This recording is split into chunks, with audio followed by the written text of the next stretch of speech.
Hey there, hi there, everybody. Hello. Hello, hello.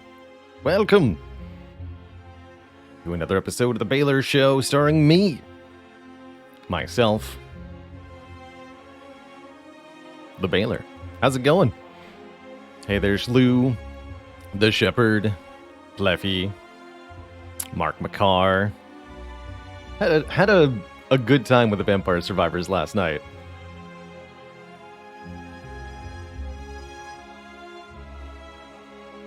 Looking forward to breaking that game further. Hey, there's Storm. How's it going, Ragno? 1981. Chunt. And everybody else.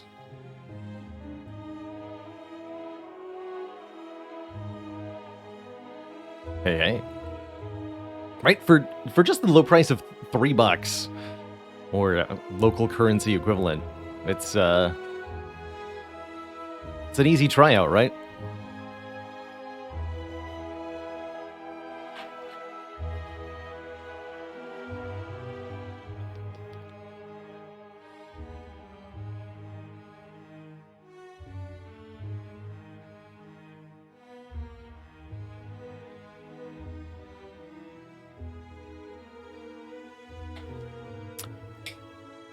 Zamaxios, what do you call an elephant that doesn't add anything to the conversation?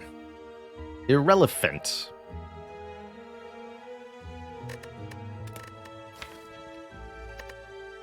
Defect Nay. Looks like we'll be playing some Ironclad. We did Defect and Watcher during yesterday's stream. Defect was a particular joy. This run started with a very early Runic Capacitor for 3 extra orb slots. And by the end of it, we were firing off Strike Dummy boosted Thunder Strikes as our win condition in certain combats. Channeling tons and tons of orbs via Tempest and a lot of energy. This was also a orb-centric run that ended up finding basically no focus, just one data disk in the middle of Act 2. So we had 1 point of focus, but that was it. And yet managed to not just succeed, but do exceedingly well. Partially thanks to Incense Burner, making things really easy on me.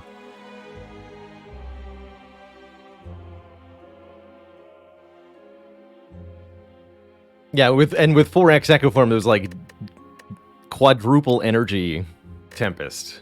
It's pretty busted. And then Watcher did some fun things with Apotheosis this run. Oh, that's right, we broke the game with Frozen Eye. Holy crap, this Frozen Eye was so powerful. We only spent 5 minutes looking at the draw pile, by the way, for those who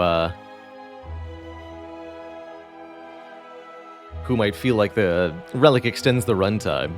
I don't think so, at least not the way I use it. Real power in Frozen Eye on this run was with the bonus scry from the Golden Eye, the Frozen Golden Eye.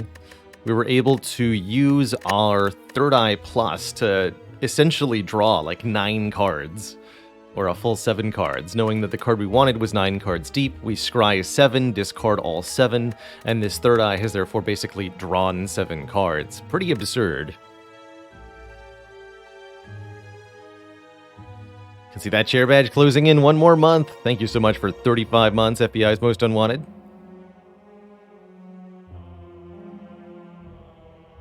How's it going, Squall Hunter? We had some Vampire Survivors just yesterday.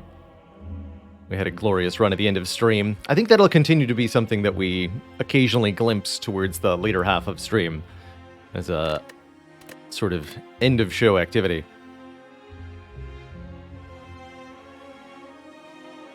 And we're building, thanks to the ongoing efforts of Failing, we've got now an ongoing collection for all the Vampire Survivors VODs. Good stuff. Iron Dad. The Chad the Clad. Used to be my favorite character in this game. Still is in some ways. A very fun, enjoyable experience in particular. 14 free max health. Not so free. Not as free as you might want it to be. I see some spicy path options that we could take here. The one that stands out immediately is something like this. And then here we can either, if we're ready for an elite, we can go 3 elites. Let's mark this one in red. And then the rest of the path in green. And then I'll even make like a money path. In case I end up needing to go to a shop somehow, we can go that way. So we get either 2 elites, rest site and 1 elite, or rest site and shop, depending on our needs. Grab our Burning Elite key in Act 1, which is often a really good idea. And then prepare for Guardian, which is not too bad as a boss, generally speaking. We'll just need to take a block card or 2. I don't think that'll be too bad. So, in this circumstance, I actually don't know what I would, of the top 3 options, I don't know what I would take here. Transform 1, I guess, is pretty good. Transform a strike into something else can work out pretty well. Potion start could be nice, maybe if I wanted to take more elites early on, but it doesn't feel necessary.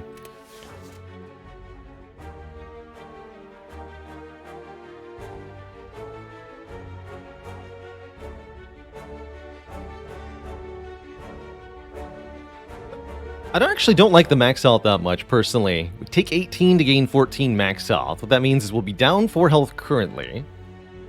But in worlds where we escape Act 1, we'll be better set up for the future. It also means we heal a little bit more at rest sites, we heal a little bit more from events, but we also take more damage from most events too. And right at the start of Act 1, that's more likely what's going to happen, is that we take damage from events. So, with all that mentioned, I don't particularly like any of these starting bonuses, but I do think the Transform a card is the strongest. Other big downside here is that you're not getting any kind of immediate benefit, and you really do want to have an immediate benefit in Spire to be able to start snowballing. But I'm going to take the 4th option. Lose a starting relic, get a random runic pyramid. How about that?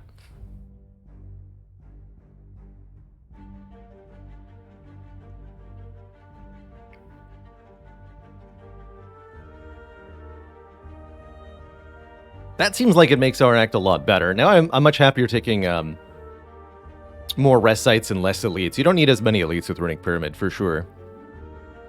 So, and this gives me an opportunity to talk a little bit about this relic. I think a lot of players can originally struggle with Runic Pyramid. Particularly if you're only on 3 base energy per turn. Runic Pyramid can be a little bit of a challenge. I often hear the term...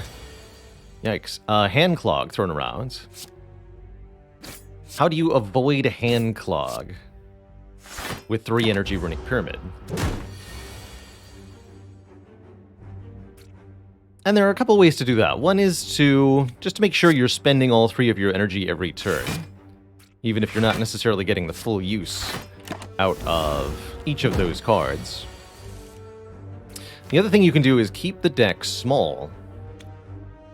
The really cool thing about Runic Pyramid here is that, especially in the early game, with so many of our cards retained, our discard pile, and therefore whenever we shuffle the draw pile, are only going to contain the cards that we've already played.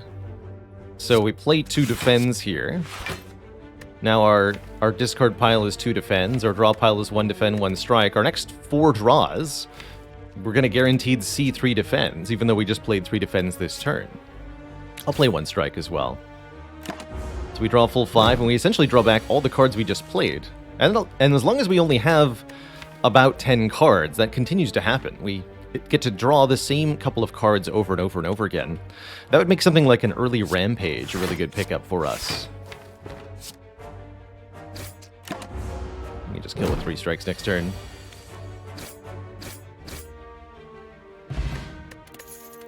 Alright. Interesting. Speed potion's not that good. Anger seems pretty potent here. A self-duplicating 0-cost attack, perfect with the pyramid. One way to help avoid hand clog, so to speak, on the Runic Pyramid is to draft lower-cost cards on average. Ironclad doesn't have many of those. Things like Anger, Flex, Rage, these are all a lot better for us now. Hey there, gamer. Hello, hello. And Beards and Bacon, too. Welcome. Dual Wield's also got interesting later potential, letting us duplicate a power or attack. Not many to duplicate currently, though. Well, says Anger quickly becoming one of my absolute favorite cards to see in Act 1. Big agree. Big agree. I've long held that Anger is spectacular. It's also, as long as you're not fighting the Guardian, which we are, actually, it's also spectacular at dealing with the statuses of the Act 1 bosses, Hexaghost and Slime Boss. Good against Sentries, too, for a similar reason.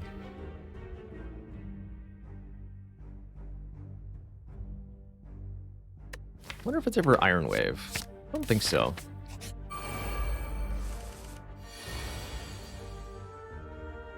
I think we strike the front one. Block twice. I don't see any reason we should need to take any damage here. The front one had a lot more health, lot less health, excuse me, than the back one. Looks like I'll have to take one. Acceptable parameters.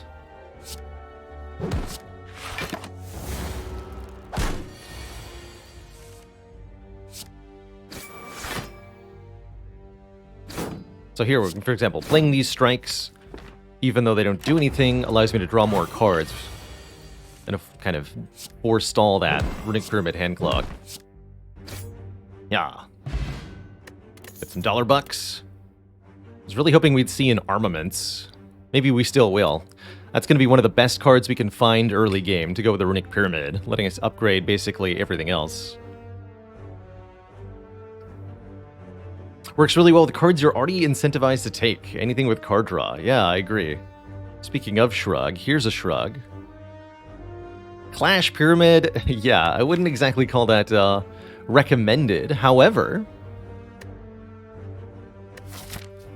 if I wasn't fighting Guardian, maybe. I guess it would have to be Slime Boss, because Hexaghost would also be a problem.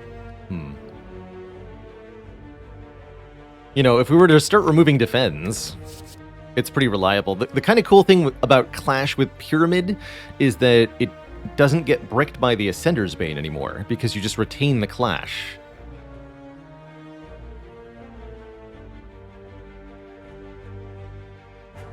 Does get bricked by wounds, like really badly by wounds, though. So that's a probable problem. I don't think I want to try to take Clash here.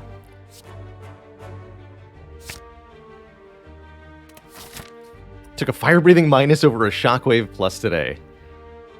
I like it. I like it a lot. Alright, let's take a couple events. I don't think we want to go 5 combats so quickly. We're not that well set up. There's this health loss. So this health loss would be amplified if we had taken the max health start. I'll make the trade. I usually think this is a good deal, and wow, what cards to get upgraded. Shrug plus, Bash plus. Sweet. And another upgrade, which is going to go on Anger. You ever had 3 upgrades on floor 4? I guess, right? Like Astrolabe? It happens. Sneak. Thanks for that, Tier 1 sub. Welcome to the Cozy Sub Club. So even though I can play the Anger here, I probably want to wait until we have Bash in hand. It's free, after all. There's no harm in retaining it. Let me just kill next turn with 2 strikes. Easy. I think we're going to clobber most combats quite easily with these upgrades now. Oh my, a True Grit. True Grit Runic Pyramid sure is nice. Hey there, Al Caponek. I'm actually oddly okay with his Iron Wave, too. Do have to consider the potential of a Gremlin Knob coming up.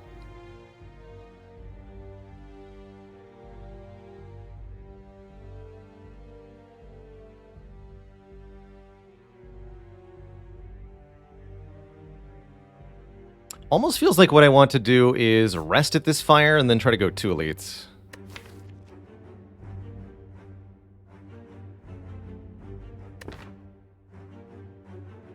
Exactly, Merle. Merle says, one really big thing about the pyramid, especially in Act 1, is that you potentially want to be playing defends even if they don't block for anything, just to open up hand space on future turns. Yes. Completely agree.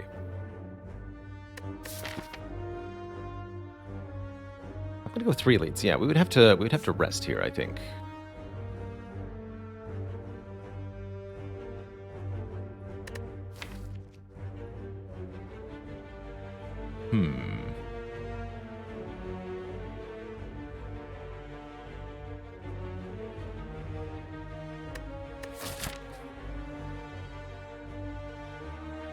I suppose I could take True Grit, rest, upgrade True Grit.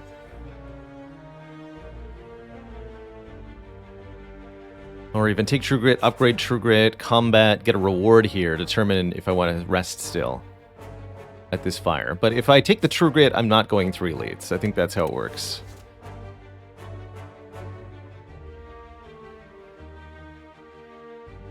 So that's kind of the question I'm asking right now. Is taking this True Grit worth not getting another relic and 30 gold?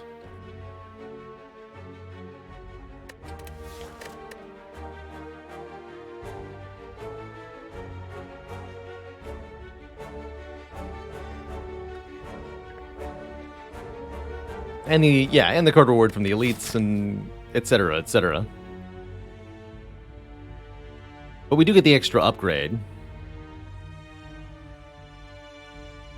Always a tough call. I really like where this deck is headed with a very small subset of cards that are very upgraded, though.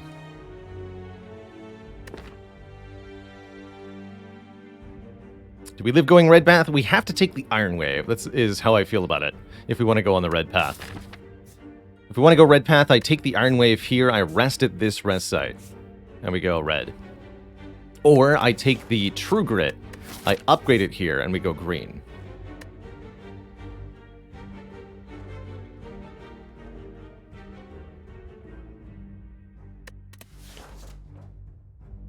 I think I want to be in the world where I've got an upgraded True Grit for later. Let's do that. Hello.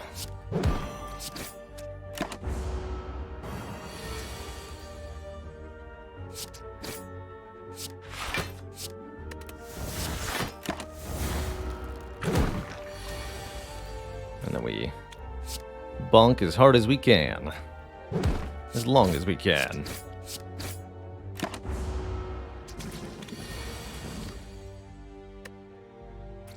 $19 damage? How unfortunate.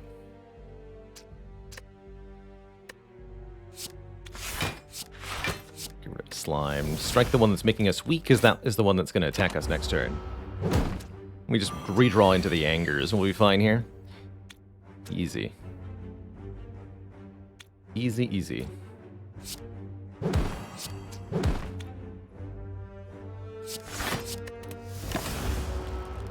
Yeah, I'm already liking this True Grit quite a bit.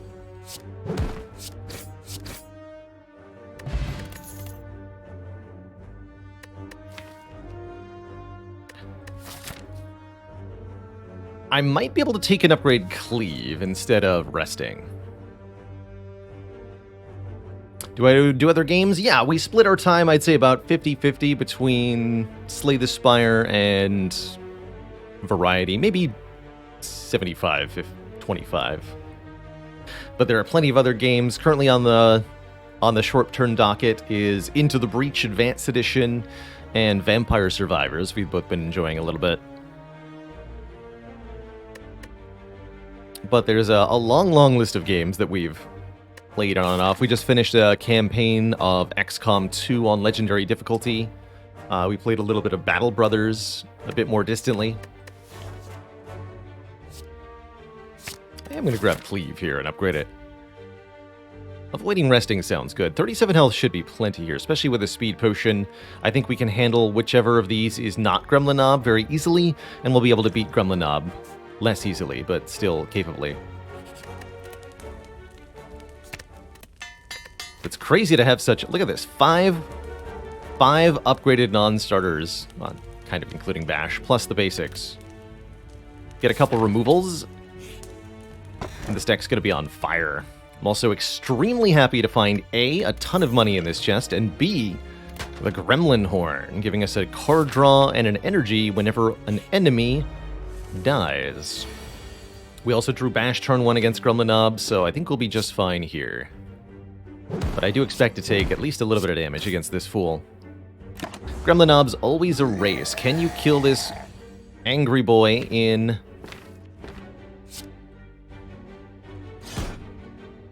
3 turns? Let's see. We have 4 strikes. No, I cannot. Cannot kill the Nob. Doesn't look like. Unless Shrug draws Anger.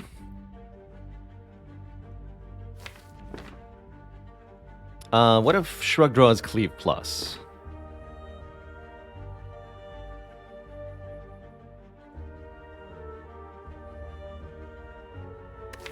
That would be 9 plus... So we do 18 this turn. 42 minus 18. Math.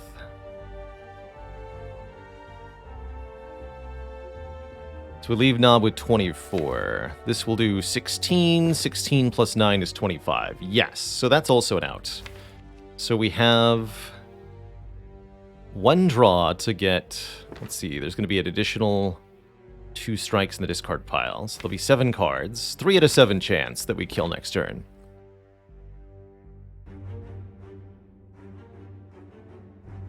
If I strike twice. I have to strike twice this turn for that to even be on the table. Otherwise, I could True Grit this turn. Not sure what that's doing for me. So I think we have to rely on the draw from Shrug.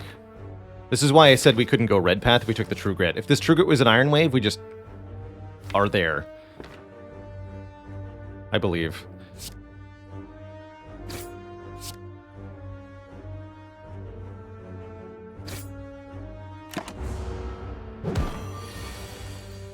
Alright, moment of truth. Will it be Cleave or Anger? Yeah, alright, good fight. We even get our health back via the Strawberry. Now we're up to 82 Jonkitude. Ooh, Headbutt's an amazing card with Runic Pyramid. Letting us put a card back on top. We can even Shrug back into the card immediately if we want to. I actually don't think Intimidate's bad either, with Retain and 0 cost. This is a normally very overlooked Ironclad card. But especially if you've got a space to upgrade it, can be a very good free defensive option. Oh, I know, not having the heal from Ironclad it's definitely a little jarring, right? But ration your health well, you don't need it too bad. You don't need it if you're not taking damage. Not a particularly difficult opponent that we got here. Does Bash Cleave kill this thing? That would do 10 plus 16. Yes. And I even get Gremlin Horn to strike the beast one more time. The beast. Still only have 1 potion. Do we add a good old Pommel Strike? Havoc's kind of fun. Play the top card of the draw pile and exhaust it. With Headbutt to control what that is. There's some utility there. Havoc's never a card I really trust, though. Unless you have absolute control over what's on top. It can betray you.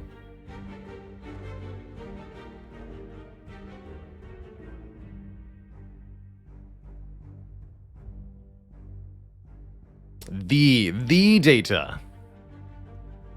Yes. Well, my data. Which is not necessarily representative of me. Because it's not a large enough sample size?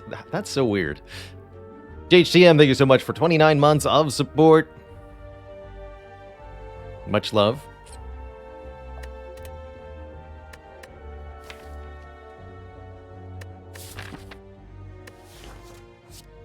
I don't know if I want a Pummel Strike. Like, I have all of these cards that say Plus on them. Here's a card that doesn't say Plus, and I can't get motivated for that. I'm out of here.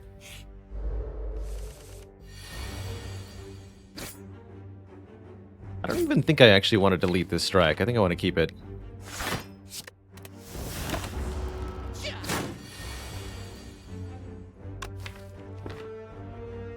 We would like to kill next turn, so let's cleave. Headbutt the cleave.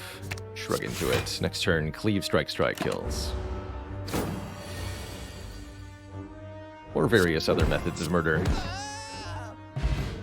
Double speed potioning. Okay, well, we're going to aggressively... By taking the Havoc, I'd be picking Warcry here. Clotheslines... Eh. Second Shrug is unnecessary because I have a True Grit. I don't want any of these cards. I don't think I want any cards at all, really, if they're not powers or rares or something.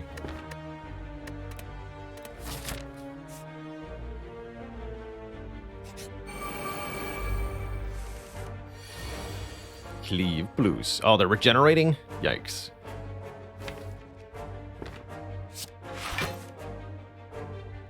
Gentries is spooky. At least we have Gremlin Horn to help us out here.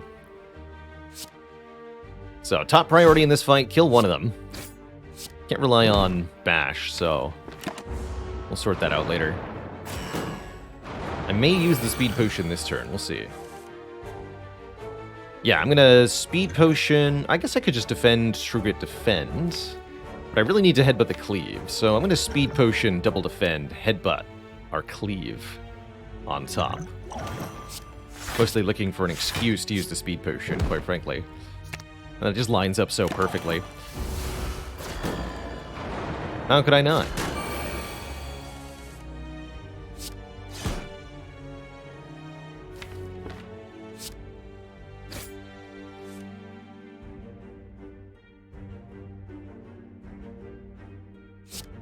Double defend rather than play the True Grit. Those defends back in the draw pile. Okay, we'll go for the middle one next. I should be able to kill it next turn.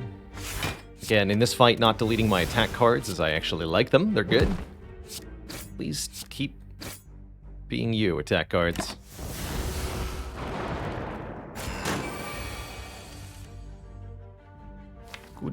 Good job.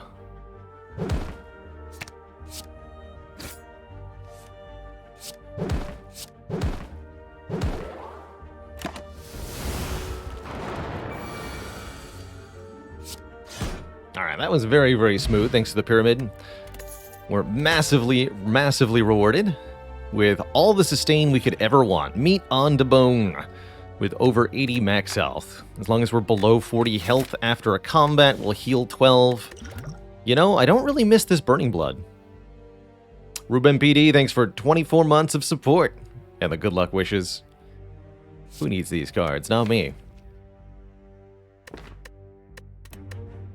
Yeah, and we got the potion back, too. It was pretty likely that we were going to find one.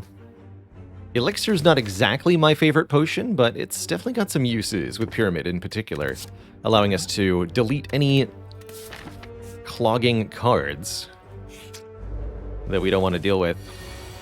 Oh no, the 5 slimes fight. Whatever will I... Oh.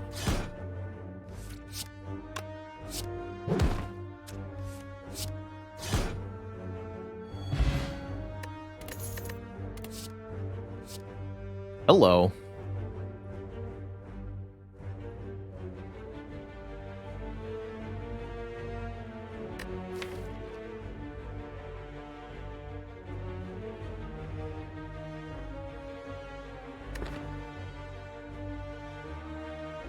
Did I ever flex?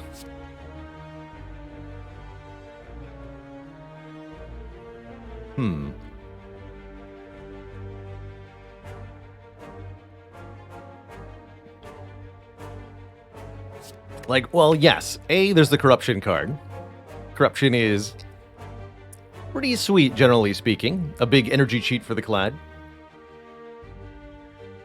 Currently, we only have 6 energy of skill, so it's not that much energy. Noted.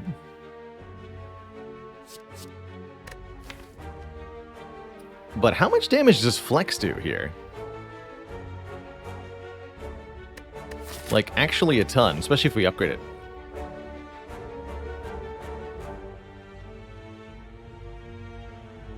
Yeah, it helps out Anger, helps out Cleave a lot, too. And best of all, it's free.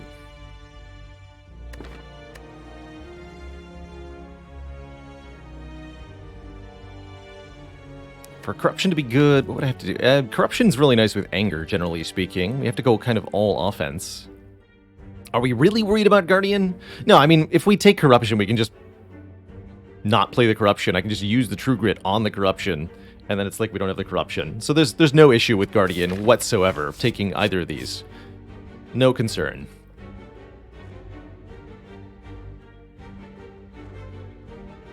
But I'm genuinely wondering what will be better in the long term. Flex, especially with Gremlin Horn, really feels like a nice solve for Act 2. Speculatory. Flexulatory. I think Flex is consistently underestimated on Ironclad. I'm going to show it off here. Or at least try to. Elixir regen potion? I think I'm going to drop this speed pot. Flextacular. Show it off or die trying. That's right. The key here is making Flex into Flex Plus. Flex is one of those cards that's twice as impactful when upgraded. Very few cards in Spire do this. But Flex is one of them.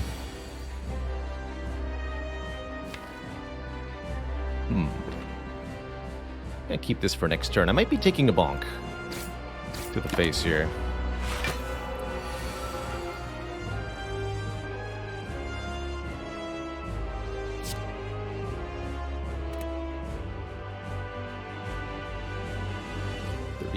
Yeah, we are. Unless that was Flex, which it wasn't. Alright, bonk me. See if I care.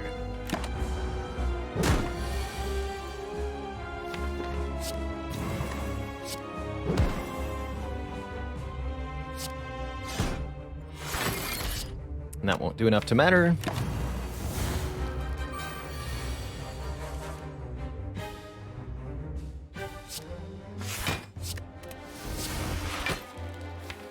Don't flex yet.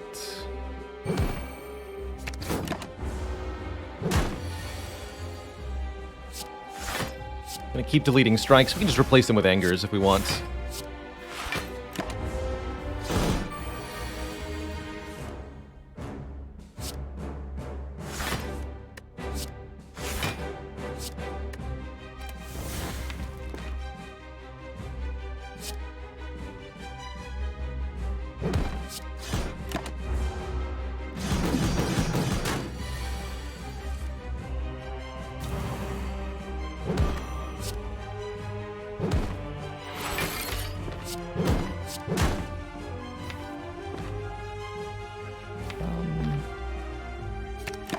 Back.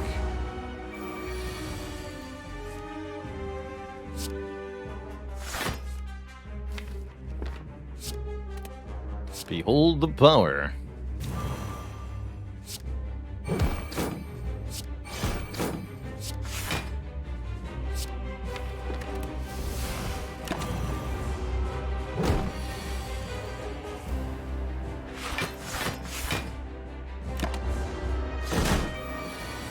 The power of Flex.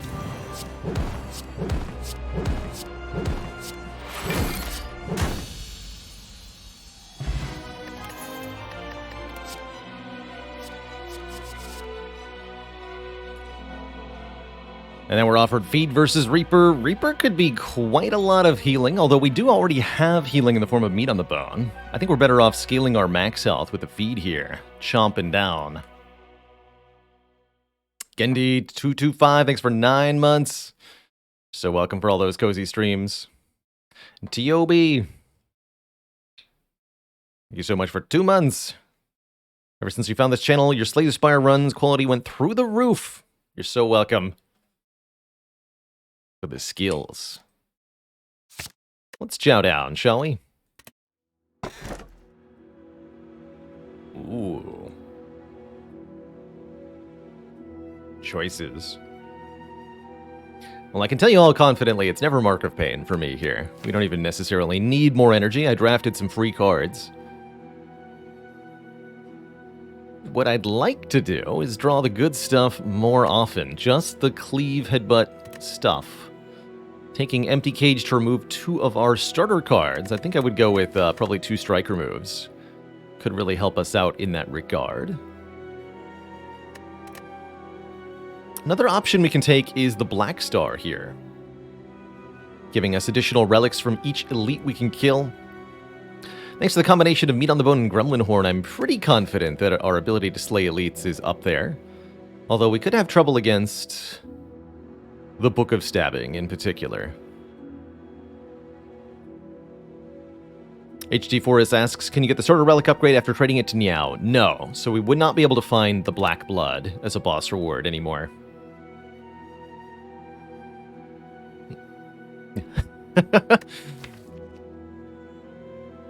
Hey, if it works, man. The Flex Cleave, it's got a bit of a slap to it. So it's really a question of how valuable are those strike removes, and I think the answer is pretty dang valuable.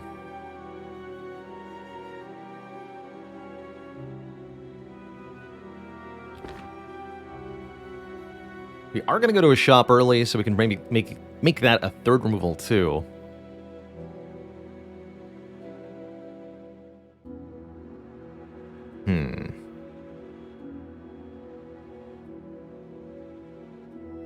We're also going to land feed more consistently with Cage, I imagine.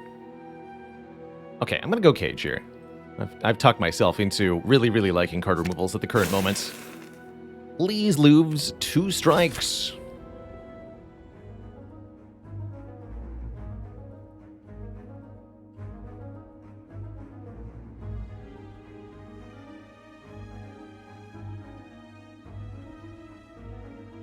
Backstreet Skeeter, thank you so much for 16 months.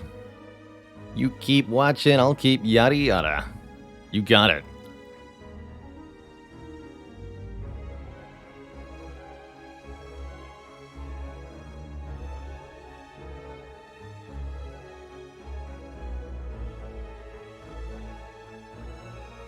So I think it was better to remove 2 strikes there. I do think we are approaching the point where...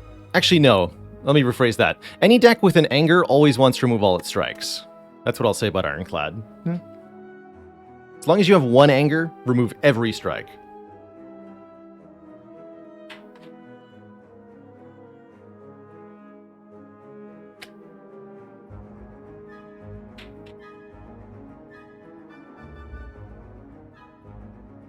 Merle, if I told you a bad enough dad joke that rhymed with your username, would it cause you to hurl?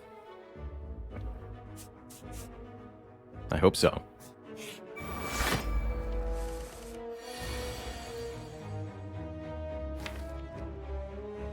Positively, no refunds.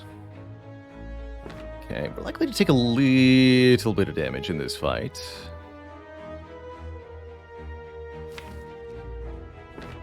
Just gonna use the regen potion. Don't really want to put Bash back on top. Let's go Headbutt Bash. I guess I should have made that Strike Bash, now that I think about it. Strike. Defend, defend, strike.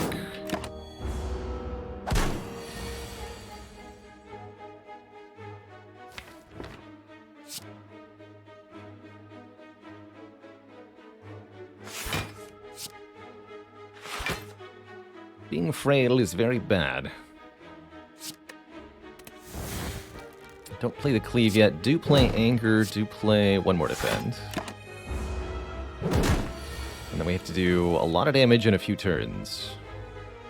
It's not going to be easy.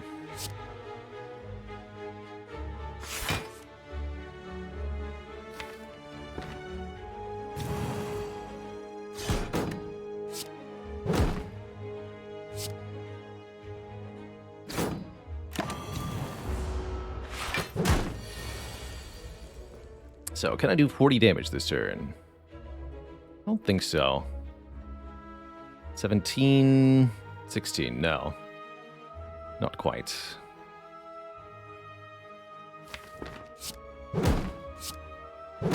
So I'll have to take a little bit of damage here. I suppose I'm okay with that. Definitely not an encouraging fight overall. We do get our max health. This clothesline says plus on it. Kind of expensive, though. 3 turns a weekend is really nice, that said.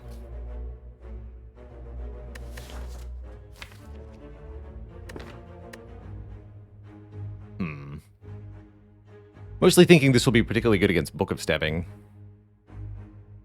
Much rather have an uppercut. But I mean, hey, it has a free upgrade.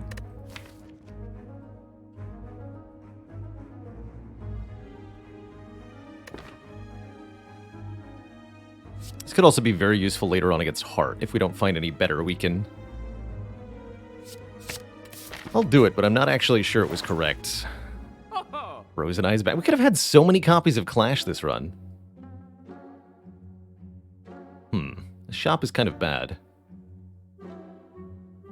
There is Frozen Eye, allowing us to see the cards in draw order. Now I do wish I'd taken the Havocs, too.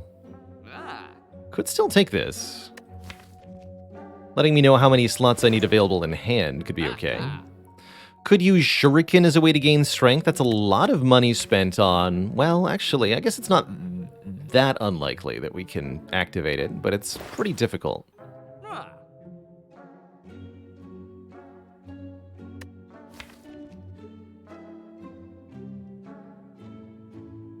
Might be able to break Flash of Steel in a few ways. We afford Shuriken, Flash of Steel, remove? I don't think so.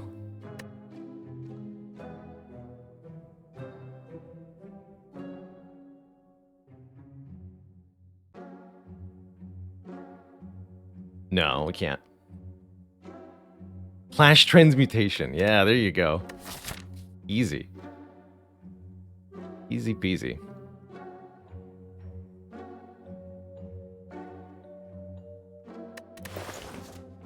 I think I'd rather buy a potion than a really overpriced relic. Definitely gonna remove a card, which will continue to be strikes for now. Do I want this Frozen Eye? Frozen Eye lets me know what I can do next turn. There's a lot of good uses for it. I think I do, especially with Gremlin Horn, actually. I do fail to consider all of the possibilities of the...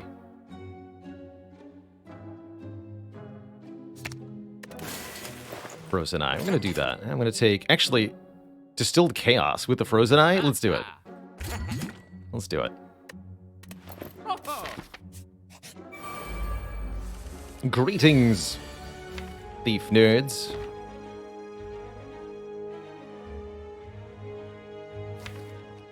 Just flex the cleave now. Keep the flex for later.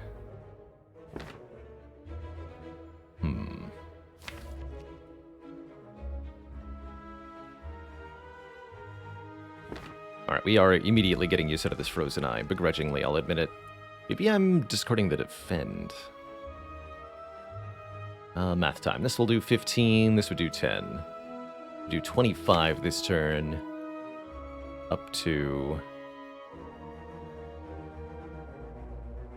28. 25 plus 28 is how much?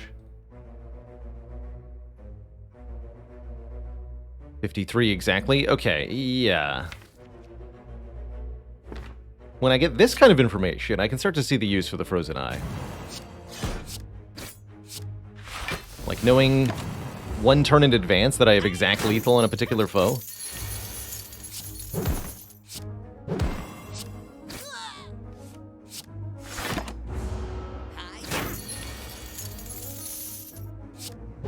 That's just cool, is what that is.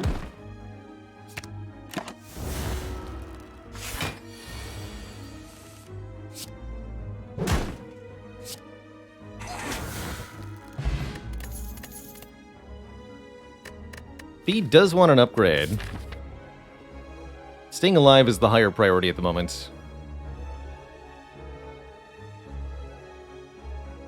But yeah, Feed would love an upgrade. I guess we could maybe go this way. If we wanted to do that. I don't think fighting an elite right now is a great idea necessarily. I do like fighting these two elites. That looks very doable.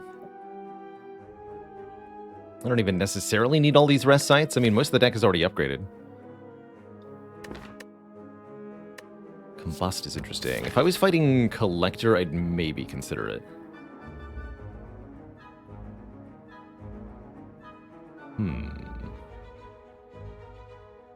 Okay, so something like this.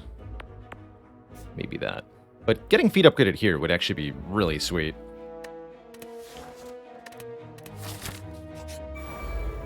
So blunt. Terrifying.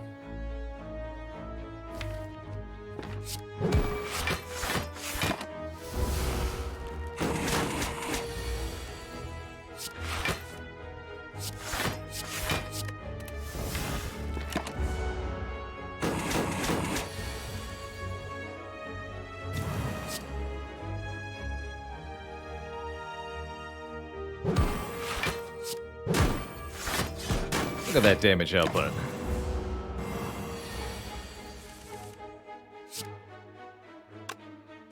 This does 11, 15 plus 11 plus 9. That should kill.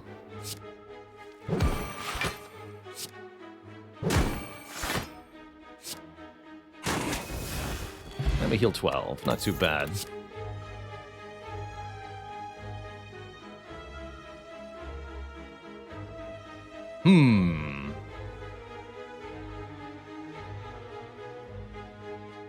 How's it going, Tavqua? No, this stream title is strictly referring to Spires. If you've got any Spires, slay them.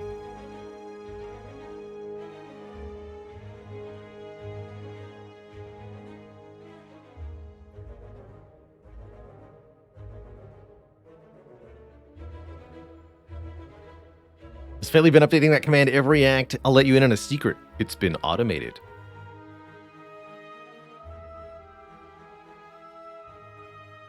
We decided to make a bot work 24/7 for us and then decided not to pay it.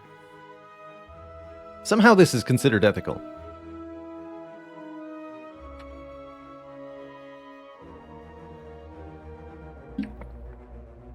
I sure do like Battle Trance here.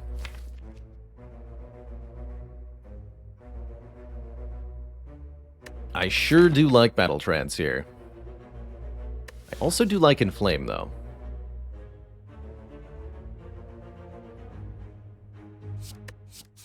I'm gonna take the Battle Trance, and I'm definitely taking an Ancient Potion.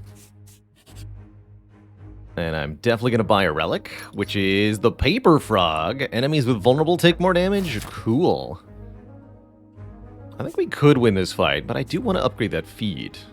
Gain some more max health. Let's get that upgraded.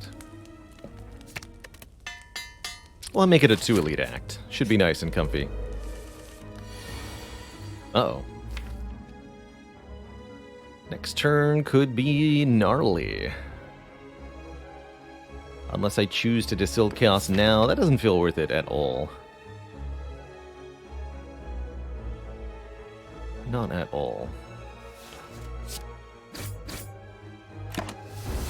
Keep that in hand. Oh, good. Only one of them chose to attack me. Now, the Centurion will attack us next turn, guaranteed. So we have to be ready for that. We're going to be frail. I think that means I play Bash this turn. Take 4 from the Mystic here. Play that next turn with the Flex, yes. So now we're getting even more Flex value because it's getting multiplied by Paper Frog. So with a simple turn like Flex, Anger, Cleave, Feed, we do absolutely tons of damage. Bash, Anger. Simply filthy amounts of damage. Probably wanted to take a little bit more there. There's the uppercut, but there's also armaments. Honestly, this deck doesn't need an armaments because we upgraded everything anyway. Good for us. I guess I don't need an uppercut either. Though it is a nice artifact removing card. Nah. Nah. I've decided no. Now it's time for card matching. Would you like Duplicate Bash? No thank you. How about Clash? Please no.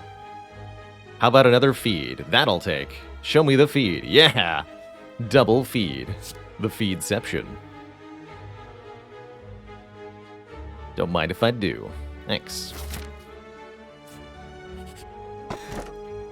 Strike Dummy. Cards containing the text strike do additional damage. Could make picking up a twin strike really good, but currently, we're not getting much use out of this strike dummy. Very reasonable blue key here. I'll take the blue key. Alright, prepare yourselves for being nommed. Both of you.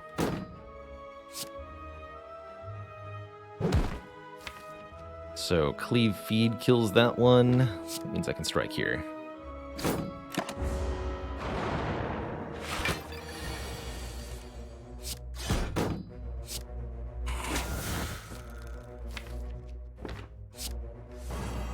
Perfect block. Damage goal is 67 next turn. What's our best actual damage next turn? Flex, Anger, Clothesline, Feed plus, which will deal 12 plus 18 plus 16. That does 46, so we need 21 more. I cannot do 21 more. Only do 16 more. Actually, I can only do 10 more. Alright, well that means we're not killing this thing next turn, ever. So we'll try to preserve what we can. We also do want to indeed drop to 49 health. So taking a little bit is actually a good thing.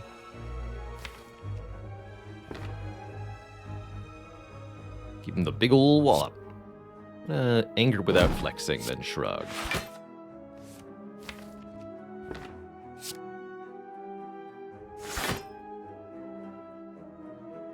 So I want to take 5, which is exactly what I'll take if I defend.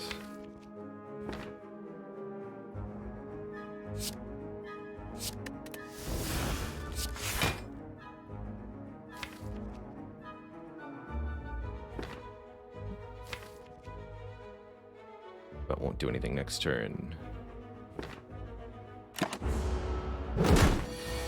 Don't think this kills, unfortunately. We got Flex, Anger, Cleave, Headbutt, Feed. 15, 13, 16. 44. We're 3 short. So we take a little bit more kill next turn, looks like.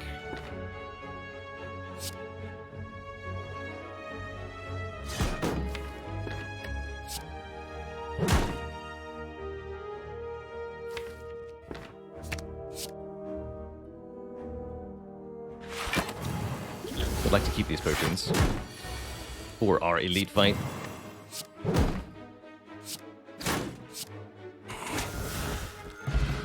It's okay, because I actually did want to take a little bit more damage. I forgot to account for the fact that feed would increase our current health and therefore change the range for meat on the bone.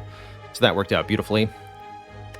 Not a bad Body Slam. Body Slam is absolutely a card that really slaps with Runic Pyramid, although I wouldn't call it particularly amazing right now.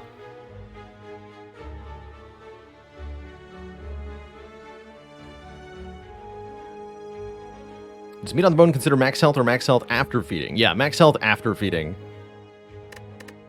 As well as current health after feeding, so that has to be accounted for. Let me skip all this. So, rest site or event? I can choose here. Upgrading the second feed is hilariously tempting. It's not going to get that much use, but it's not bad.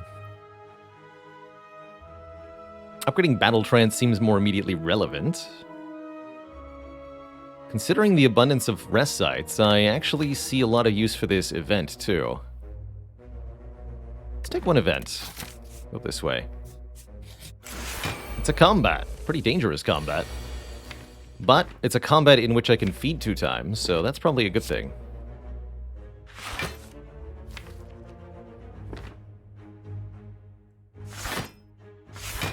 Definitely a combat in which I'm going to take some damage.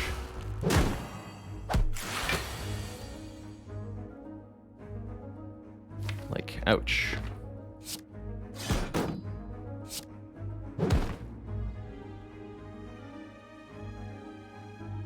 Kill you with feed.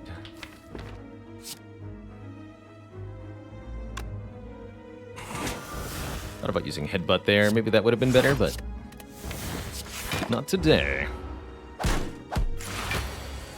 Terrifying.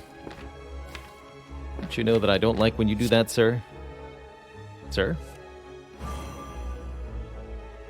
Sir, please. I am but a humble ironclad. There is no need for such violence. That doesn't even do any damage. Oof.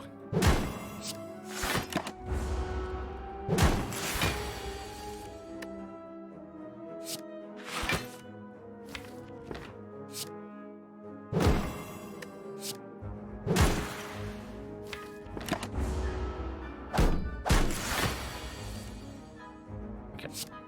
Please perish now.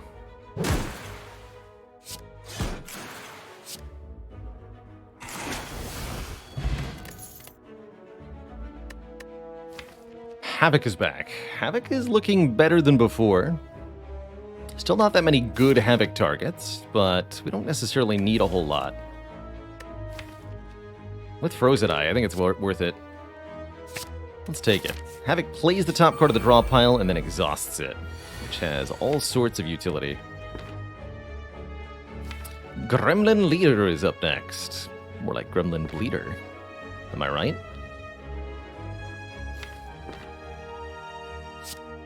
Don't want to put a card on top.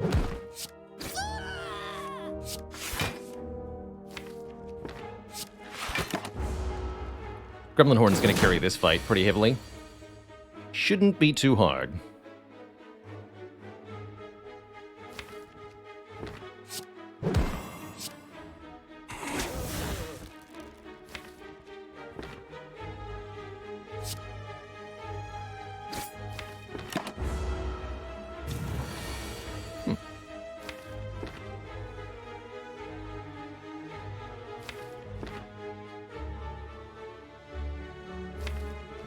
That's fun.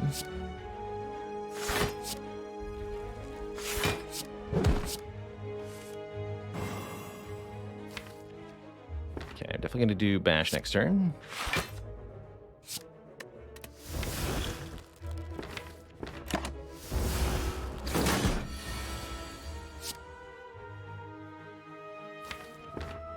Go Flex, Bash, Anger, Anger. But the Flex?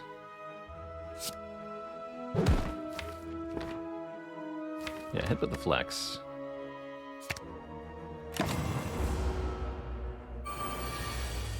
Wow, he's so aggro. Tell me this is a kill somehow. 28, not 28. 28 plus 31 is 59? Please, no.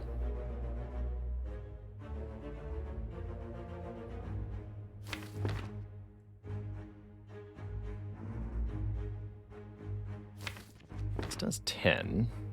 So Havoc, actually Havoc works, because Havoc will play the strike.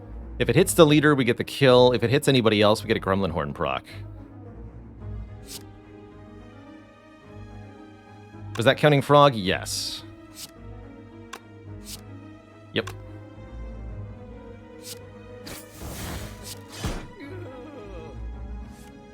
Easy.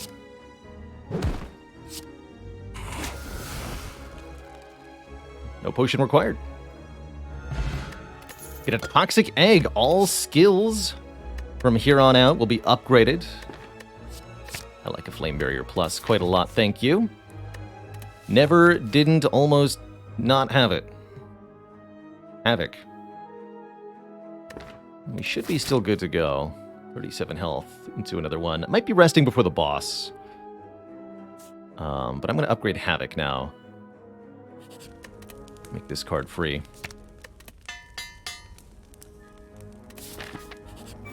Alright, it is the book. Cool, I can work with that.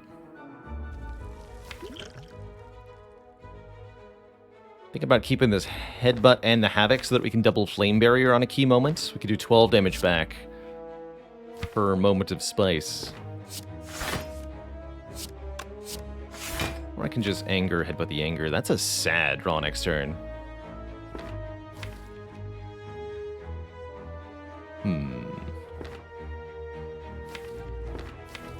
But the Shrug is also pretty acceptable.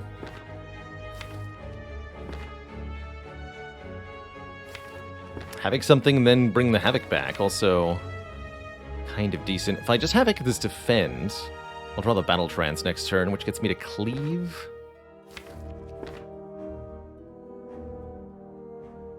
I'm just going to Headbutt the Shrug for the moment. By 3 is 21. Let's go Shrug. Okay, now we're lined up. As long as we can draw 5, Havoc will hit Clothesline. That's pretty good. I'm going to put Anger into the discard pile.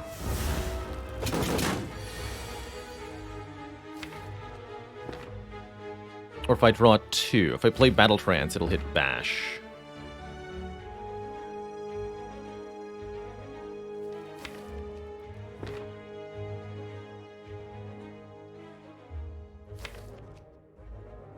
I'll keep the Flame Barrier for next turn.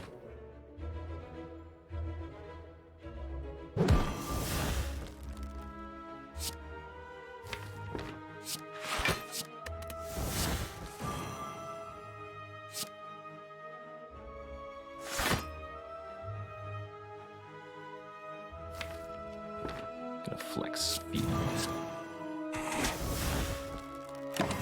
Oh, I should have used this Ancient Potion much earlier in this fight. Oh well. How do we do from here? I can keep blocking. I can try something different. So it currently hits these 3. Can also Battle Trance this turn.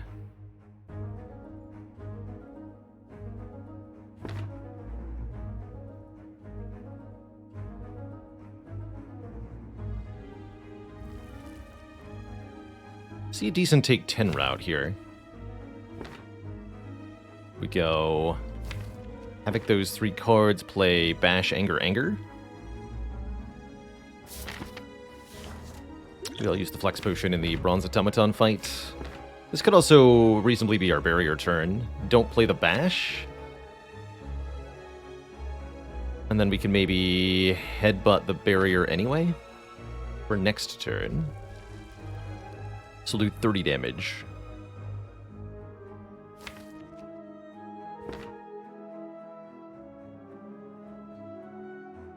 Might be good enough.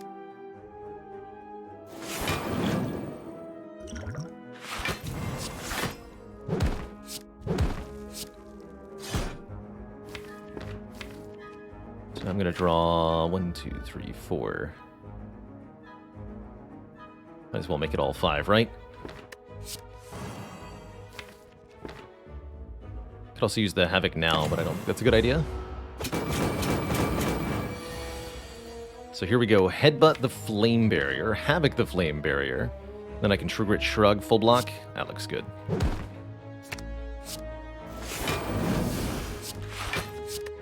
Or even True Grit Defend.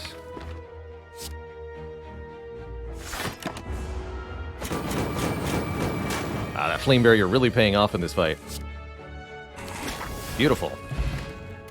We get Block Potion, and Block Relic. Serve our 3rd turn, gain 18 block. We also get offered Arma Plus, Infernal Blade Plus, or Battle Trance Plus.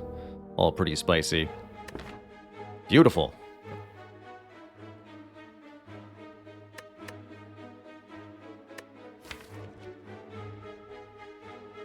Still pretty uninterested in armaments at this point. And Fertile Blade could be good, could be bad, hard to tell. Could upgrade feed with Armor Plus, sure. I could also just upgrade feed. Period. Though, how am I going to do against Bronze Automaton? If I invest the Ancient Potion, we should be fine.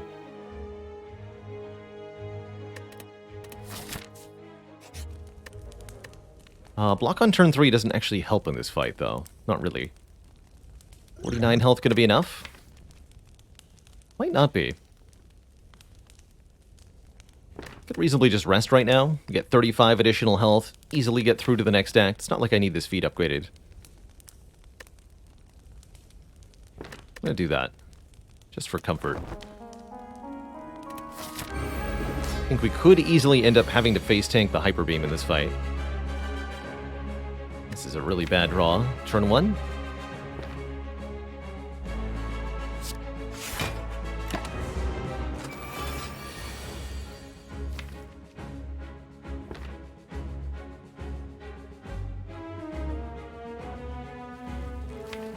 So, flex towards the bottom here. They're just going to steal a couple of commons. How embarrassing for them.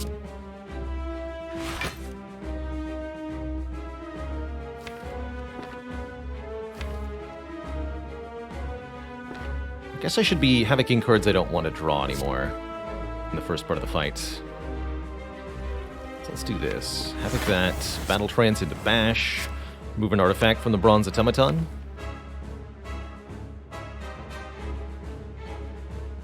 Or do I need to kill the minions? If they steal Flex, I'm going to have an issue here.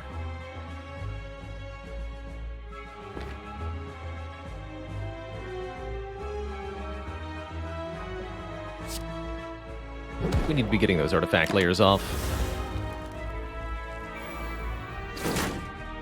Good, didn't steal Flex. But also didn't draw Flex. Awkward. I don't think I would have called you wrong for Havocing Strike turn 1. That might have been a smart play, in fact. I'm regretting my choices, currently. Cleave, that I want first.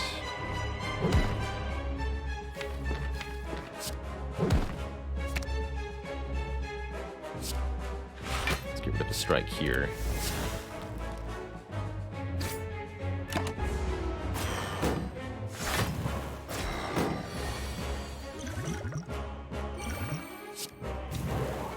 So, with the Ancient Potion, we just gain strength permanently for using Flex, which is quite nice.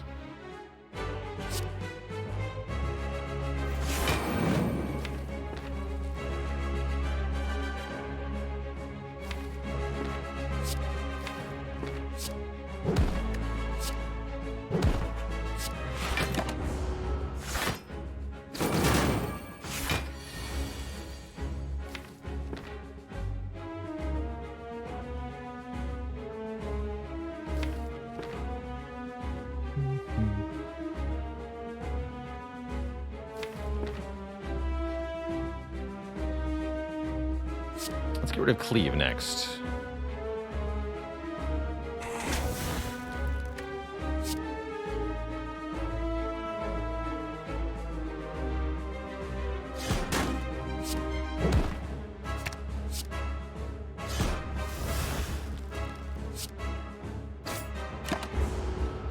Here comes the Hyper Beam.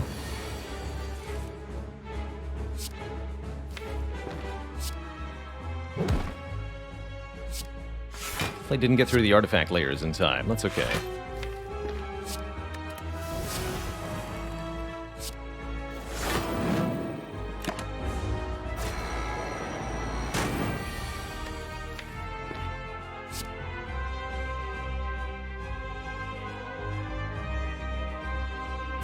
So we go flex, clothesline, headbutt the clothesline, play it again. Now we can apply bash.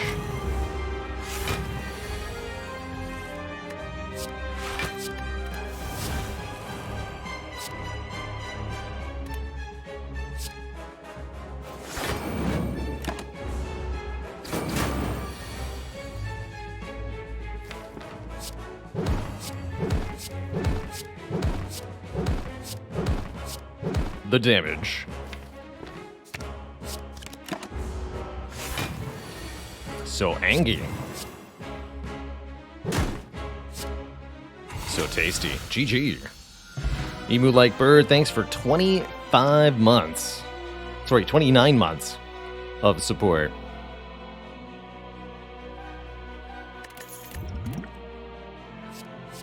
Been waiting for you, Limit Break. Pervious Plus is also pretty sweet. But I've definitely been waiting for Limit Break. Limit Break is a game changer for a deck like this. Can double the strength from our flex, and then be played over and over to gain infinite amount of strength, letting us scale up against stuff like the Awakened One, the Time Eater, maybe Shield and Spear or Heart, although ideally we want to pair this with another way to gain strength.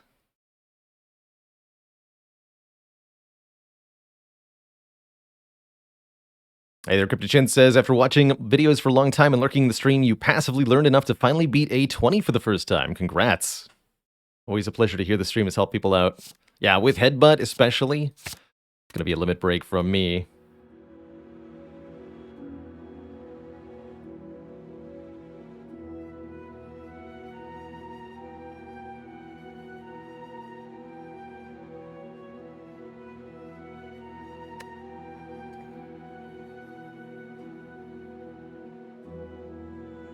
Hell's Razor. If I were to make a sitcom based on you set in Seattle, would it be called Hell's Frasier?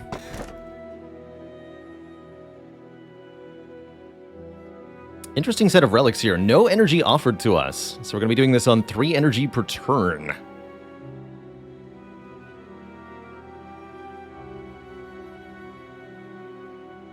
And that means we're either taking some immediate relics via the Calling Bell, unique curse, 3 additional relics. We're transforming and upgrading 3 cards. Now, by the way, I wish I'd taken Corruption, now that we have Toxic Egg and still 3 energy. But maybe Astrolabe will give us a Corruption. Or lastly, Tiny House, giving us a little bit of max health, a little bit of money, and a bunch of stuff. It's true, we can for one combat delete the curse with Havoc or True Grit, but we still have to draw it one time.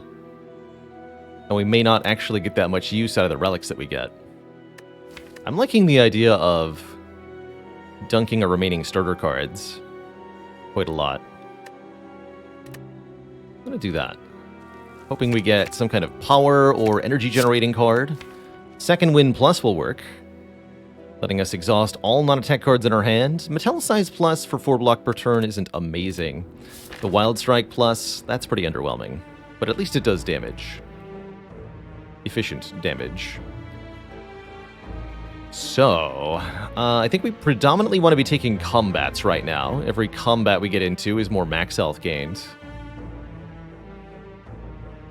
If I want to go to a shop, I have to go to one of these two.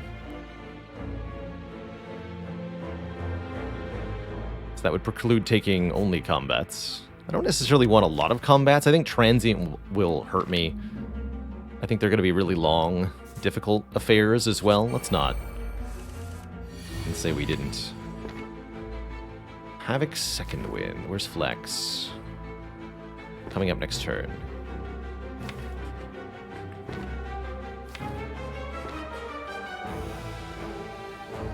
Could block potion right now. That's fine.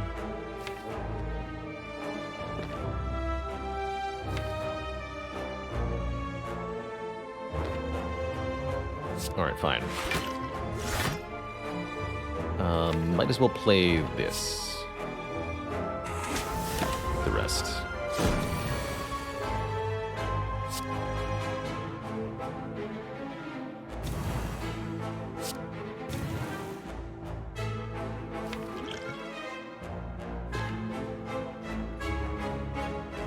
I have free block next turn.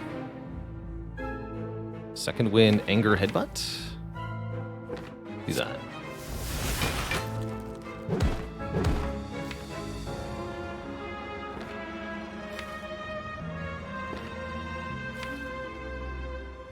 The Anger back.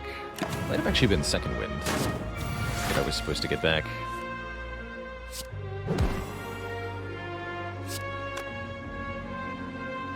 12 plus 21 would kill here, but not with feet it wouldn't.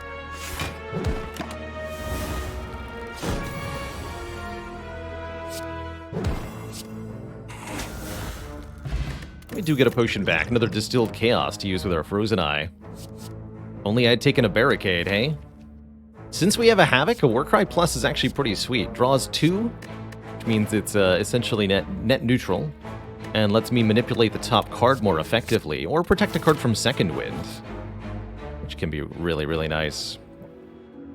Is Wild Strike about to be removed from the deck? Yes. Even though it does good damage. I cannot abide it. The multi-feed.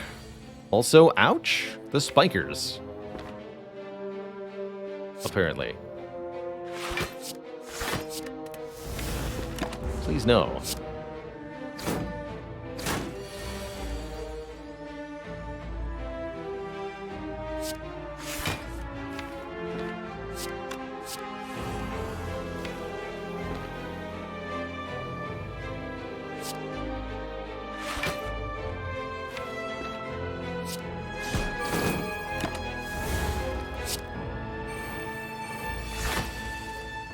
Turn to hit them.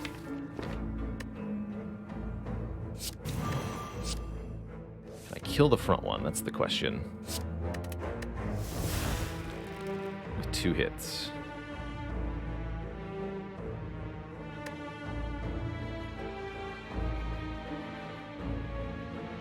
No, but I can limit break, clothesline it. Get closer to dead. Actually, limit break, I can just eat the repulsor in front for free.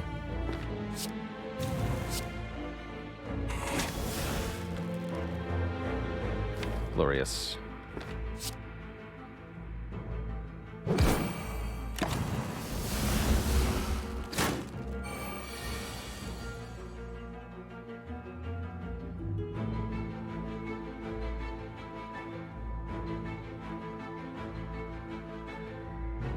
Second wind's pretty powerful here. Second wind lets me eat this one. And then bash the other one? Oh yeah, that's good. I think it does anyway. Yeah.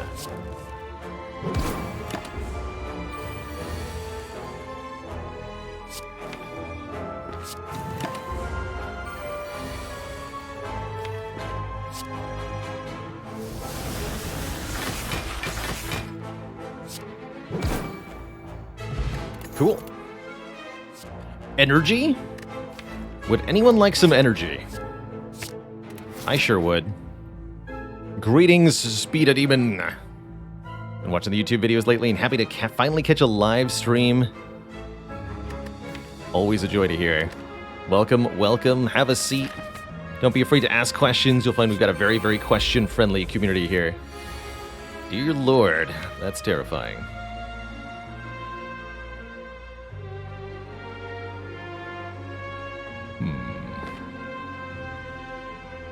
Am I okay just taking this damage, or would I rather use a potion? I think I'm okay just taking this damage. Xander Monkey 10, thanks for the Prime sub. Welcome to the Cozy Sub Club. And this is Jokers. Thanks for 7 months. Euclid K says, between Empty Cage, Astrolabe, and Pandora's Box, how would I rate them? Usually, Pandora's Box up top, Astrolabe in the middle, Empty Cage down low. That said, if your deck is very few cards, 15 or less, you may prefer the Empty Cage over the, especially the Astrolabe. Empty Cage can help you assemble infinite combos in a way the Astrolabe rarely does. So there's some utility there. How's it going, Momoku Singh? Plan for this deck is try to assemble some sort of strength interaction. We've got our block kind of coming together. And the idea is gain lots and lots of max health and use that to build a strength deck. Let's see, what's our potion chance? 40%. Much more scared of the elites. Giant Head in particular could be a problem for me. I'm just going to keep these potions.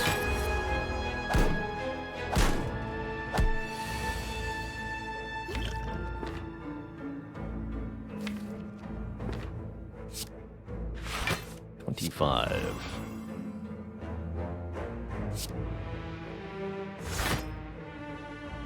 I'll take one more.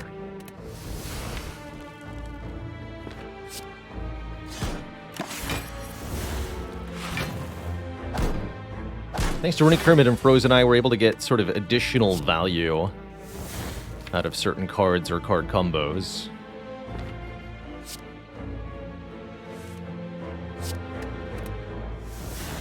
Oh, the Flex is still chilling there, huh?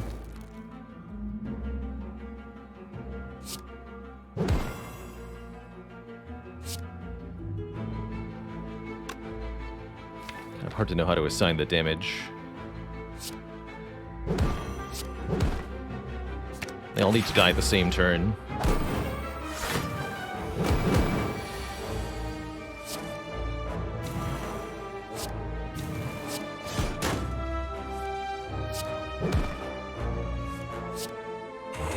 Only the last one actually gives you max health for feeding. Couldn't have feeded on 2 in that fight.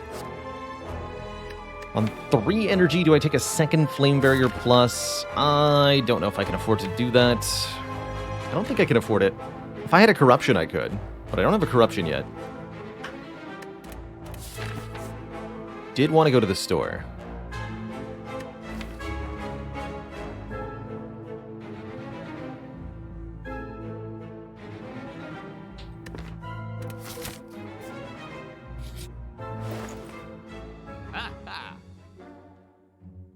That's a very cheap Dark Embrace. And a second copy of Havoc. I dig it. I really dig it. If the Havocs are also drawing cards from Dark Embrace, could do some really interesting stuff.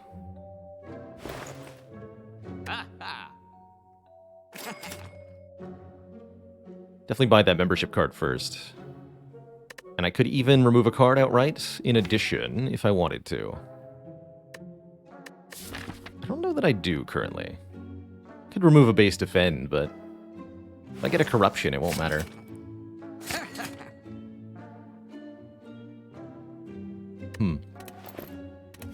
Very curious. Let's see, max of 2 elites from here, huh? Okay. We'll start with the Nemesis. Nemesis is intangible every other turn, which can make them a little annoying to deal with. That second win coming, so I'll keep that defend. Good.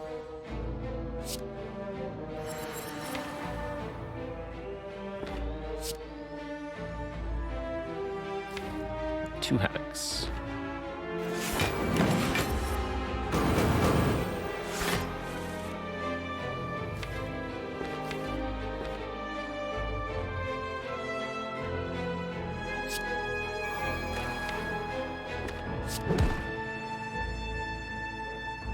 Flame Barrier actually does more damage than Clothesline this turn. I want the weaken.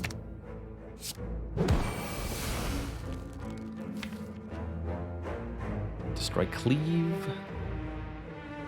Sure. So with the Dark Embrace, our hand is almost always going to be full of something useful.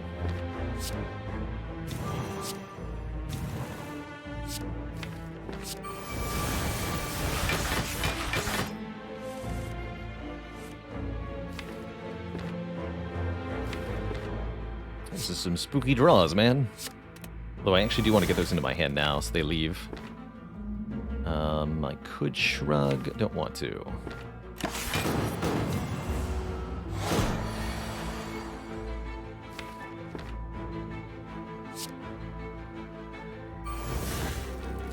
So if you've been wondering what this deck's long-term plan is, you're looking at it.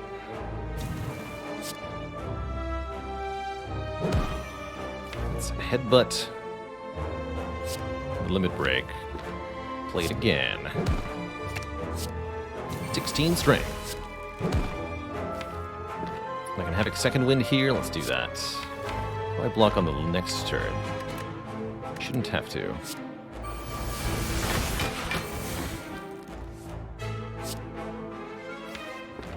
Could kill right now with Havoc, but we want to land the feed.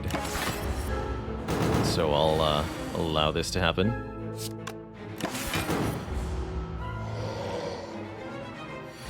Exhume would be amazing for this deck. I'd love an Exhume. Flex Potion's pretty good.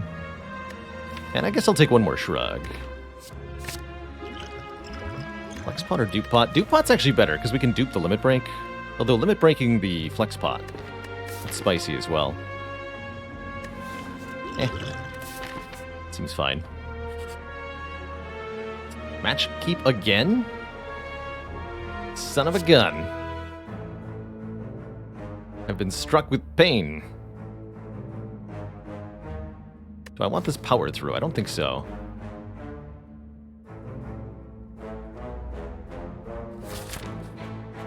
No way to remove that either. Ouch. That is really quite bad, actually. Thankfully, I've got a buttload of health. Would a pain in the butt? Oh, whoa. I want more recalls. Go this way. So it was better to go...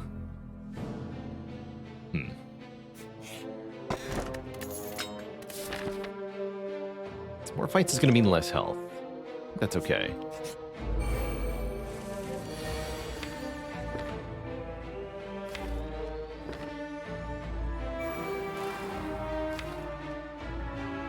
Next turn.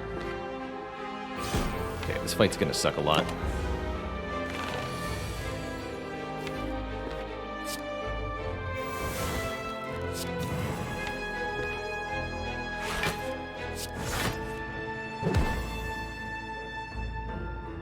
Plus 12, I gotta block for 30. Not gonna happen.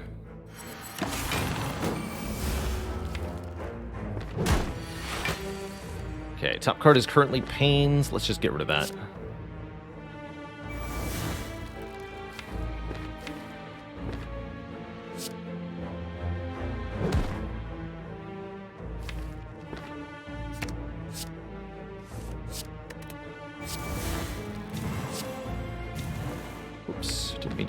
On top.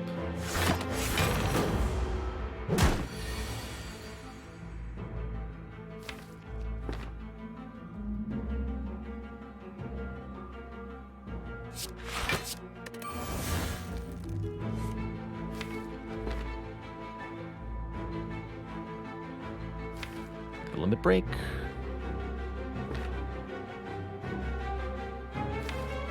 No.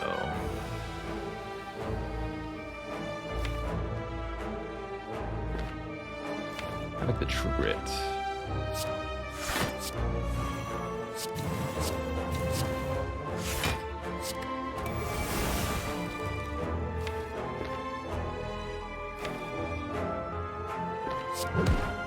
Oh, I actually wanted to do that differently. I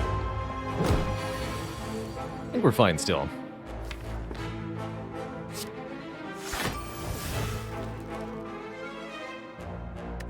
Need to buy ourselves a bit more time.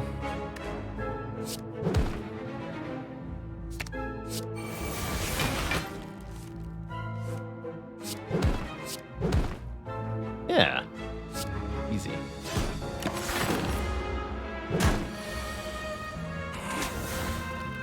It wasn't so bad.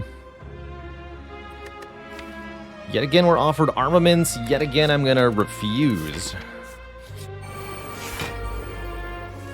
It's just the way of things. Havoc the Shrug. Draw the feed plus. Won't be enough though. I'm gonna go Flame Barrier Cleave. Take a couple. Now we can eat the Exploder. Delicious. Simply tasty.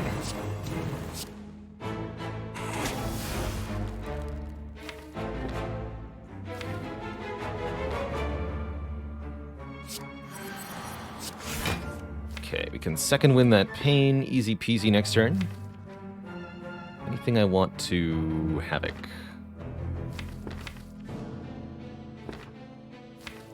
Here, Let's actually battle trance first. Now I could put it on top and Havoc it if I wanted. It's gonna second wave it.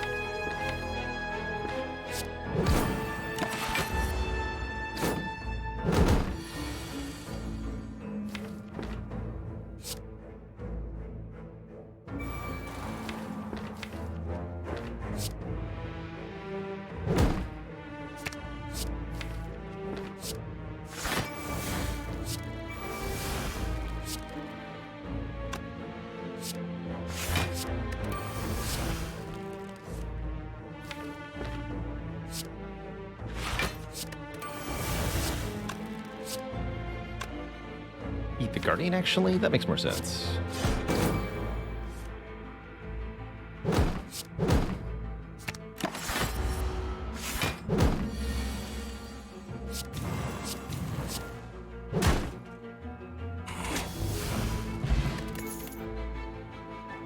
Do I want another True Grit Plus?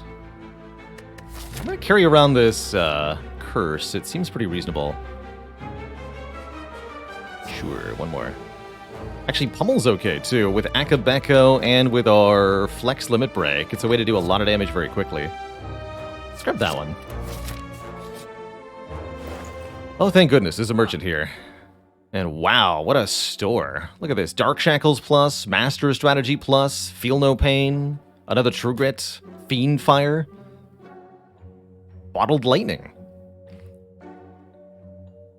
Definitely going to be removing pain. I think that's got to be a top priority here.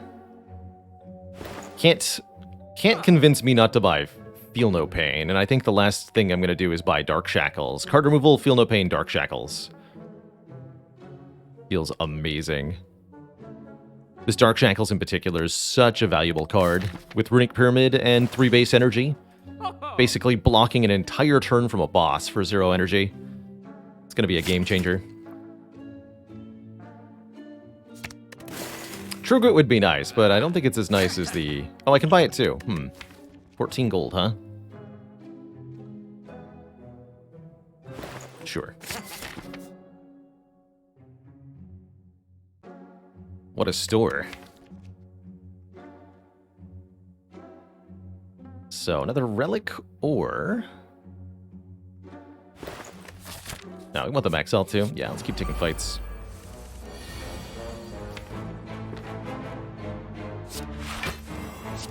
Giant Head could be a little tricky for us. We only have a limited number of turns before Giant Head becomes very irate.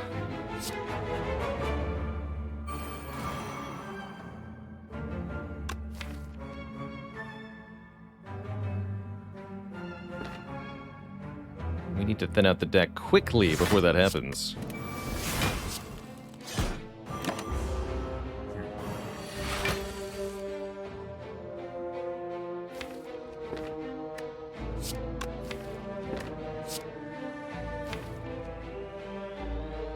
Yeah, let's go Flex.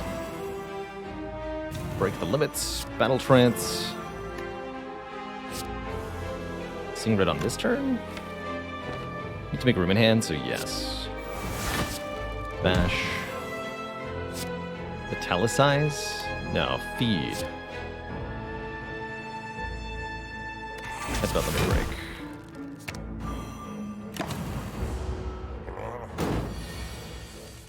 Even against the Giant Head, this Dark Shackles Plus is 18 block for 0. Pretty sweet.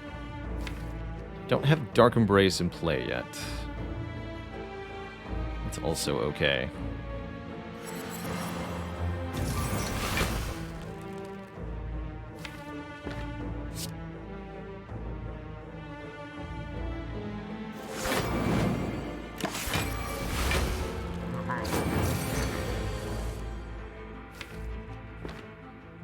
Put it in play for free? Sure.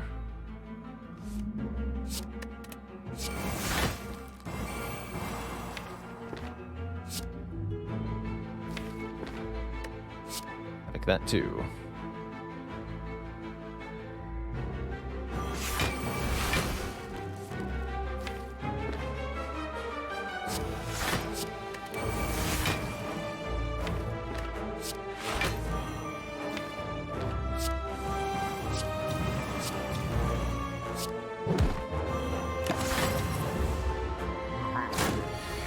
Goodbye.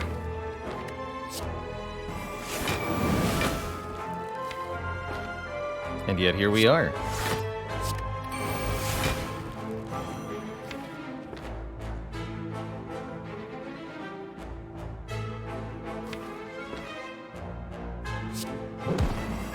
Seven. All right.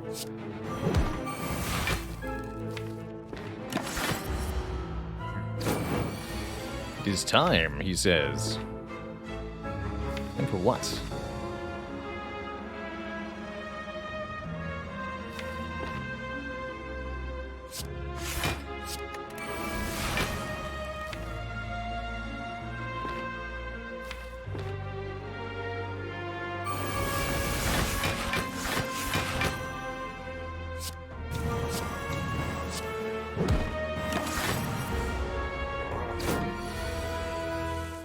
Easy.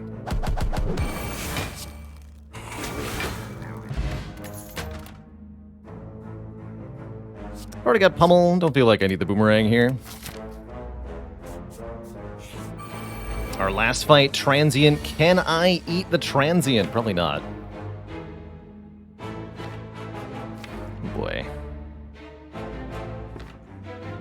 This turn one looks pretty sad, huh? At least Orichalcum helps me if I go Bash Metallicize.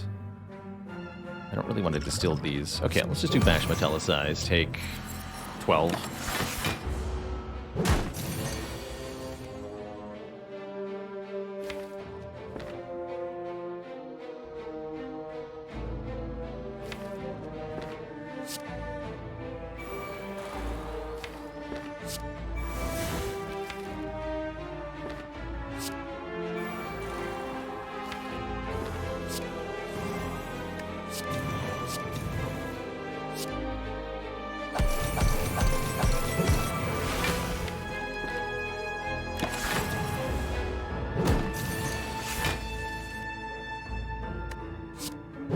Stay weakened. This is never happening.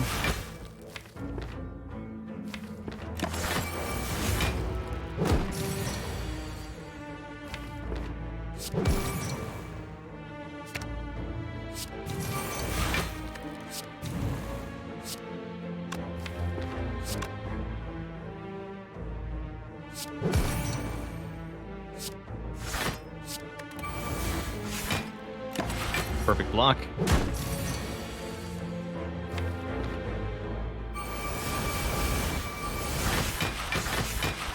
Delete the whole deck. Why not, right? Wouldn't you?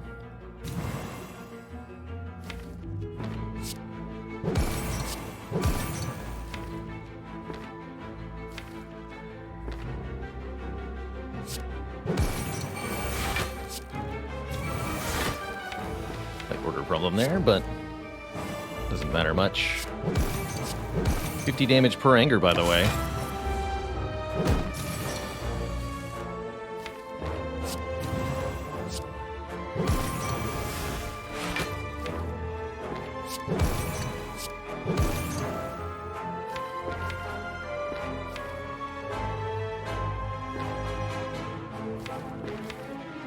Havoc hits Battle Trance. That's interesting.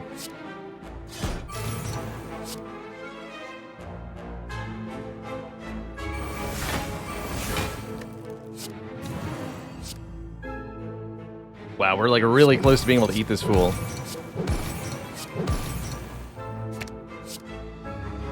Dupe Pot lets me feed.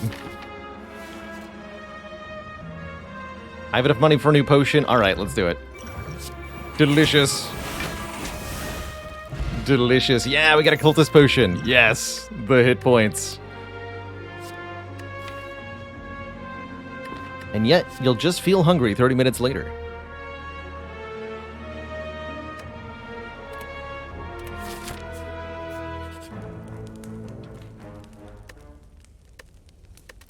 let's get Dark Embrace upgraded for the 1 energy save. I guess Warcry Plus said, yeah, kind of no downside. It's not no downside, though. It's a card play against Heart. It's a card play against Time Eater. This could be a bit of an issue. But yeah, almost no downside. You're right. Almost none. Am I willing to Havoc Bash right now? I guess so. Heck, that one in particular.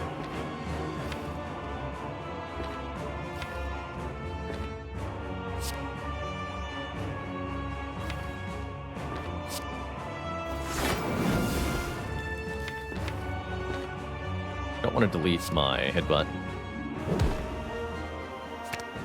Take back a Havoc, thank you. Take a little bit of damage here. Note that we can eat the birds. They are not minions. Hello?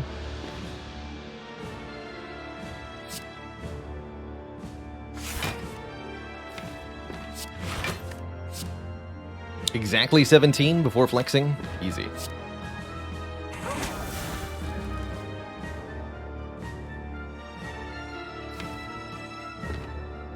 Could Havoc, Dark Embrace. Really don't want to this turn. Not going to play Metallicize this fight. Just get rid of that. Keeping Dark Shackles for now. Probably want to use it on the next multi-hit. Not this one.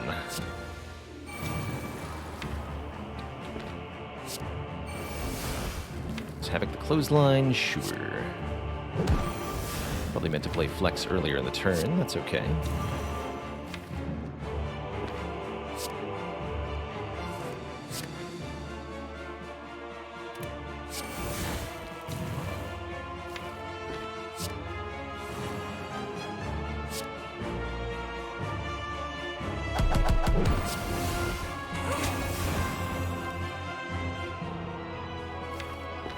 Don't necessarily want too many copies of Anger yet.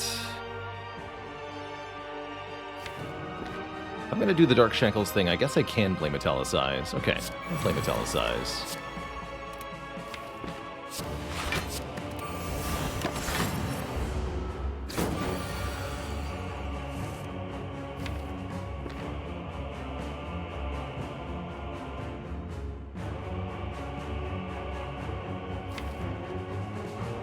Can I get away with it now?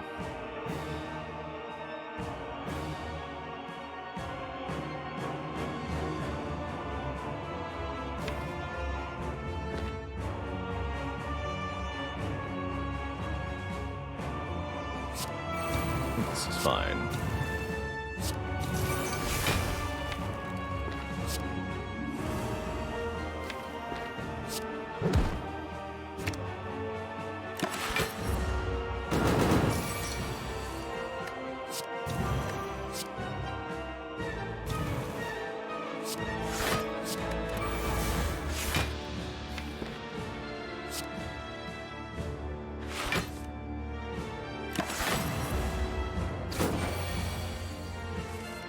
Okay, we want to kill it next turn.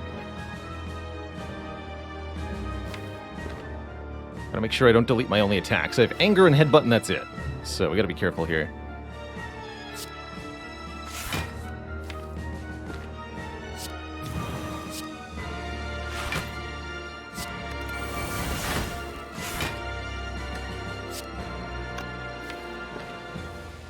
So go Limit Break, Battle Trance, Limit Break.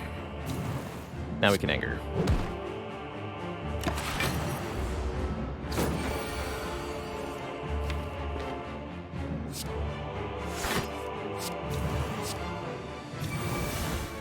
Is that enough strength? 200. Go.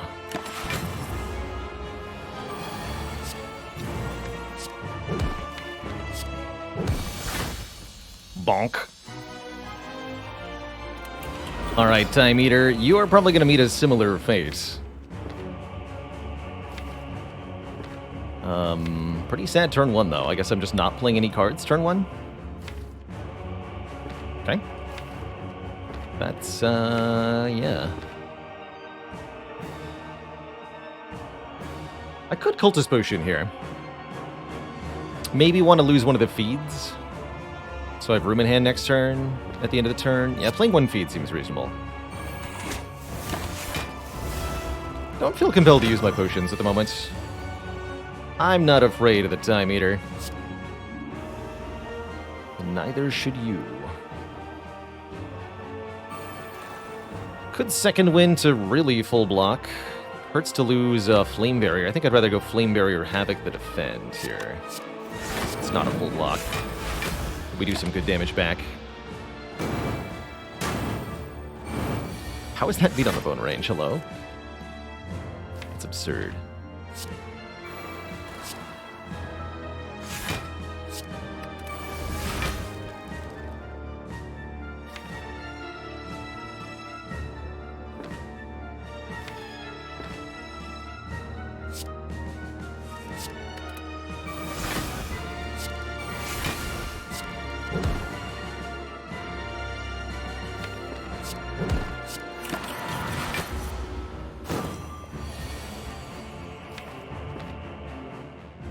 Drawdown, huh? I'll show you a drawdown. I can just double shrug. No, I want to battle trance, limit break, headbutt. I could even then havoc the headbutt, putting us to 16 strength. That's probably enough, quite frankly.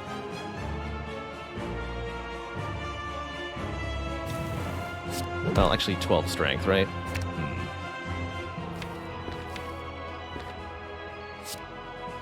And then this does some pretty mega damage. We'll do it.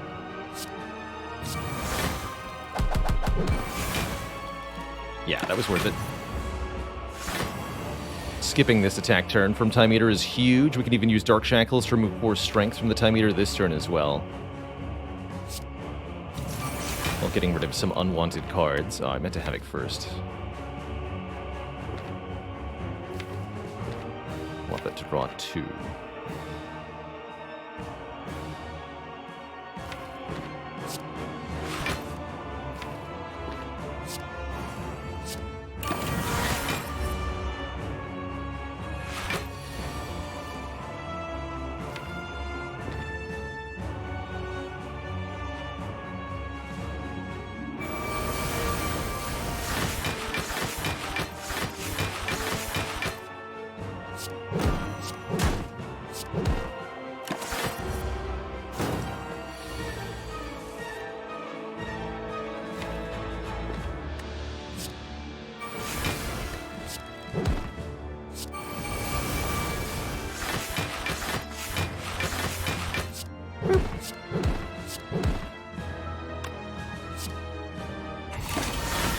Tasty.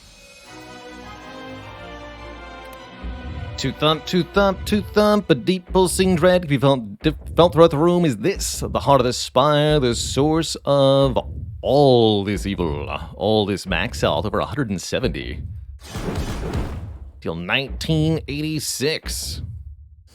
Hair metals in style. And you advanced to Act 4.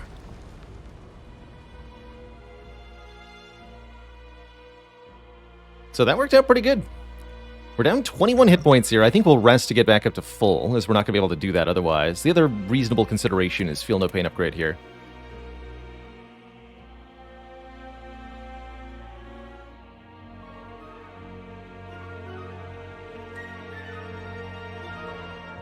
And that's right, in response to Imrando's question, why does the Heart's debuff purge work differently from other bosses? That's because the Heart only purges negative strength. Whereas Champ, Time Eater, Slime Boss, and the Awakened one will purge all debuffs. Fun fact, I've mentioned the... actually, it doesn't work against Slime Boss, because Slime Boss doesn't keep strength, right? Yeah. I have to talk about Slime Boss, but that's kind of irrelevant. Alright, let's sleep. Full health. Oof. Dolly's Mirror out of price range, Reaper out of price range. Those hurt. Berserk even would have been kind of decent, quite frankly. Of the things that we can afford, I don't actually want any of it. I like the Ritual Potion a lot for the Heart. I like the Distilled Chaos a lot with our Frozen Eye. I don't feel the need to add another Shrug. So many armaments we've turned down. Gonna keep happening. All the important stuff already says plus.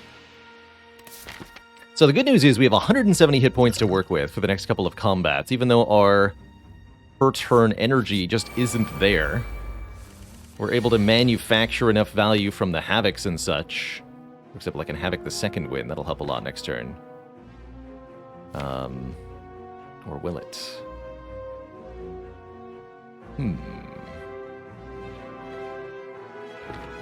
There's a 50-50 chance I can Havoc the clothesline onto the correct target.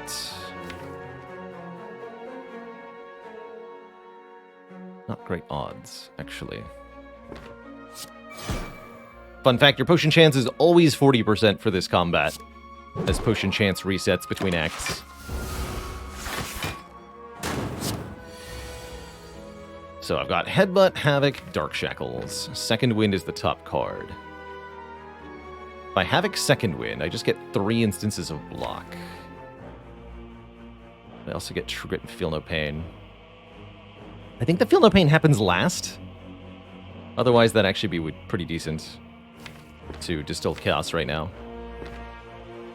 But what I'd like to do first is Headbutt the Clothesline and then Havoc the Clothesline. If the Clothesline lands on Spire's Spear, then I can use the Dark Shackles to block the rest of this. Unfortunately, the target for the Clothesline will be chosen randomly.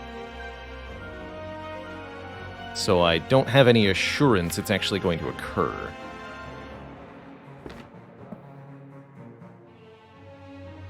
But I think it's worth a shot to try to save a lot of health here.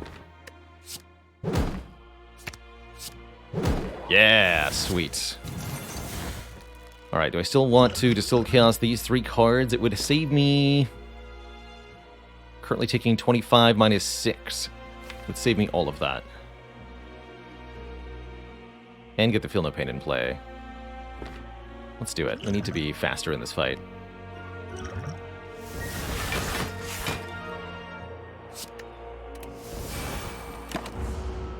Lose a feed. Okay with that, though.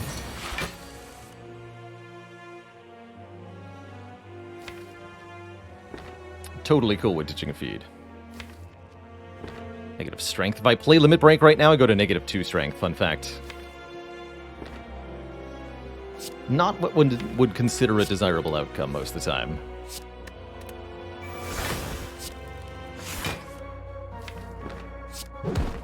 Still waiting on Dark Embrace. Oh, it was literally the bottom card. That's so brutal.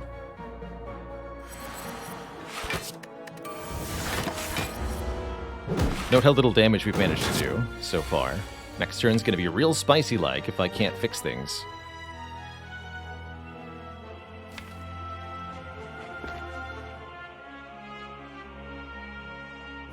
I think we have to kill the spear first.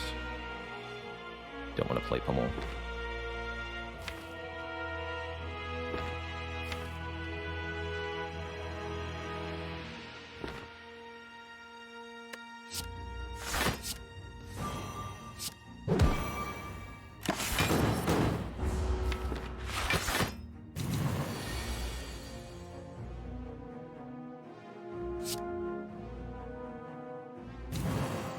Go to 6. Dark Embrace, Seeing Red? It's gotta be.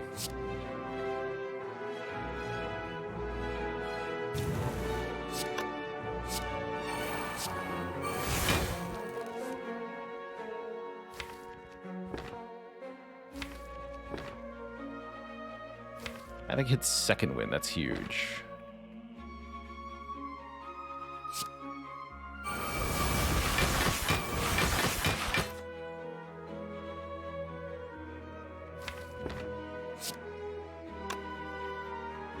Strength. Could have Flame Barrier twice. I'm looking at Limit Breaking twice. Or maybe even just once.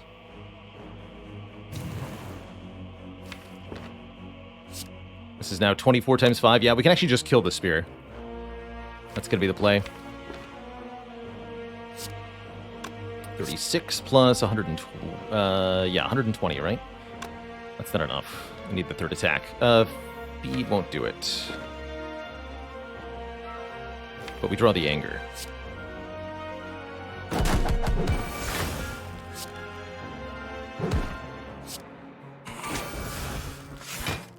How about that? 12 whole strongs.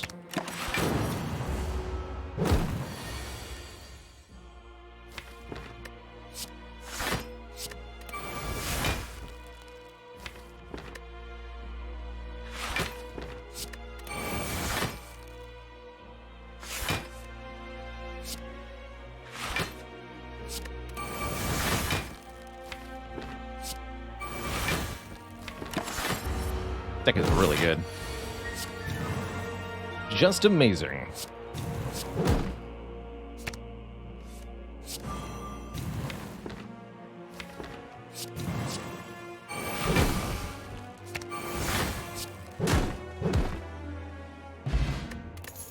And in case it was necessary, I don't think it was, Fossilized Helix prevents the first time we lose health each combat.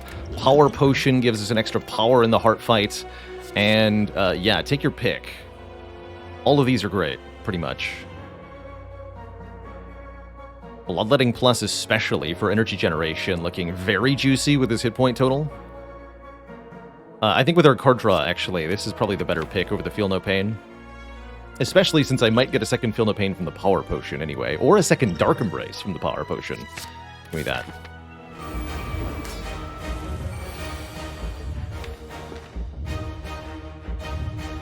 Pretty sad turn one. However, the good news is Dark Embrace is early on. What's this Power Potion got? Yes, it is indeed another Feel No Pain. Take that over the Inflame, although, yeah, with the Ritual Potion, take it over the Inflame. We're fine damage-wise. Just gonna go Defend, Feel No Pain, no other cards. I guess I could theoretically play the Feeds.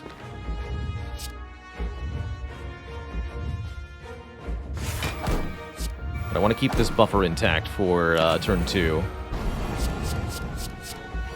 Fortunately, we're getting multi-hit, which is not so good. Also, 4 status cards in the top 10. Also not so good. Means we are losing this buffer, unfortunately. The good news is I have 160 hit points, so we'll be fine.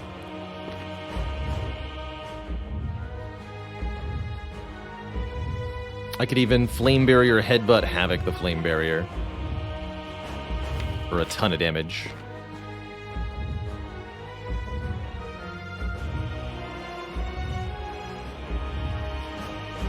Sounds pretty nice. More like 3 times 14, that's right. Nerd.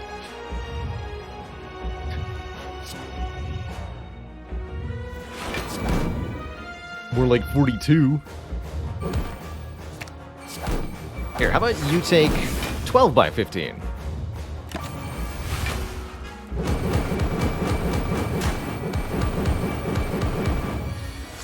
Thanks.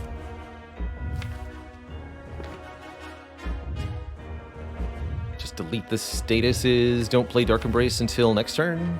That sounds fine.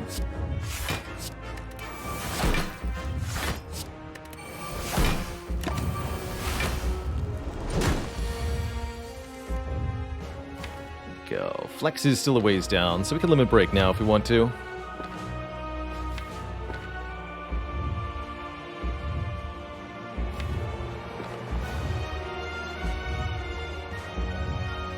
Something as simple as Defend, Dark Embrace, Metallicize. Seems like a mundane turn, but it gets the job done. Where's our next Havoc? Not for a while, but Second Wind will save us. So I don't actually want to play that Defend, I want to delete it.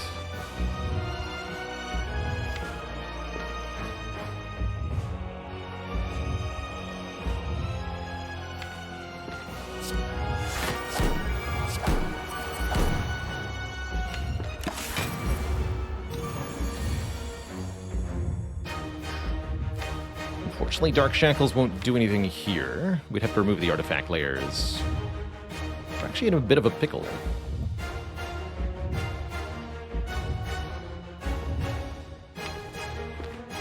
I think I'm just going to second win the Dark Shackles, looking at it. Unless there's some way to get to clothesline this turn that doesn't involve playing the second wind. I don't think that's going to happen.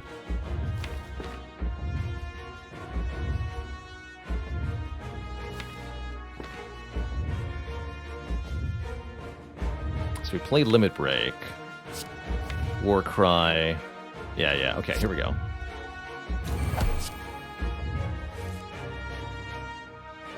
Put this on top, but if we just get draw with the Dark Shackles, or with the Dark Embrace? Not Shackles. Feel no pain, second wind.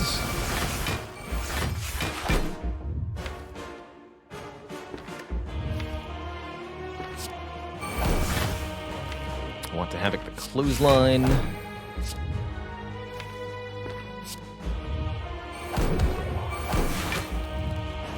Now we're talking. Could keep this turn going as well. Let's do that.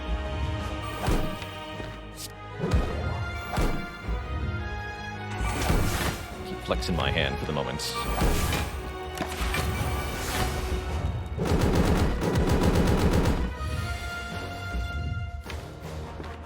Perfect.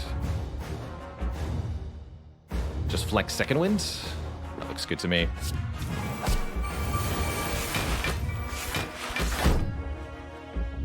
I can Limit Break, Headbutt, or even do wilder things. Actually, let's just turn this into immediate damage. We need some.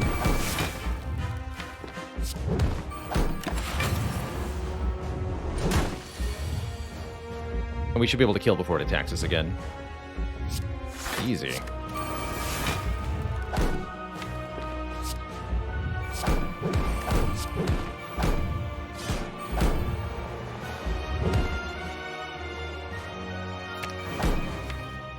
Creepy.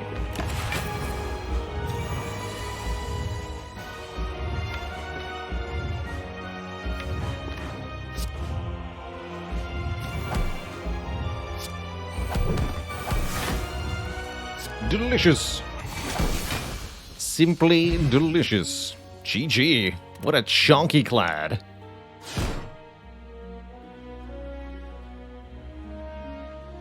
GG. So what do you all think of that flex pick? Flex over corruption early on. Obviously, given that we ended up with Dark Embrace, Feel No Pain, and we saw a Body Slam, we could have used the corruption for glorious nonsense. But the flex also did the job. Really, really well, actually. Once we found the Limit Break, it ended up being a way to get to 100 plus strength against Time Eater, all off of that one copy of flex to start. Kind of cool. I do agree. I would have won faster with corruption. Fleculatory. Havoc really carried that run, too.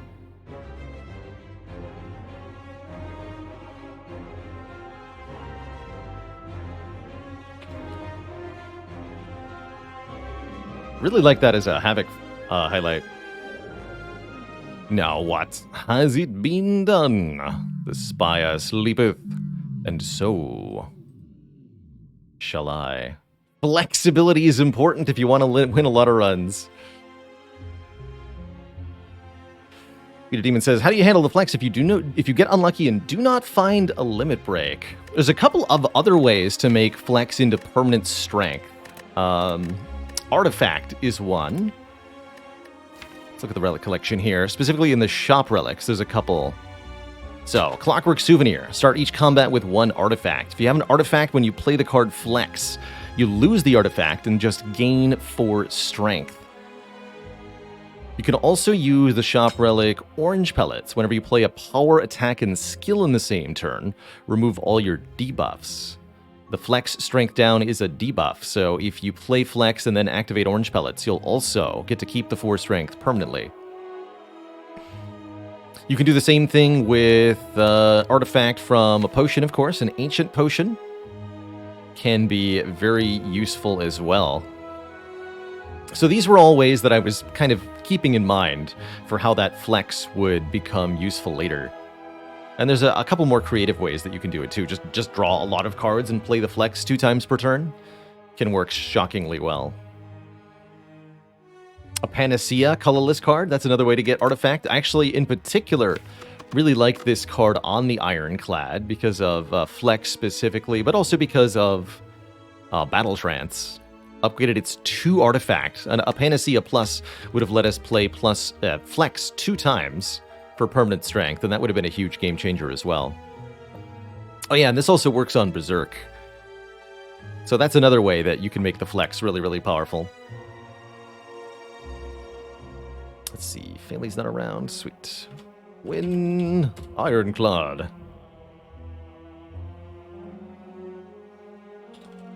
So now we're at 235. Very good. Very, very good run.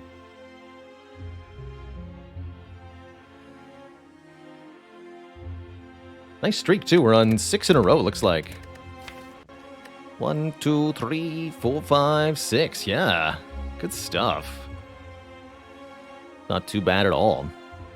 In just a couple of minutes, we'll see if we can keep it going with the silent, but it is, as usual, break time between runs. Going to refill the legs, stretch the water. When I return, in a couple of minutes, we'll slay more Spires. Don't go nowhere, folks.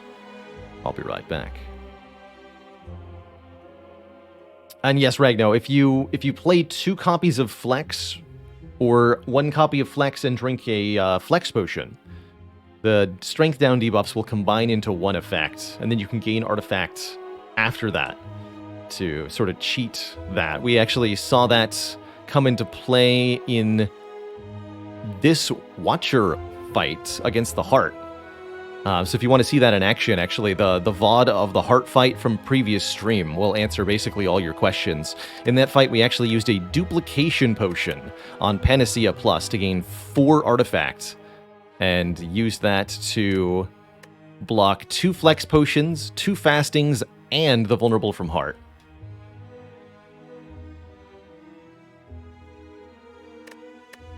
It's pretty cool. Anyway, back in a few minutes for some more Spire. Don't go nowhere, folks. Oh, that's the wrong thing.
Hello? Hello, Buzz Mowgli. We're back. Thank you for your patience, everybody.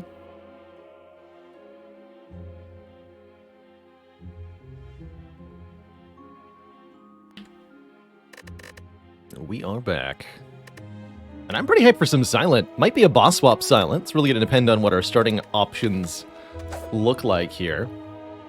But I am definitely in the boss swapping mood.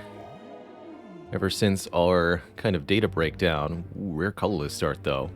Or double elite snipe. Take a look at the map. That's a maybe get a free burning elite. About 70% chance. Actually, I could even go 2 shops, make it much higher chance. Interesting.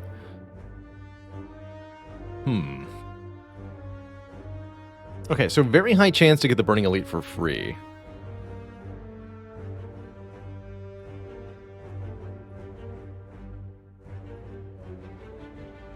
Be 90% if I go to 2 shops.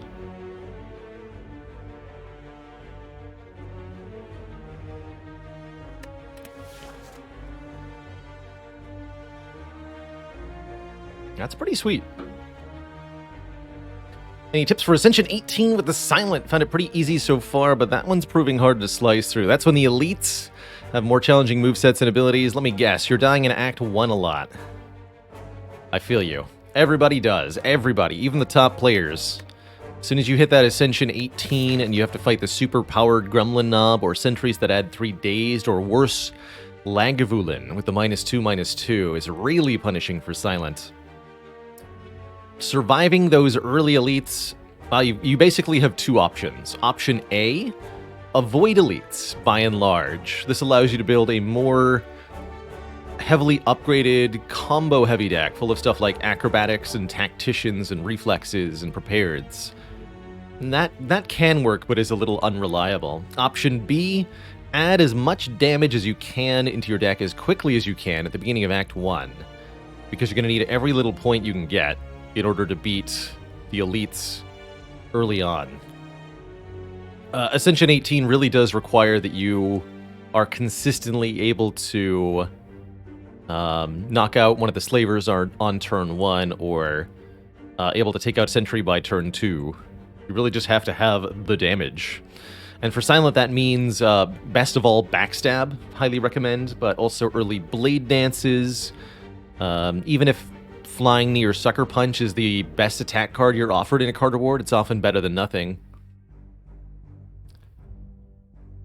But other really, really good cards to look out for: Predator, Terror, Glass Knife, or any other high damage rare attack like Unload works too if you see it. But Terror most of all. Terror is the really big one. That and clever potion use is the other really, really big thing to emphasize when it comes to elites.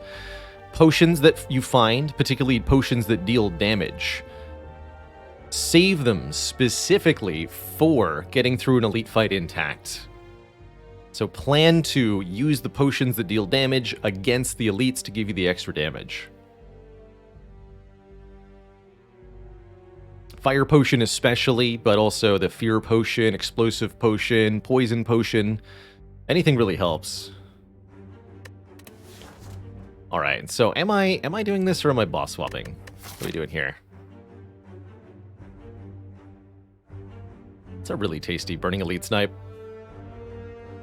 I want it. Give it to me. Flex potion, especially if you get a multi-hit card like Blade Dance. Finisher. Riddle with Holes if you have to. Like, if you find an early flex potion, you can first pick Riddle with Holes just because it lets you kill 1 elite. I wouldn't really recommend it, but, you know, desperate times, desperate measures, and all that. Alright, not a Jawworm, so that means I think we're guaranteed?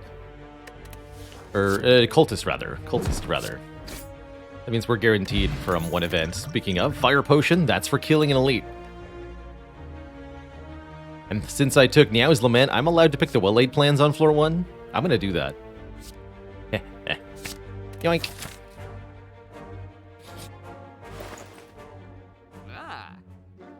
If only Lantern were on sale.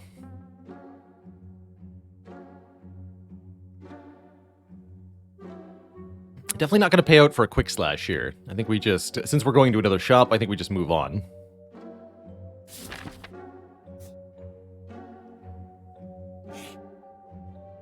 Oh. Okay. I'll do it. That'll let me actually buy Lantern. If it somehow were to reappear, which is not how it works. But don't worry about that.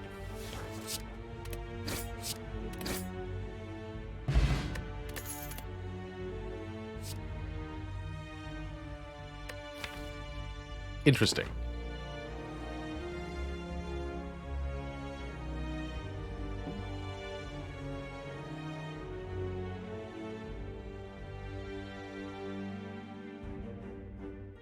See, but I already skipped a damage card. If one is good, two is obviously better. I mean, it would help us beat Guardian, right?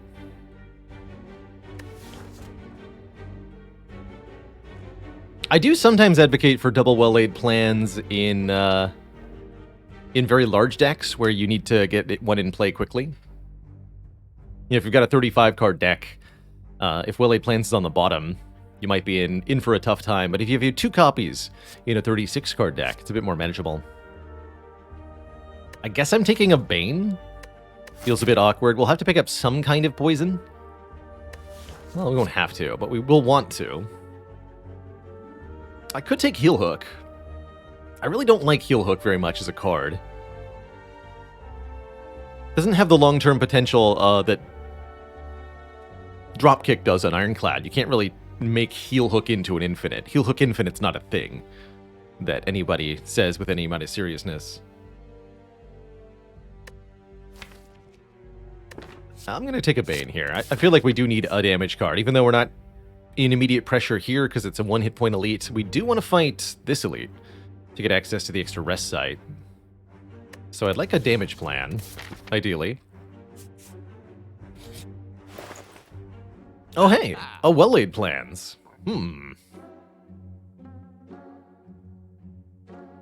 Robotic Fish says, why is Dropkick an infinite potential but not Heel Hook? The really short answer is that the greater context of the classes means that Ironclad is way more able to abuse Dropkick than the Silent is able to abuse Heel Hook. More broadly explained, Silent has a larger starting deck and is way less able to form that kind of infinite combo anyway. Silent has easier infinites to create than a Heel Hook infinite, using stuff like Reflex and Tactician. Ironclad has access to Exhaust, which means that 2 drop kicks, even in a 35-card deck, can become an infinite combo if you exhaust all the other cards. Silent has no equivalent to that. Just to name a little bit of it. But basically, making an infinite combo out of Heel Hook is nigh impossible. It doesn't interact well with any of the other deck directions the Silent can try to build into. Whereas Dropkick on Ironclad, it's just kind of like, it's 2 out of my 40 cards, but I'm infinite with it.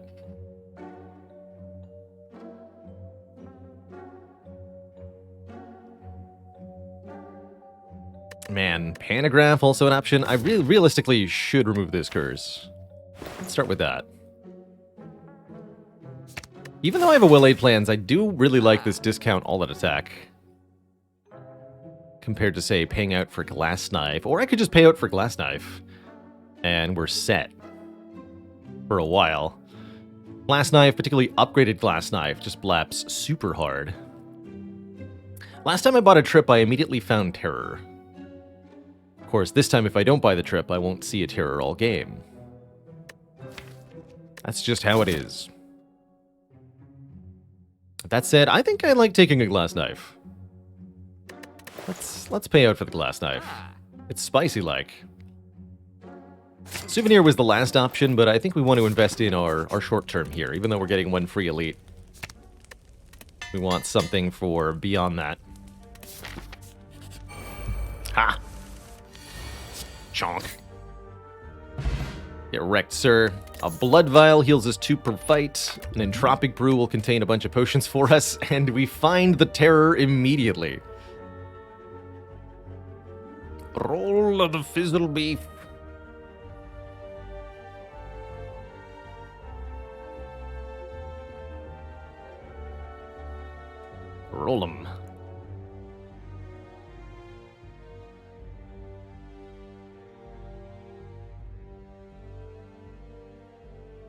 The Dadane is pretty spicy too.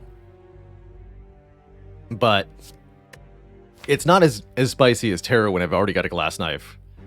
It's just not. I don't feel any need for AoE at the moment. We'll kill the sentries just fine with a fire potion and a glass knife plus. So I'm going to take the card that scales us really, really well. Have you ever pulled off a boss snipe with Niao's Lament? I have not had the pleasure of having that naturally occur to me. Maybe someday. Maybe someday. Do I upgrade Terror immediately?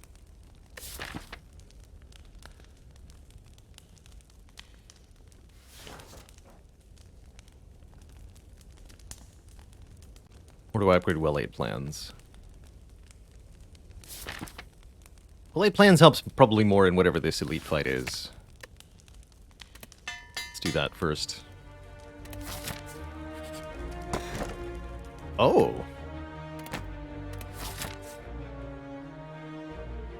Well now. Wing boots allow us to ignore paths when choosing the next room to travel to up to 3 times, and I could use them pretty aggressively here to get... If I use 2 charges, I can get 2 extra elites. And that seems pretty sweet. That said... I'll be missing out on my easy pool fights.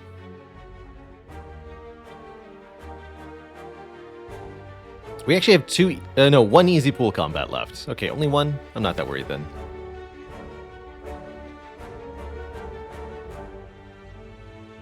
Three elites does sound fun.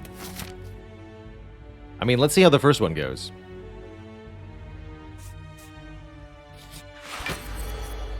It's a Lagavulin. This is why I didn't consider the Terror upgrade all that good. Could go Glass Knife Bane, but we're going to wait until Well-Laid Plans is put in play.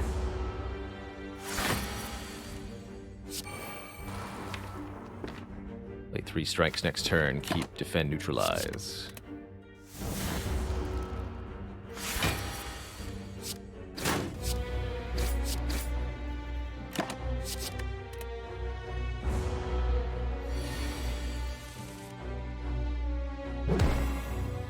Neutralize and 3 defends. I don't think we're ever killing next turn, right? This does 36 damage. You do it best 36 plus 9 plus 10. 36 plus 19. Plus 20 from the fire potion. 75. Yeah, we can't kill. Next turn. Without having played damage cards on this turn. Unfortunately, we do whiff the Survivor, which means we take 10, but I think that's all we're going to have to take here. Get him. If the draw order is good, we might not even need the fire potion. I don't think that's going to be true. Yeah, these will only be 6 damage each next turn, so we'll probably need to fire potion. I could maybe try to keep Survivor defend and block. 6, 3, 3. We could take 3. I'd rather just use the fire pot. Got an Entropic Brew, after all. Let's be aggro here.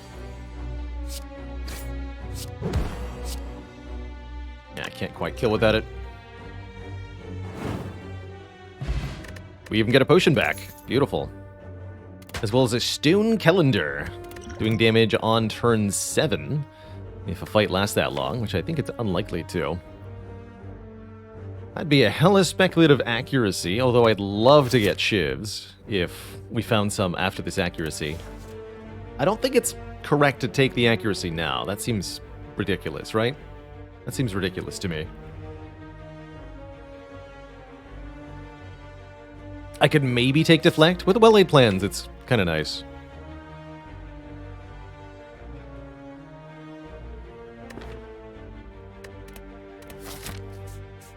Let's just fight another elite. It's the Gremlin Knob. Terror Glass Knife turn 1. We might not even need a potion here. Get him.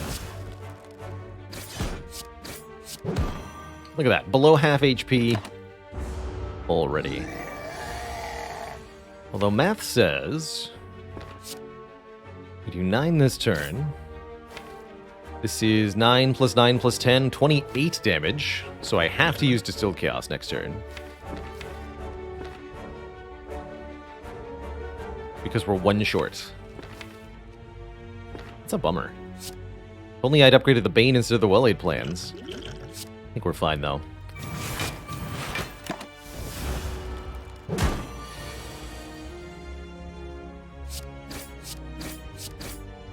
Now, technically, this might not kill the knob. Thankfully, it did. We get a potion back, as well as Akabeko, making our first our first attack each combat do bonus damage. And early favorite of mine, Backflip. Block and draw. We're not fighting any more Gremlin knobs this run, since we just killed one, and we're only fighting one more elite at most this act. So I'm going to grab a Backflip. I like Backflip plus Well-Laid Plans to get you up to that initial set of 7 cards to retain plus 5 draw each turn.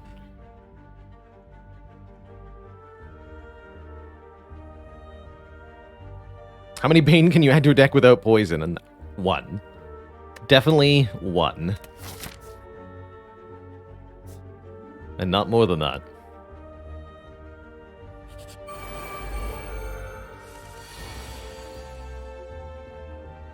This would be a good fight for the colorless potion. This is not exactly an exciting turn 1. Probably just Well-Laid Plans, defend, hold, strike, defend. Yeah, I think we should colorless potion. Shuffle 3 random 0-cost attacks into the draw pile. Or draw 3 right now. Let's do the Metamorphosis. What do we get? Grand Finale. Another Glass Knife and a Sneaky Strike. These 2 are good. Finale, not going to be usable. With 14 cards in the draw pile, unfortunately, I can't really do anything about that.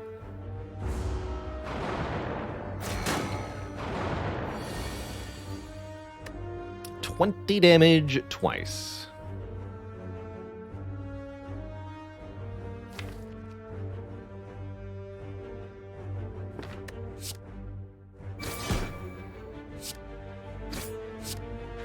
Seems pretty good to me.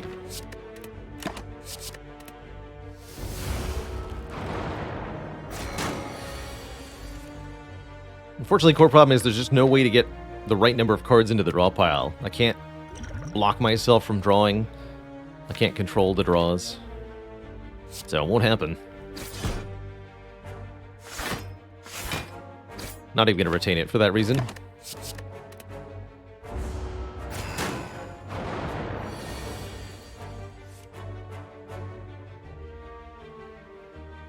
+7. Perfect. Just keep the Backflip then, don't play it.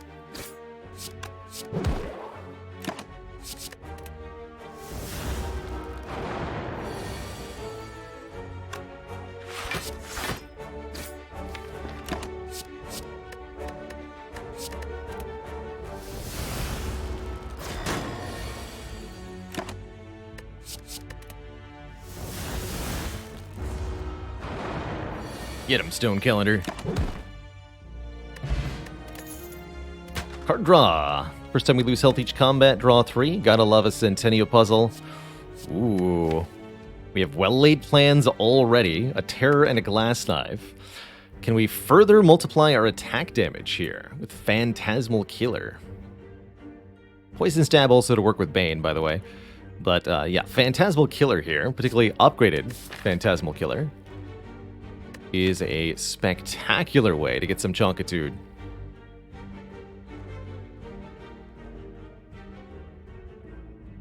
And we've got Akabeko too, so we can really do some nonsense. Oh my. Really like Phantasmal Killer. So the best part about PK now is that with an upgrade on it, it'll be a free card. It's actually a very nice card for low energy silence, especially if you've got bonus draw from stuff like Well-Laid Plans or Backflip. Could now use the Wing Boots to get an extra upgrade at the cost of an event. I think I'll just take the event, keep the Wing Boots charge for later in this run. And I think we have a surplus of health, so we should be able to get yet another relic here. 1 click to get a mummified hand. Good lord. That is truly absurd. Also, hello, Jawworm. Here at the end of Act 1.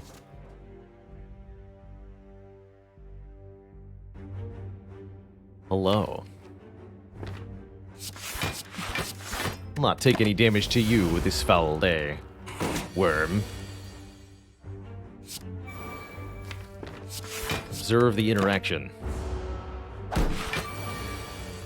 Akabeko plus Phantasmal Killer. Deal 40 damage. Twice. Another backflip. Yeah, I want another backflip. I want card draw in this deck as we add cost reductions, especially on the PK here. We want to be able to get back to that quickly.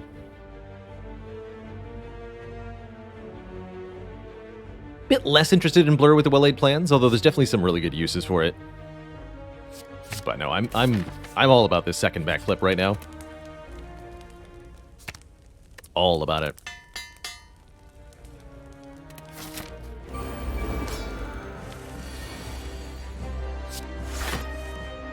Yes.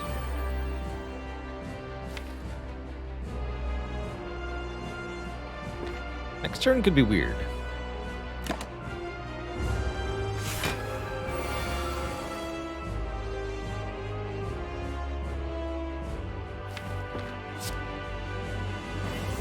You ever, as Silent, just play a strike for 42 damage?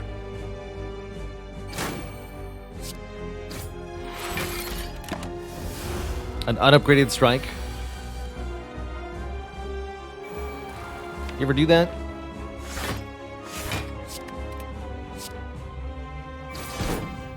Take one on purpose here.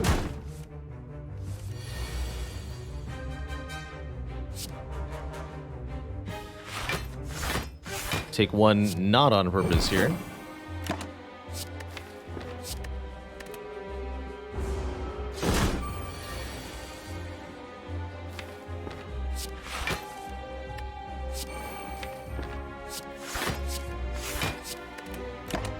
Get him, Glass Knife.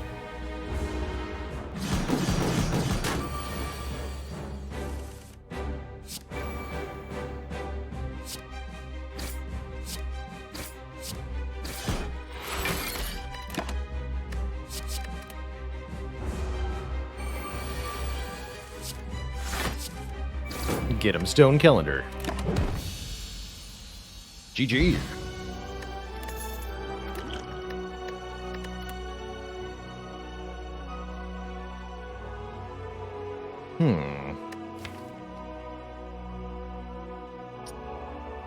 Ooh. A real finale.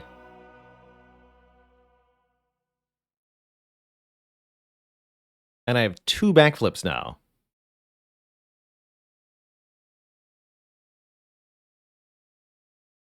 So, Wraith form here is pretty broadly good, especially with Mummified Hand.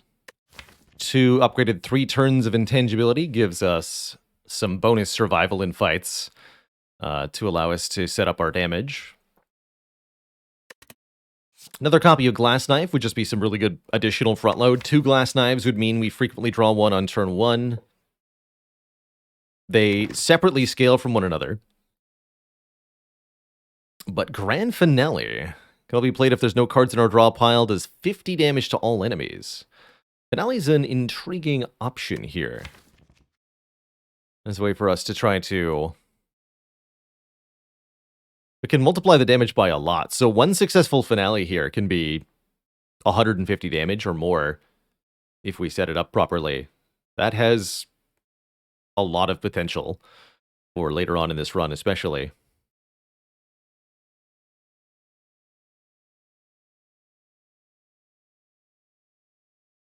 Stone Calendar equals Grand Finale at home. All we have to do is survive for 7 turns. If Wraith forms 3 of them, you know, that's actually kind of plausible.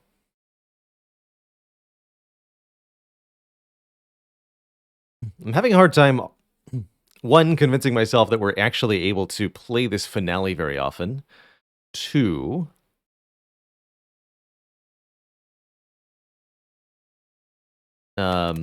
overcoming the benefit that we're getting from the mummified hand on this Wraith form.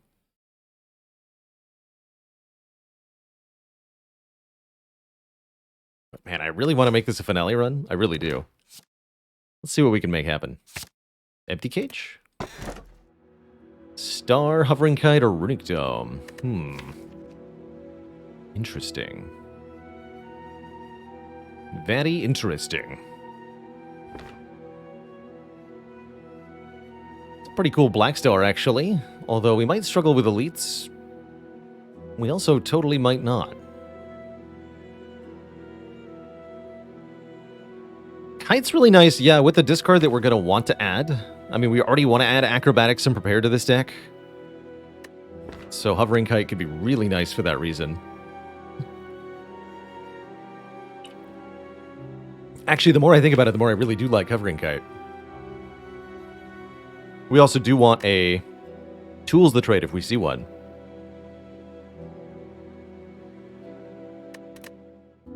I like it a lot here. Blackstar seems a little questionable with the grand finale. We might even be avoiding elites this act a little bit. Not really in the mood to do a Runic Dome run. Alright, early elite is not forced. There is a way around. So I do like this path quite a bit. We also have wing boots, don't forget. Note to self. So maybe fight the elite here?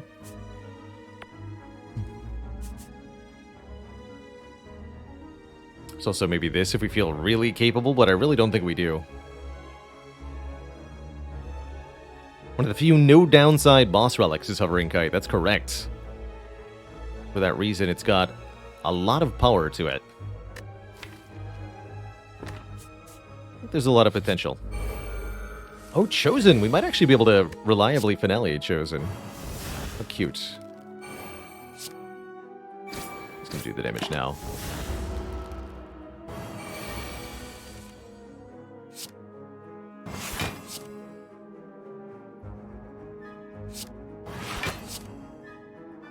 Can't keep it, though. Understood. Oh, I made a mistake. I was not supposed to do that. I wanted to take one for the puzzle here.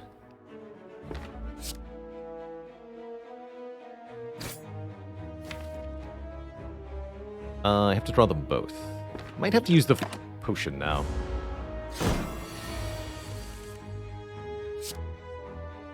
Yeah. Did that to myself.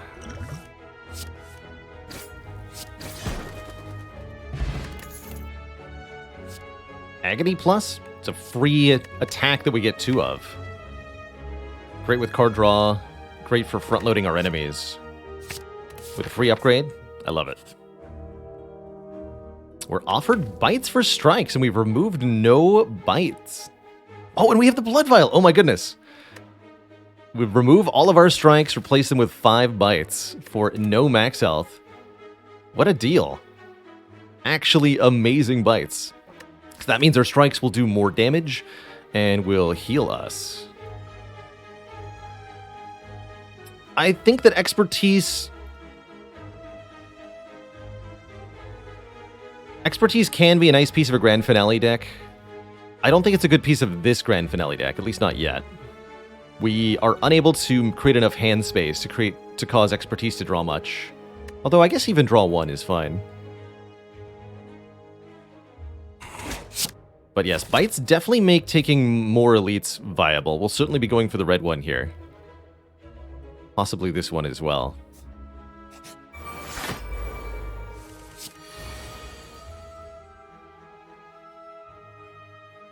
Is it ever better to deliberately keep the Blood Vial? I really don't think so. Can't imagine that it is. Look, an energy. That's a really bad turn 1 draw. Well, that's what bites are for. So draw 8, right? I have to draw the well-laid plans for this to work. Doesn't work. I just draw all 5 bites next turn? With VK? Is that going to be enough? So I do 14 by 3, 42.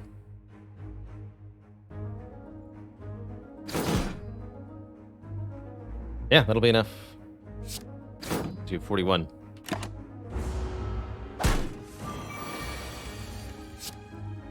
Crunch. Cool. Don't actually have the discard yet, so I don't think Tactician's very good. On 3 base energy, Blur is also pretty underwhelming without an upgrade or without dexterity.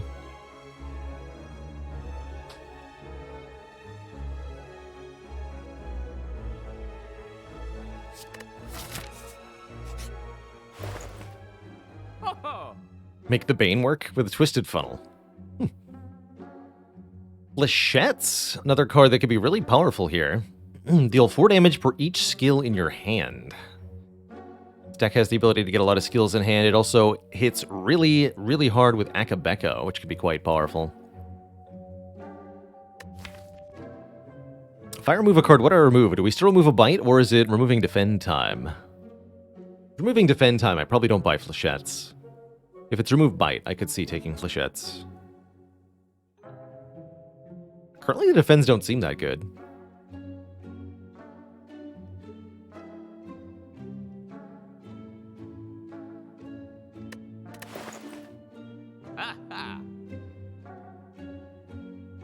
Do Twisted Funnel, card remove. I really don't think we need the Bane to be online that much. The small additional damage won't be that relevant later on. I think I'd rather have the extra money for card removals later in the run. How about removing Bane at this point? That's actually a valid option. Just remove the Bane. Keep the blocks, the bites.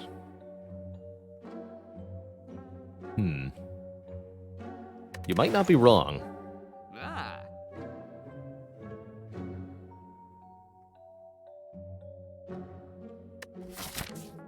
This was our planned shop. It's pretty sad.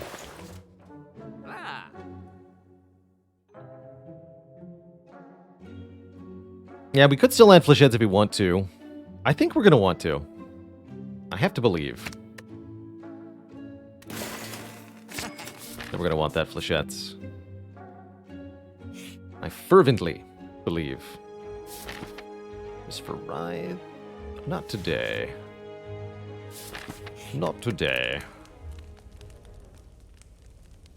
Upgrade Flechettes or upgrade Terror? Terror. Zips, thanks for continuing that gifted sub from Osiris.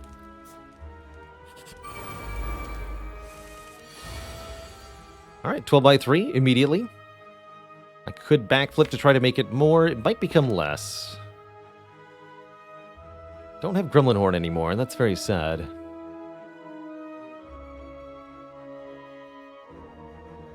I also might need to use the Akabeko to kill the Gremlin, although I'll probably just use the Explosive Potion to do that.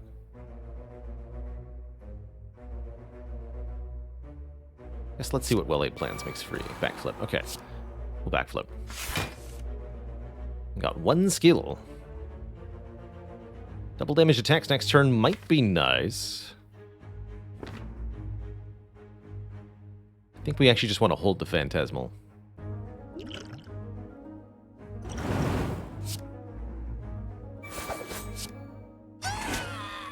Let's see, 13 cards in the draw pile. If I take damage, I can make that work.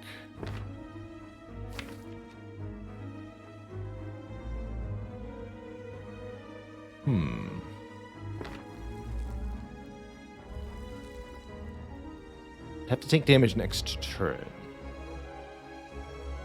Which I definitely can't guarantee, so I don't think I should. Keep the backflip and the Phantasmal. Let's do it.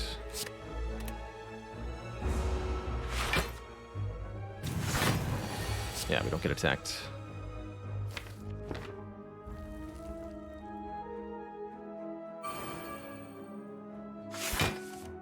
Good.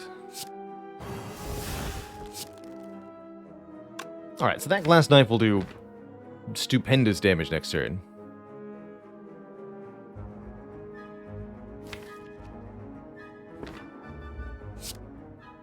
Keep one of the Agonies as well.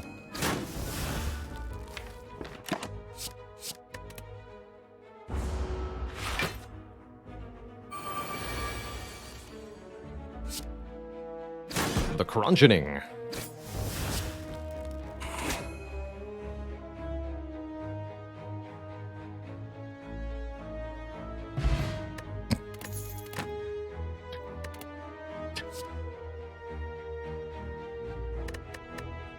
Watching you, Spire. It's an easy footwork for me. We got 2 backflips. We got a mummified hand. Footwork's amazing.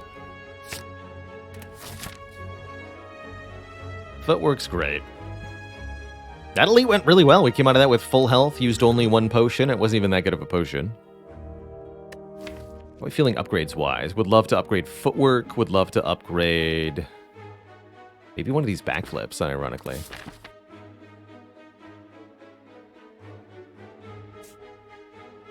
Could use our wing boots to get extra elites right now. I'm still not feeling that.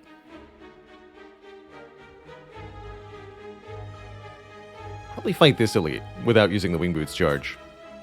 Nublet198, thanks for the prime sub. Welcome to the Cozy Sub Club.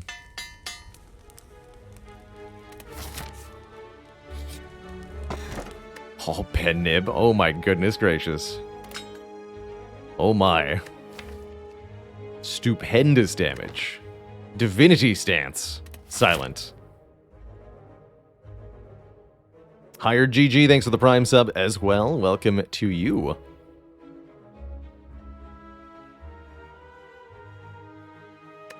So we can one-shot a boss with Grant. Oh, we're gonna kill Champ like that? Yes. Is that quadruple with Phantasmal Killer? Yes. And therefore times 6. If the target is also vulnerable.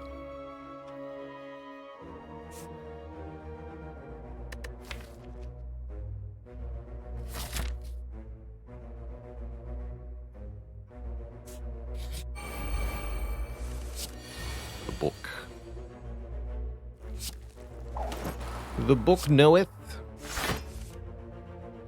Okay, might as well play. I would actually like to draw additional for the double damage turn, so I'm not going to play another defend here.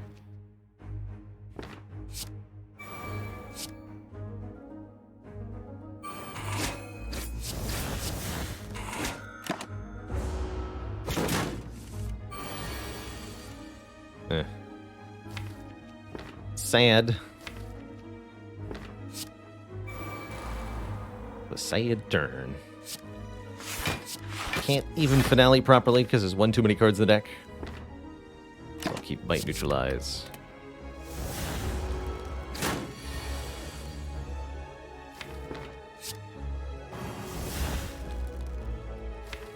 Gonna try to pen nib this knife one time, or do I draw it again? I think just pen nibbing it one time will be sufficient. Put the Neutralize into the draw pile before I backflip.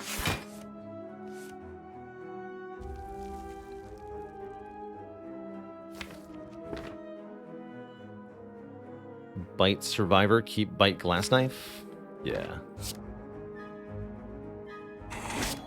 Oh wait, I get 1 more attack.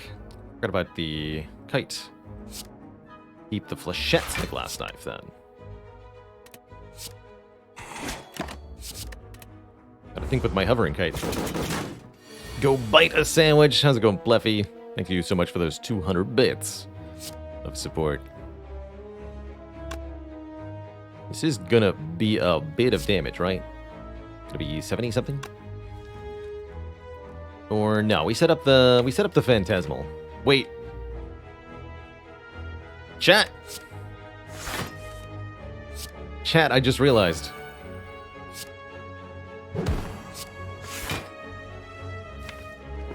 I can do so much better than a stinky glass knife. Nom. Grand finale. Eat 300 damage to your face. Oh, and we did a very good thing by ending that fight with Pen Nib on 0, because now we also have Nunchaku on 0. After we play the Pen Nibbed card, gain 1 energy.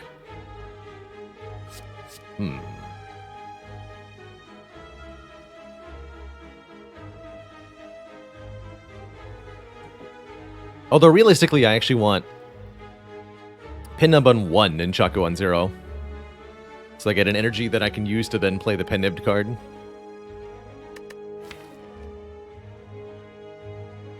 Bouncing Flask could be a thing. I think mostly if we've got Finale, we really don't want to be adding more cards. Certainly not Tactician here. Do I just avoid this store? Look at more cards? Store's got cards in it, though. Love Tap. Thank you so much for 6 months. The heck and half year. Not enough discard to make Tactician work right now. That is correct. But boy, could we. I'm like, oddly, because of the free upgrade, I am really tempted. Because we're going to be grabbing, for a while, everything that says draw discard. And we already have quite a bit of draw. I might regret this, but we're in good shape right now. Hopefully I don't regret it. Alright, well that says draw a discard on it. It's not my favorite, but I'll be buying a dagger throw. Prismatic shards here, but this deck wants to stay within silent. Pretty aggressively. Renlo, thanks for 4 months of support. Heck yeah. I win rate dagger throw for a reason.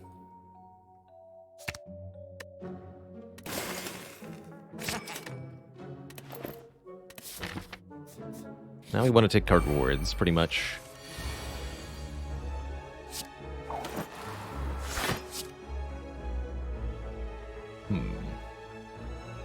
Terror on the Chosen?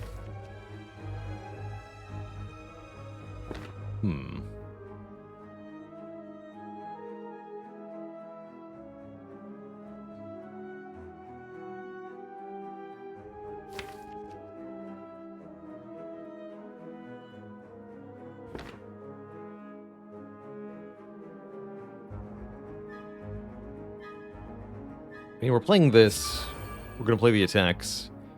It's a question of who I terror on and who I play the attacks on. I think what we'll do is just kill the cultists as quickly as we can. With the well-laid plans and the footwork, we should be okay in a 1v1. Hopefully. 27, good lord.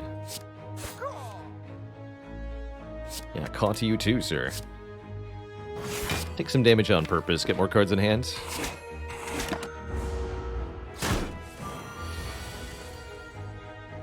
For shame. Reasonable spot to use the block pot. I'll do it.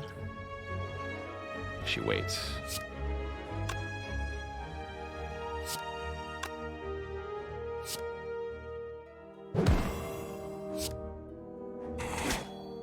Go flechettes, pendant glass knife. That still doesn't kill, though.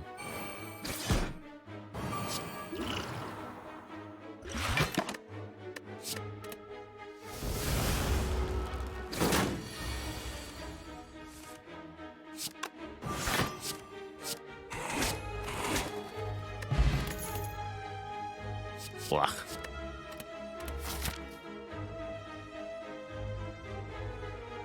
Are there cards from other characters that are great in Grand Finale deck? All the stances from Watcher would be good. Various ways to get vulnerable would be good. But the ones that are really, really stellar are the card manipulation cards from other characters. First and foremost, Hologram. Play Grand Finale twice. Double Tap could also do the same, but Hologram can also get back any other card you need, of course. Headbutt on Ironclad, Warcry on Ironclad, any card that lets you put a particular card on top. Seek from Defect would of course be super useful. Equilibrium to let you retain a hand. A lot of the Watchers retain stuff too, Meditate.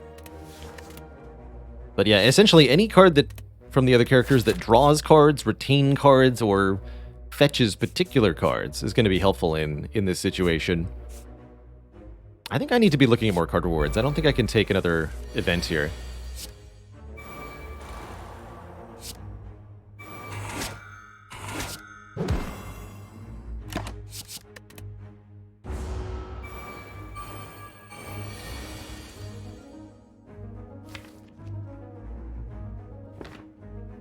So if I draw 8, there'll be 4 in the draw pile. Double backflip does that. So I'd like to take a little bit. So let's triple defend this turn then. Survivor. Bite. Hope we see both backflips in the top 10. We do. Good.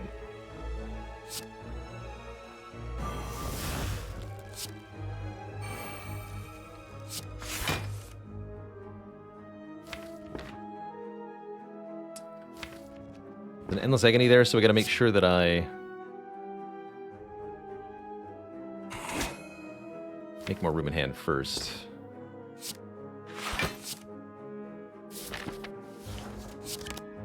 Oops. Grand finale.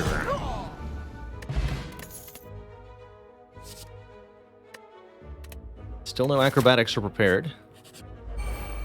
We're looking. Oh my.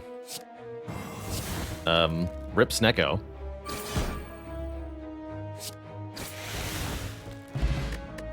Casual Pennib Akabeko Terror turn 1. There it is. Calculated gamble. Discard your hand and then draw that many cards. Yes. And that's why we take 3 combats instead of 2 combats in one event. That right there is the payoff. And is it a big payoff or what?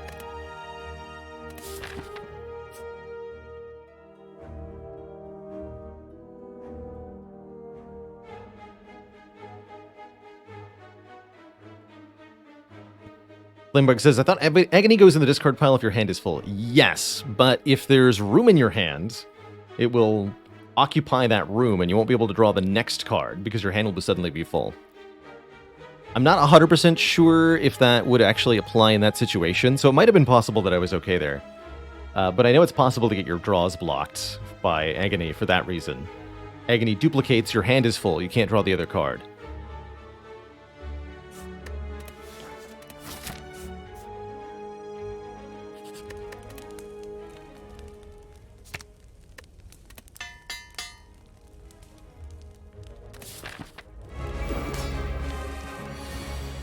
Alright, our goal in the champ fight, Pennib, Phantasmal Killer Grand Finale.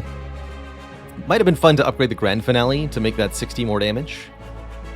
But I really felt like upgrading Calculated Gamble was top priority for this deck. Okay, no sign of...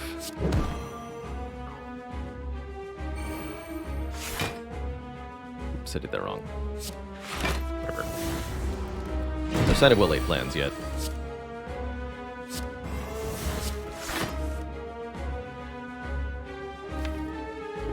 Gambling away endless agonies can be really nice. They'll duplicate themselves. Ouch.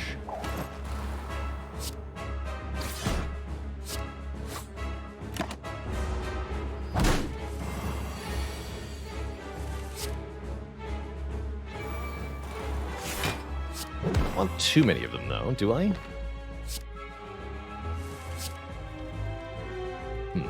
It's really not been working out for me.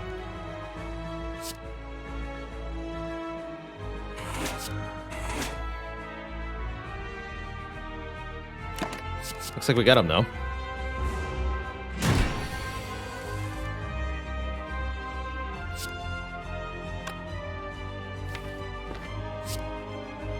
We're gonna be weakened? Lame. It means it'll only be 225.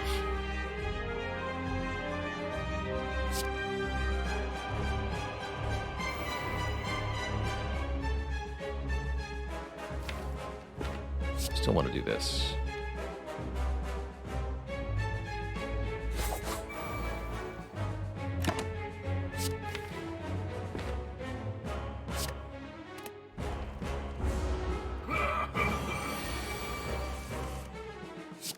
Grand finale.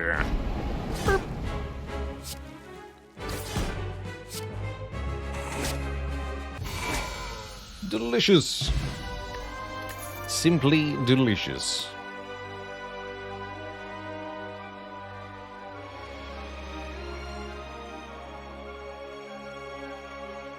Second chance at Wraith form here. Also would be pretty happy with an Adrenaline suppose with the grand finale, Doppelganger is kind of interesting because it is a form of variable card draw.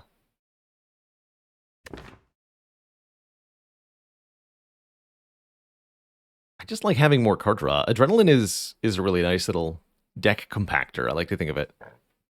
Just makes the deck feel a little bit smaller than it really is.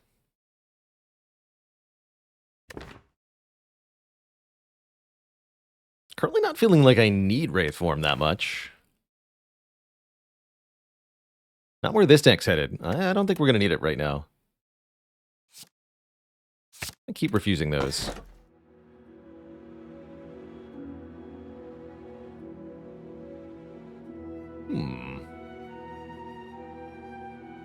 Now I'm very intrigued.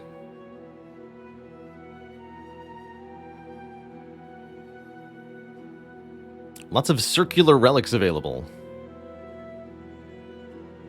Option A, Slaver's Collar. Get extra energy during boss elite fights only. If we can get our card draw online, that will be super helpful.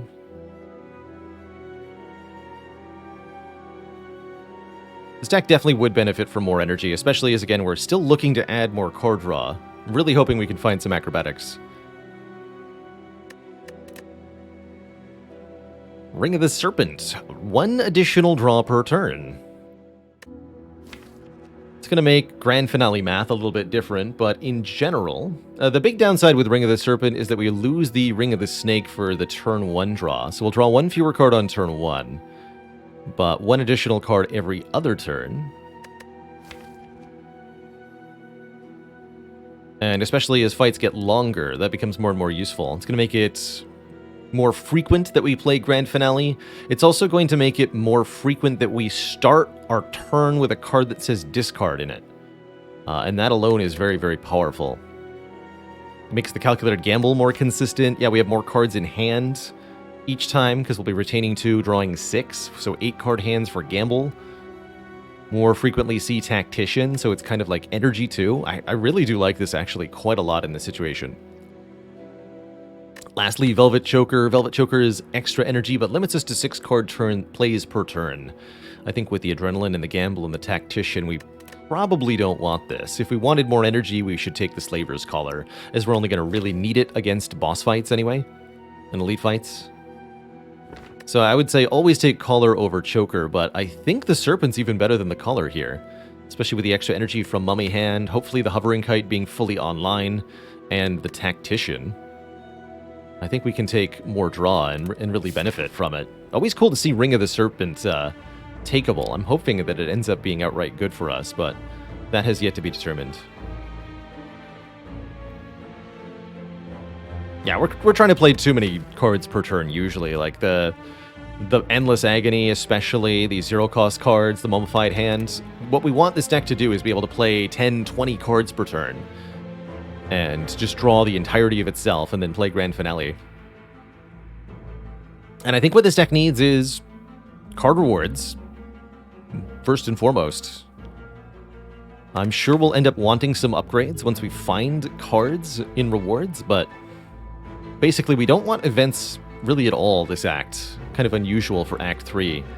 But we want to make sure we're getting the cards that are needed to bring this deck properly online.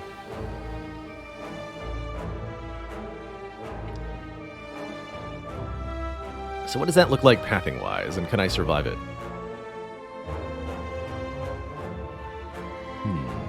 Also, I have 1 Wing Boots charge. We gotta remember that. I do have Wing Boots. Very much a big deal. Okay, that can get me an extra rest site, maybe. Starting like something like this.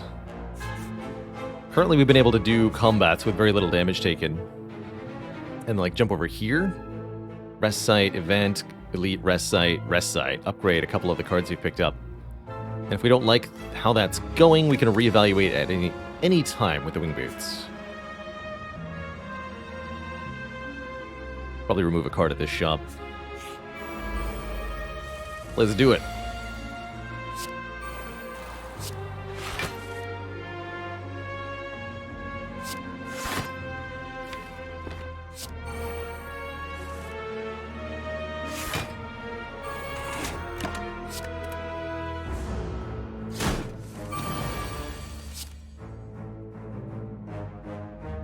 Thank you for the card draw.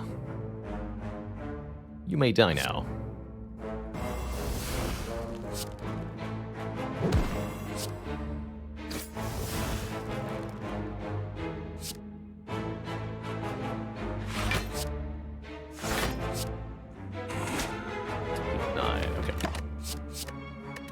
Oh, but you're putting a... Ah, the burn.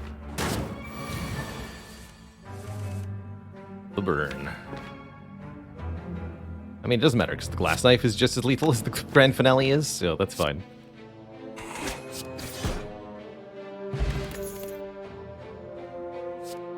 Dagger Spray Plus could do some stuff with Akabeko, but, I mean, it's no grand finale, right? Still not seeing the cards we're looking for. Quite the challenge. 24 times 3? Oh yeah, because we have Akabeko Pandem. Whoa. Frickin' die. Get absolutely destroyed.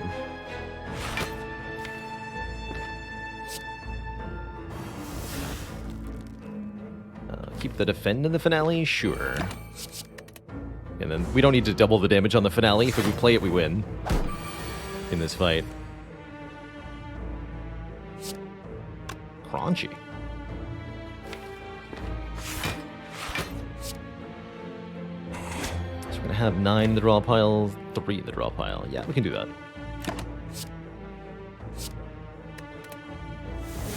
It's gonna take a little bit of play before I successfully remember that we draw extra cards each turn. Oh, and we overdrew because we retained? Oh my. Gonna have to look out for that too. This deck is complicated. Help! Someone help! I'm out of my league here.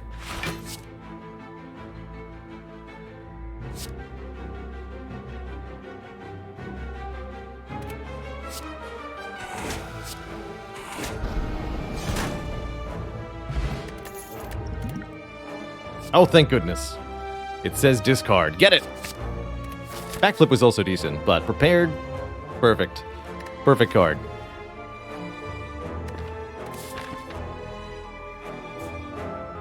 Call it ambulance for my brain. And for this Jawworm, who's about to be obliterated. That's right, buddy. I'm talking about you.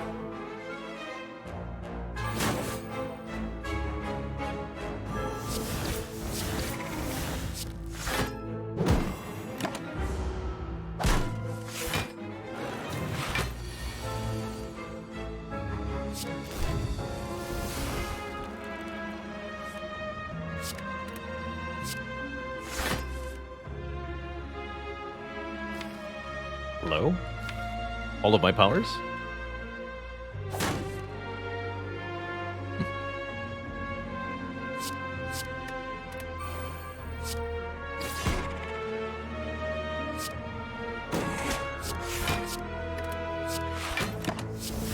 All right.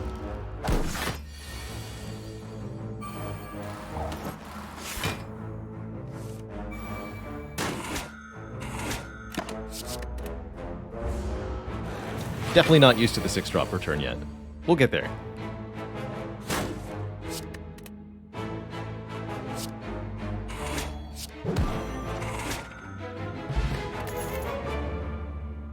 Corpse Explosion.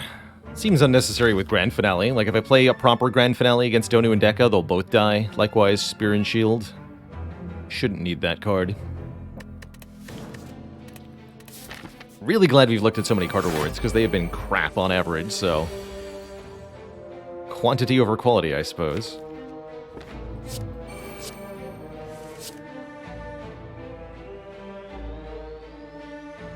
Please don't daze me. I don't want to Pendip this turn, do I? Take 1.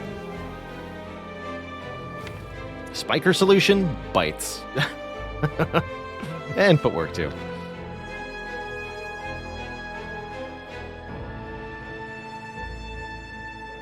Actually, let's try to kill this one first.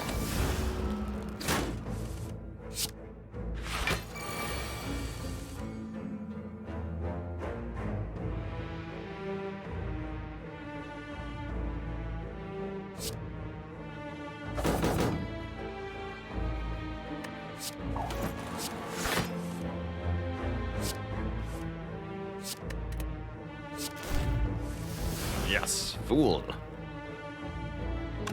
course, now I'm not finaleing. That's okay.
Okay, we do get a defend. Good. I'll take it. Am I desperate enough to take a second dagger throw? Where's the good stuff at, man? Hello?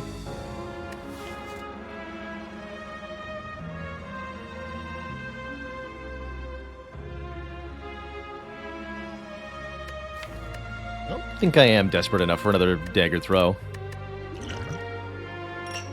Take memories over Blessing of the Forge, though. Shop will have what I need. Is it Apotheosis or Prepared? It's Apotheosis. Yeah, it's Apotheosis. It's super is Apotheosis. Apotheosis upgrades everything in the deck, very notably the Bites to be heal 3.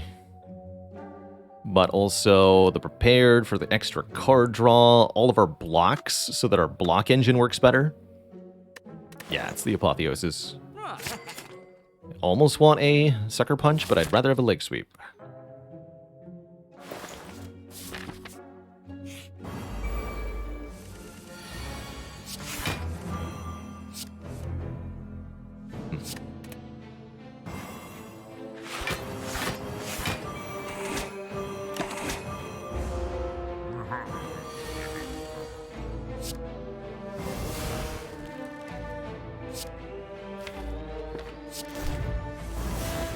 Giant Head shouldn't be too bad, I imagine. Let's see, 11 cards in the draw pile. Can I make that work? 6 plus 5. No. Okay.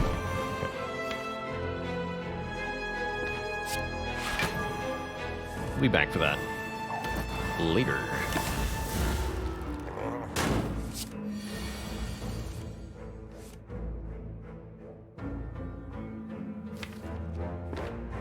Cards. And I realistically need to play the backflip anyway. You got it. 12. Perfect. Okay, I can use Cal Gamble to guarantee finale next turn. Good. Presumably with Pen Nib too.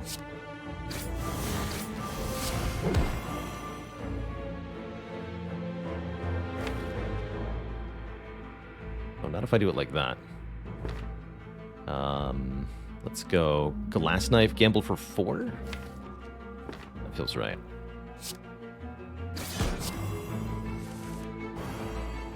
And then Prepared lets me do it at the start of the next turn. Or just keep Prepared, finale. I'll just keep Prepared, finale. So 8 plus 2. That's the required number.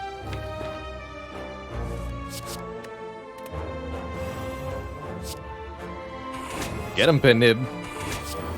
468 damage. Now that's how you end a fight.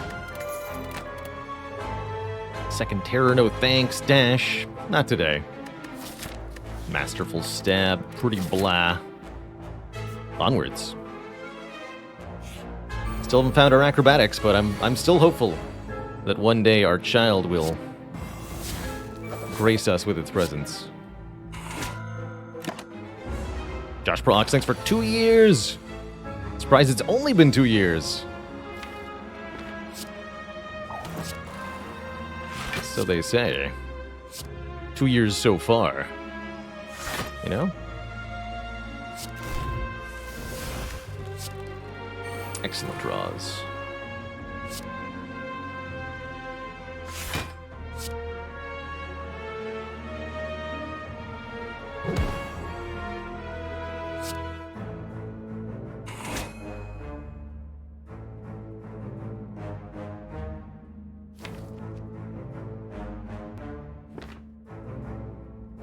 So this will kill next turn. We're taking a little bit of damage.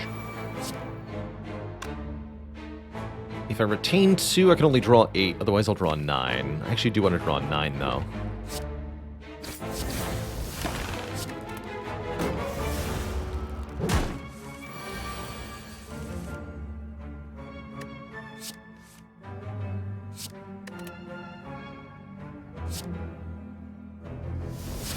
Nom. Nom. Finale.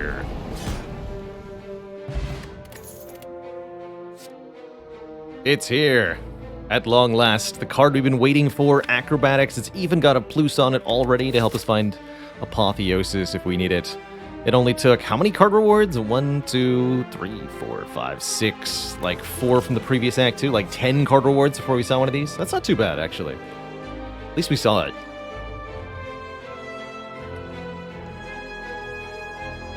It does exist.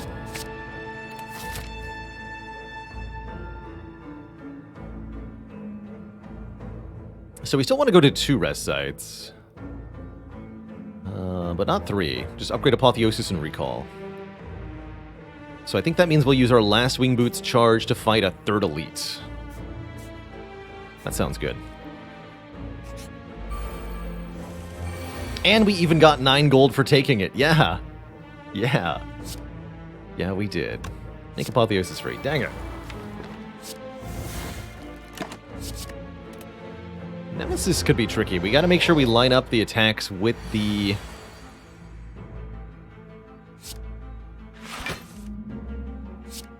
with the intangibility turns.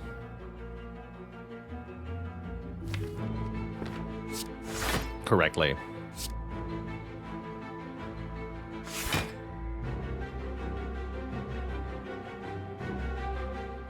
Glass Knife will do a lot of damage, at least. Can't use Phantasmal, because we have to do this next turn. So yeah, I'm going to keep Glass Knife Adrenaline for now.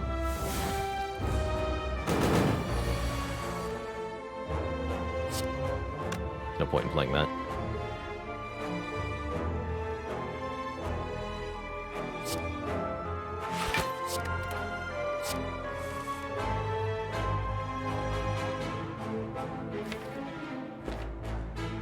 Why, that's even better.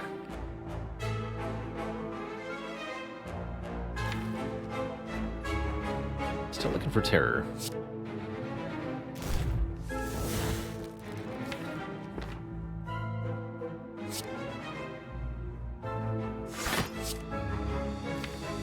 Okay, actually, so it doesn't work that way with the Endless Agony. Got it. Was wondering.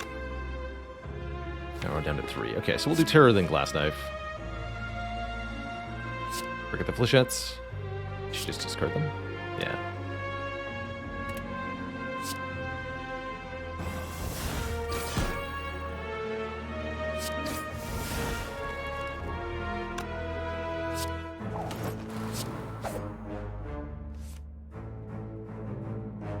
I'd rather keep that, actually.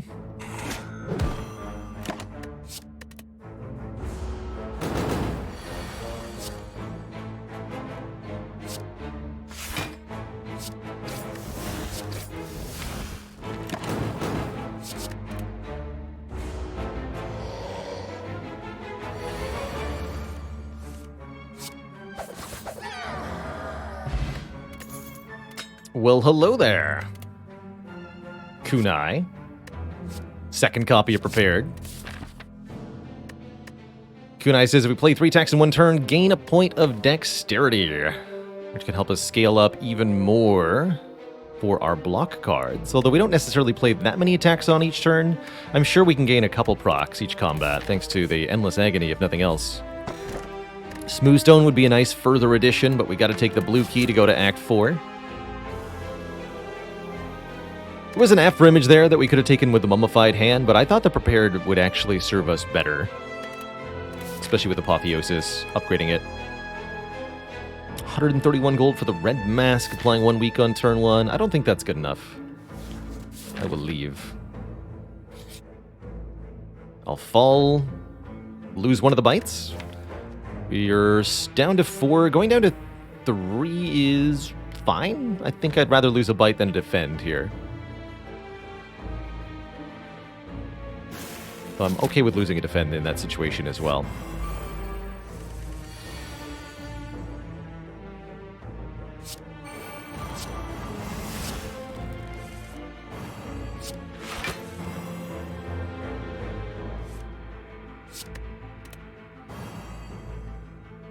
Do I want to take damage right now?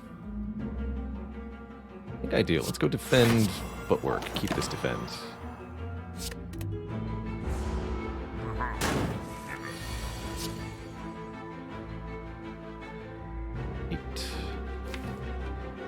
Seems doable.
Ornithopter heals us per potion use. Dex potion could be okay. For even more dexterity, but I think I like keeping the extra potion value, having a potion, liquid memories, and the entropic brew. I like the liquid memories over the dex potion, particularly with Grand Finale. Being able to return acrobatics, or return Grand Finale, or return calculated gamble could be really, really, really valuable. Alright, we're going to upgrade that Apotheosis so that it's cheaper. And now we use our last Wing Boots charge to fight this elite, then we recall it this fire and fight Time Eater. Dennis the Nemesis is back.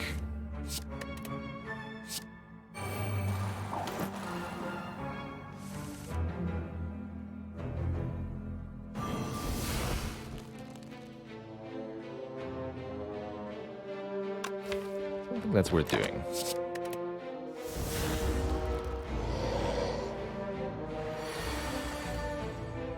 I understand.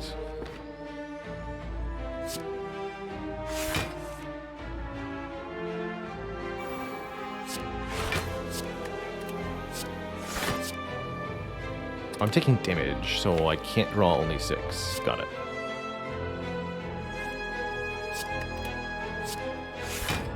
Okay, use the glass knife then instead.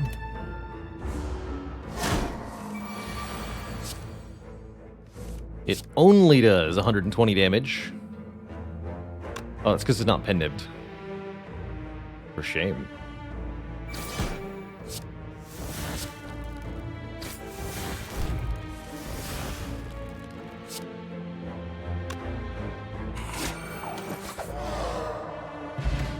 Paper Crane makes enemies that are weakened deal way less damage. How about a Cloak and Dagger now that we have Kunai? And Apotheosis. Yeah. Wish we had a weak card, although at the very least our neutralize are going to be putting in good work, but currently we're lacking an actually good way to make our foes weak, which could be a bit of a problem. Yeah, now we wish we bought that Sucker Punch long ago, right? Oh well.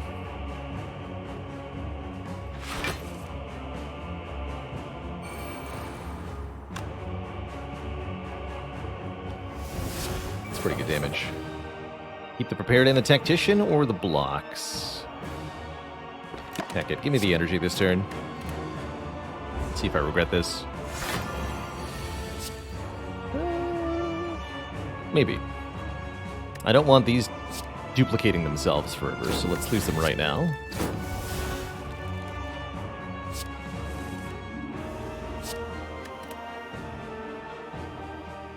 Gamble draws 8. Would really like to get our neutralized, so let's do this. Did not get it.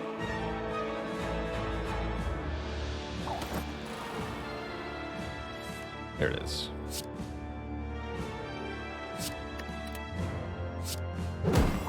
All the way down to 28. That's not as bad. Pretty crazy, though.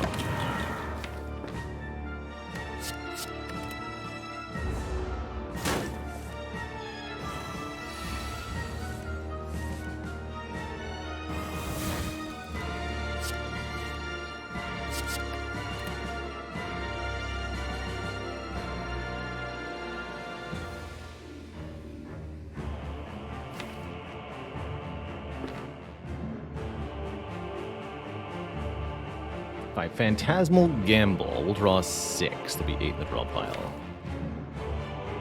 Not acceptable.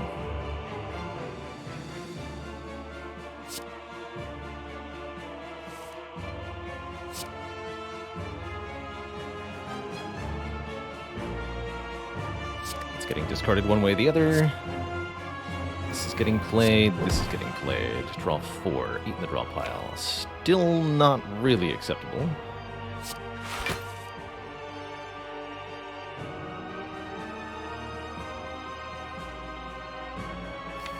I want 6 in the draw pile.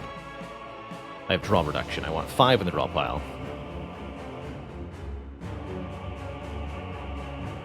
So I play this Calculator Gamble now? Or I go Adrenaline, Backflip, Dagger Throw. Let's do that.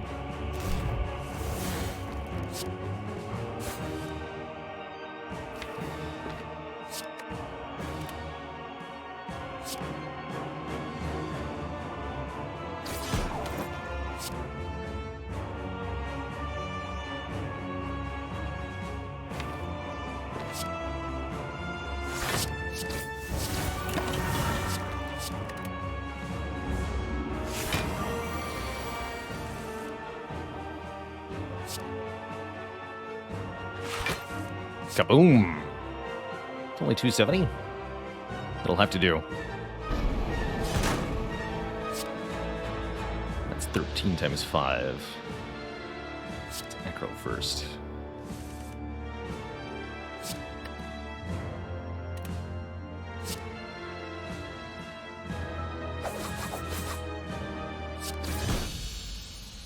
GG! Alright, these two nerds. They should be a little bit less challenging than Time Eater was. They attack for a consistent amount each turn, which starts at a more reasonable value. They're not going to mess with our draws. They're not going to make us vulnerable. It's a lot better.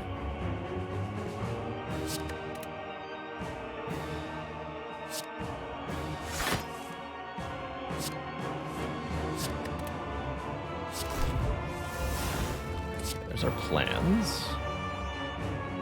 This terror is not really going to do anything. Let's just lose it.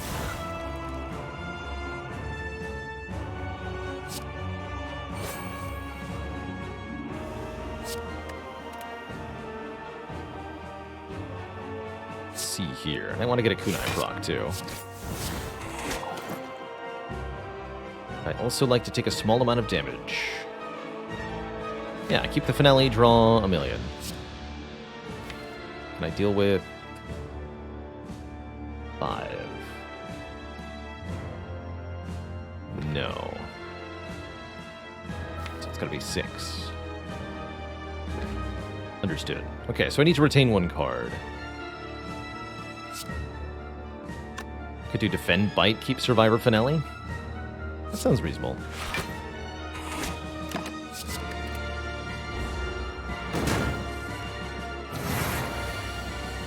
Essentially, I needed there to be 6 cards in the brawl pile at the beginning of this turn.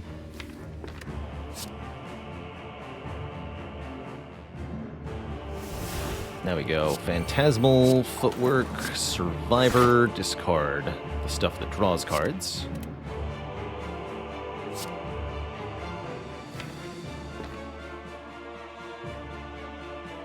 We're just gonna go for the kill. Don't need to overcomplicate this.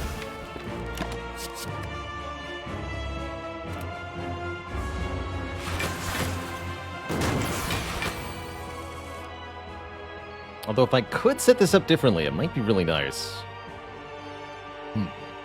How worth it is it to try to heal to full here?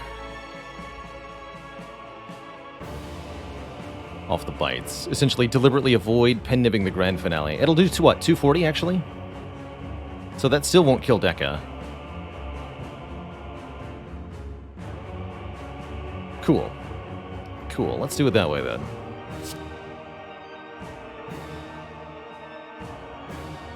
Why not both?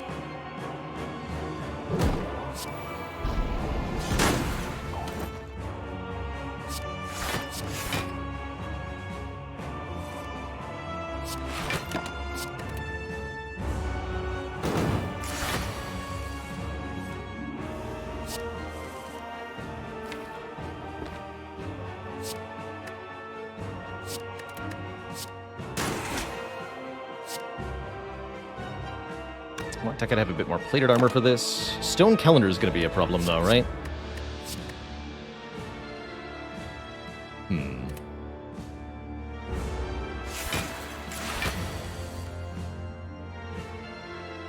Yeah, Stone Calendar will kill Deca 2 turns hence.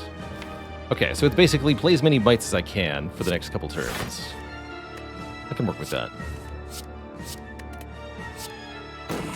And get this back to 9 if possible.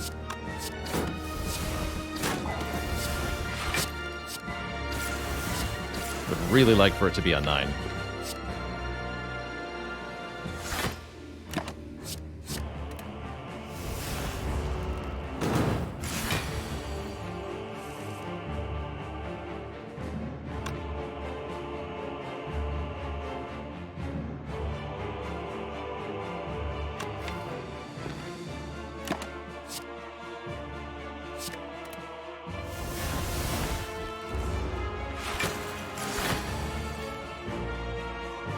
Looks good.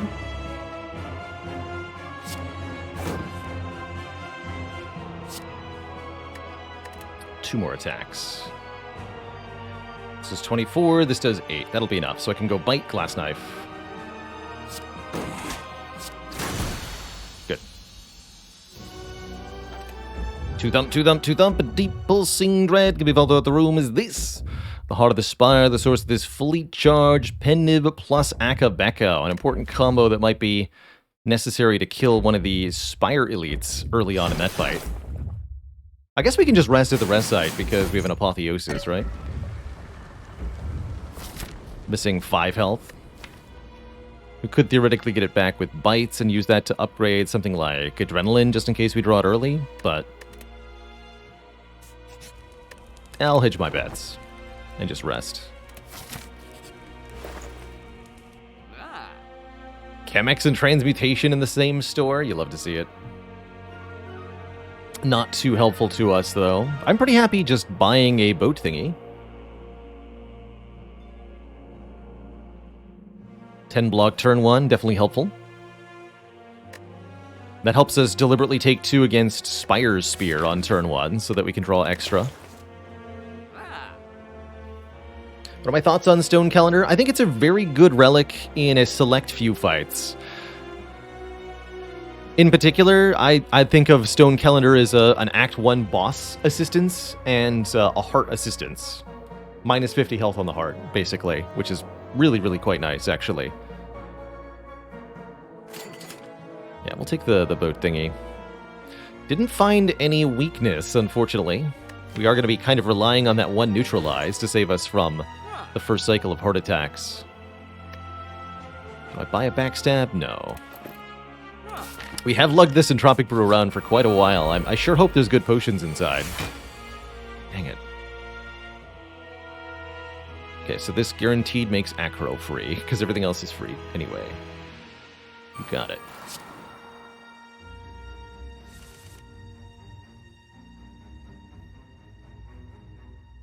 Excuse me, how much damage?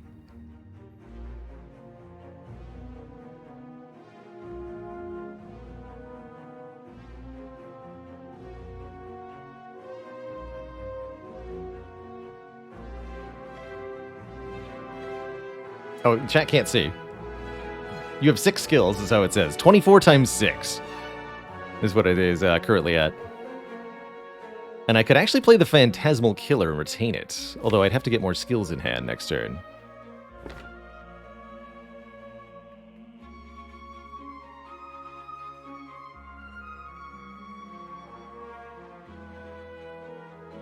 It's 120, right? 24 times 6?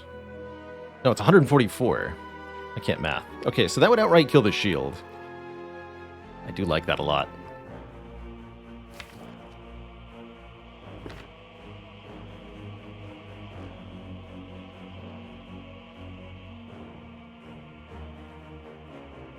Let's just kill the shield. Gotta discard the neutralize, otherwise it won't do that much damage, though.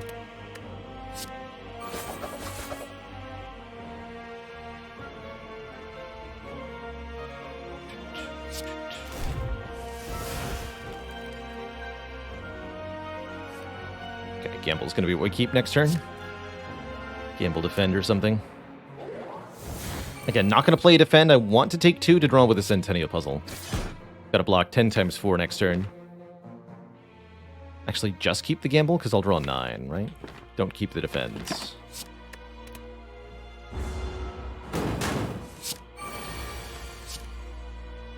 Correct. Well, I don't want to gamble that. Or don't want to draw that yet.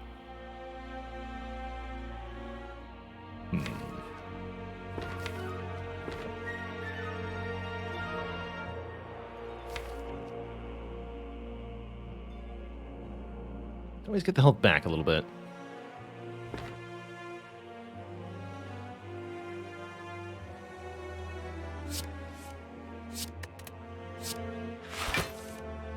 There we go. That's more like it. That's more like it.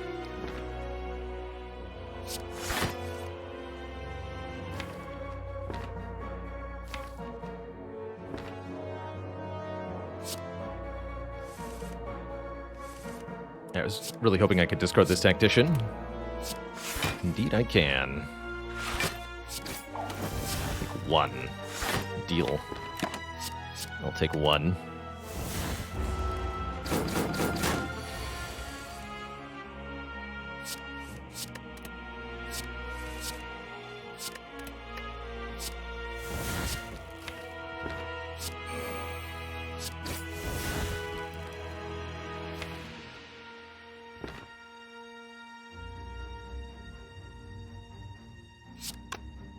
Damage. 80 damage. Yeah, we can... Well, without the pendant, though, right?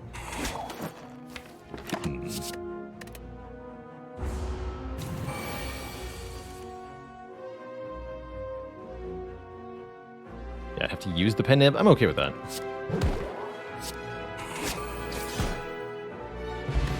Tungsten Rod reduces any damage taken by 1. Another Tactician, another Prepared, or a Sneaky Strike. Actually do kind of like that Sneaky Strike a little bit.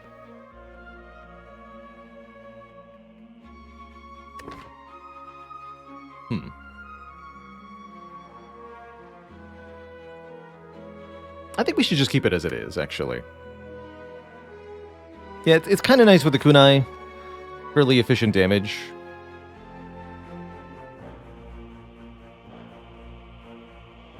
Actually, I do like it. Alright, I'll take the Sneaky Strike. Second Tactician, not bad, but I think a little awkward. Definitely don't need Blessing because of Apotheosis. Oh, great turn 1. I think.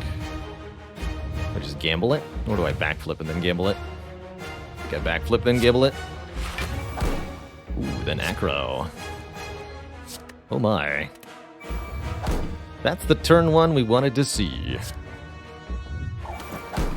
+2 energy, please. 5 energy. There's Apotheosis. Okay, so I know what our Liquid Memories is going to be on. It's going to be on Neutralize, I believe. Neutralize, I'm sure.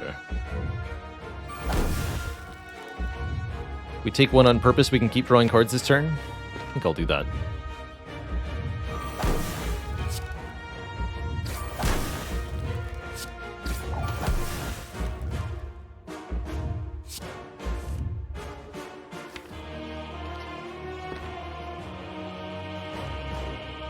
Gonna be 5 cards added.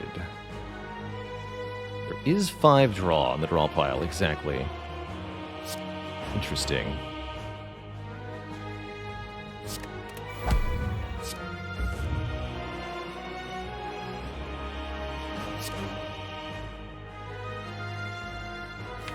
Need all of these cards now.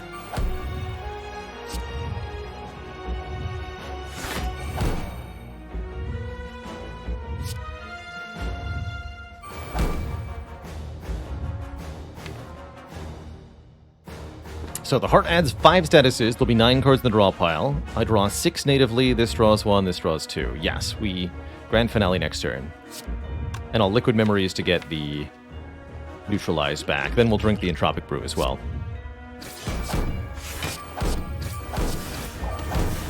Beautiful. Wait, I can't retain. How did I not notice that was part of the draw pile? Well, hilarious. That's not the turn I wanted. Poorly laid plans. Alas. Whoopsie-doo. Foolish, foolish. I'm still going to Liquid Memories the Neutralize here. I think it has such a big difference maker. And what's in here? Explosive and speed. Mediocre. It's mediocre. A mere 40. Easy.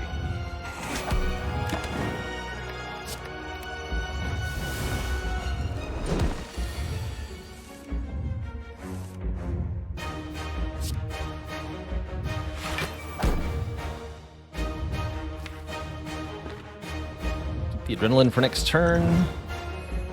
Compended this right now. I'd rather Phantasmal Killer or something next turn.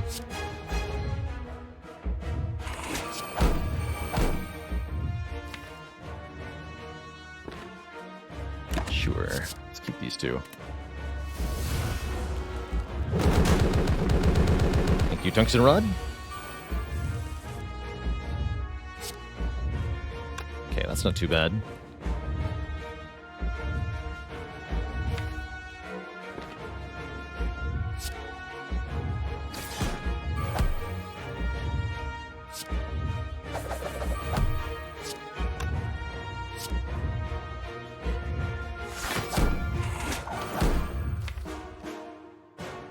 Card draw, I shouldn't need the Gamble. Let's keep the Adrenaline and the Tactician.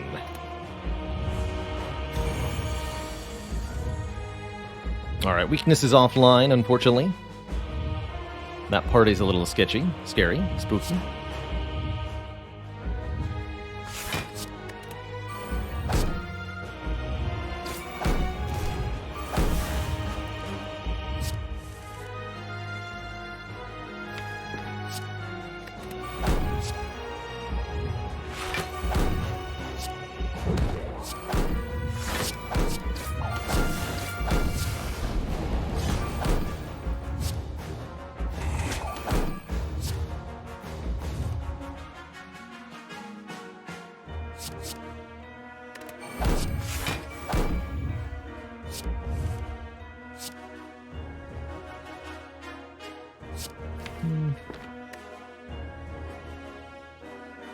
Mistakes may have been made.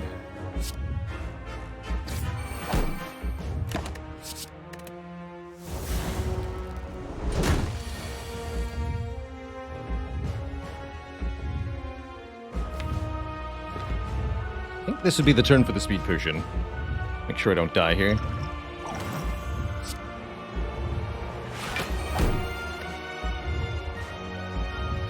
Head Nib's ready. Finale probably not going to happen next turn based on those draws. Don't necessarily need it though.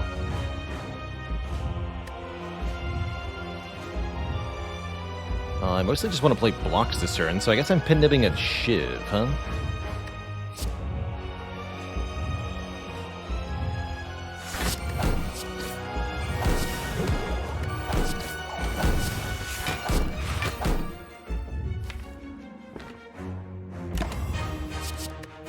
These then.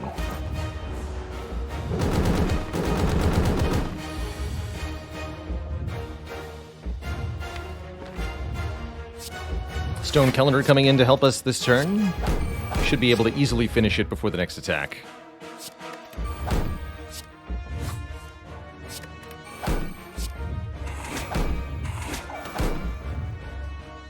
Yeah, in fact, Stone Calendar notably bringing it below the very important 200 threshold.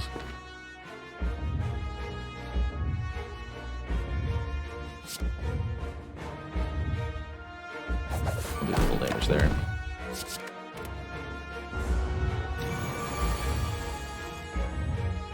Which allows me to potentially kill the heart on this turn.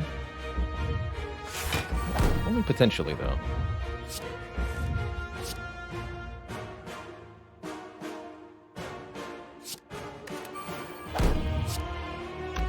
Do like 100 damage with that? Sounds good to me. So Shiv, that won't be enough.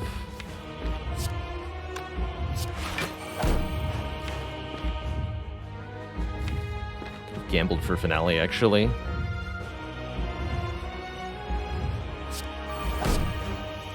There we go. This is what I was trying to do. Doesn't even quite kill the heart, actually.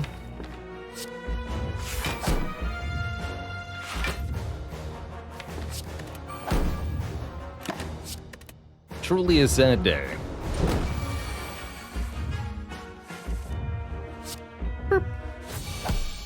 GG. Finally. That deck managed to win. That was really cool.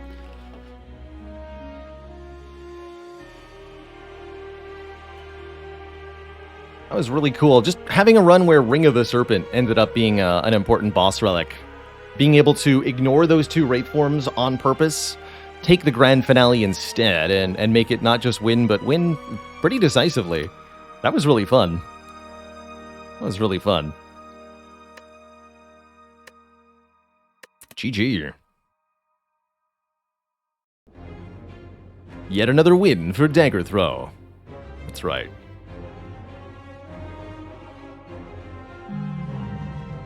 Now, what has it been done? The Spire sleepeth, and so shall I. GG. Yeah, Euroclydon. We do lose plenty on the channel. We do have a losses command to track them, but quite frankly, we win more often than we lose, so odds are if you tune in, you're going to catch some wins. Some big wins. Speaking of, mark that as a win for Silent. Yeah.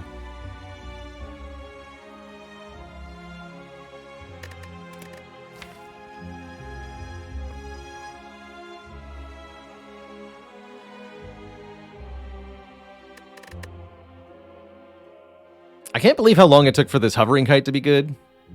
Really did feel like this was what were the other options? Blackstar, Runic Dome? Wonder how Blackstar would have gone.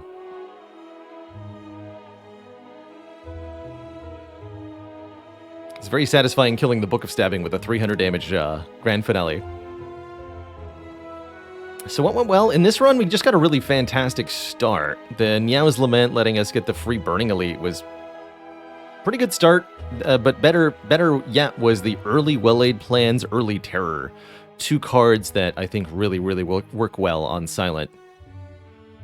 Wing Boots helped a lot too, letting us take all these elites. We got so many relics in Act 1. Which was very much part of what went right. Particularly Akabeko. The Centennial Puzzle was such a game changer for this run. So consistently was that 3-draw incredibly useful. I continue to feel like this is one of the best, if not the best, common relic. Super good. And we got that Entropic Brew on, yes, floor 7, which we carried all the way to the heart to use an explosive potion, speed potion. Maybe a power potion from the store would have been better, but I did like the extra heal it gave.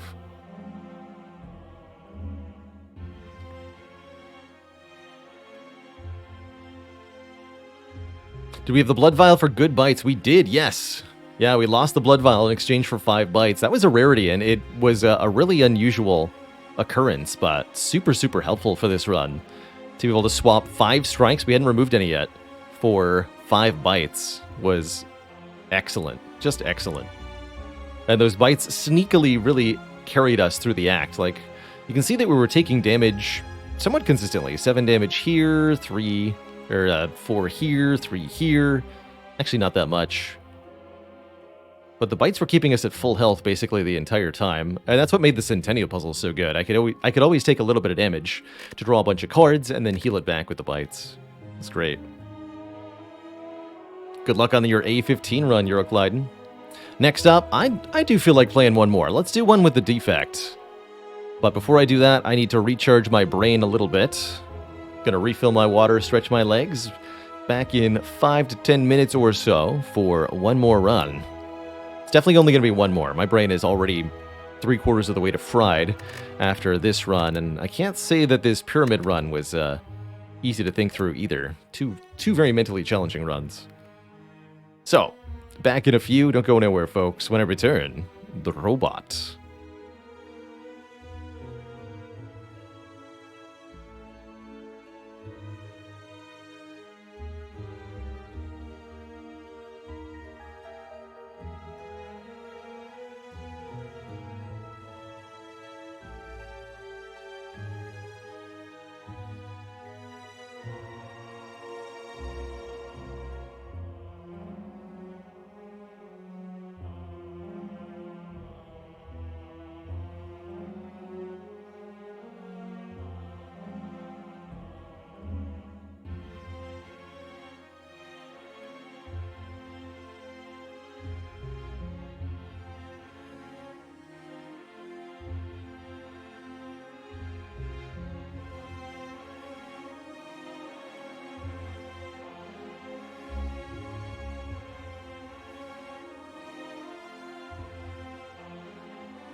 All righty, my folks.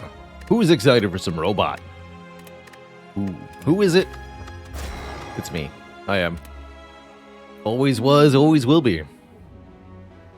But what about rare relic starts?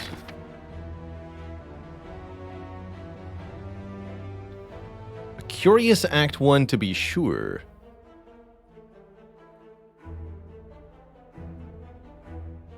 But not bad at all. Very takeable Burning Elite. Anytime they're after the chest in Act 1, I think they're a pretty valid target.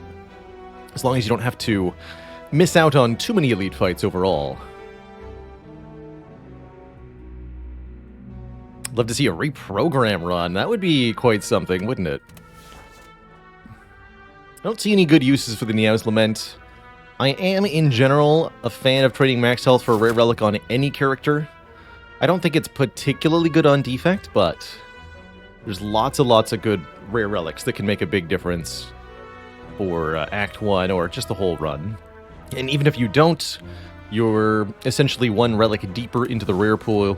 You're more likely to see a good rare relic later if you take the random rare relic now. John Stamos in prison, thanks for 5 months of support. Other option, trade the starter relic for random boss relic. Could be anything, could be amazing. And I have been on a bit of a boss swap kick. So I'm also considering this.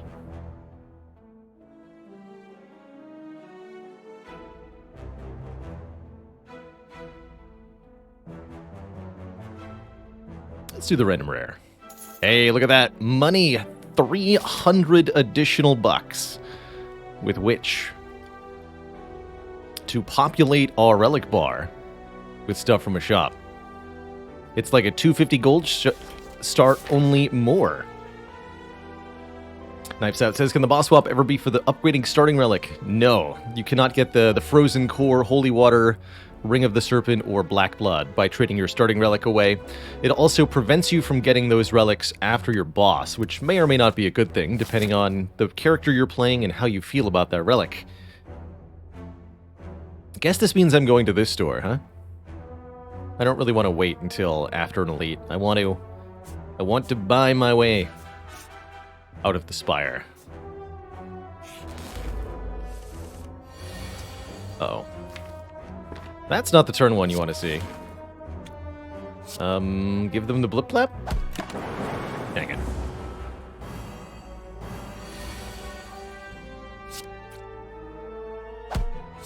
Alas, 'tis not enough damage to kill. So we have to take 7 here. Different draw order, that could have been a bit better, but I guess I shan't complain too much.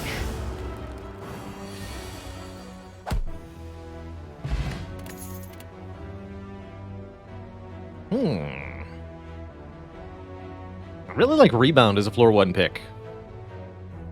Defect's basic card manipulation cards in general are really powerful. Hologram and Rebound, but also Seek and similar things. Lets us put our best card on top of the deck for next turn, whatever that might be, of the cards available in hand anyway. Really nice with things like Streamline, a good block, just upgraded cards. Or we could directly take the Streamline. Streamline's a card that gets better the more and more you can play it. Really good alongside things like Hologram. I think Rebound first is a huge enabler for all sorts of things. With a Rebound, I can take something like a Reprogram. With a Rebound, I can take another Streamline very easily. We can take an Auto Shields. We can take lots of stuff.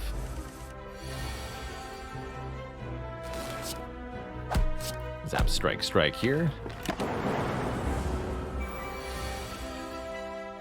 I've said it before, but it bears repeating. If you didn't miss any damage draws turn 1 on Defect against the Cultist, you're allowed to block twice on turn 2, and you'll still be able to end the fight in 3 turns, so you can save that 1 hit point. Basically always works out. Get a power potion. Ooh, and a chill. Chill as a first Frost Orb card is great. 1 Frost for each enemy in combat. Amazing against the 3 sentries in particular. But also good for multi-enemy fights later in the act. Don't like Barrage much if we don't have a way to fill up the orb slots initially. Steam Barrier is okay with Rebound, but I think I'd much prefer a Chill. Chill's my favorite initial Frost card. It's just nice one-time use, get the Frost right away. Call it a day. Call it a day.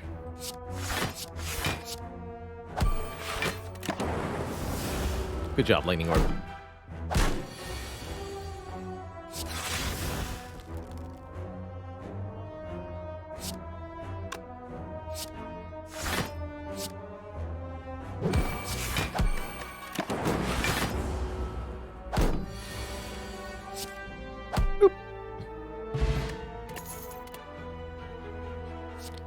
More ways to fill orb slots. Early game, I actually really like Cold Snap as another Frost generator. It's an attack, so it's a Frost card you're not afraid to play against the Gremlin Knob.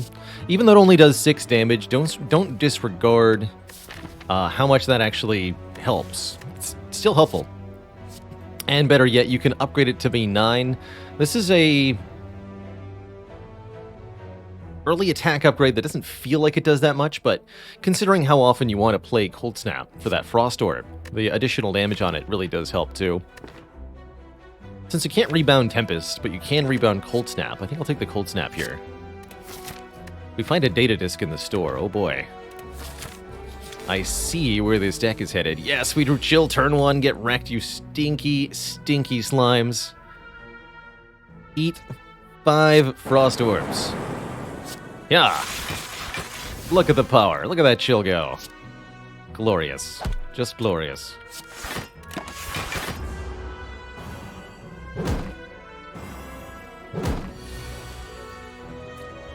Get him.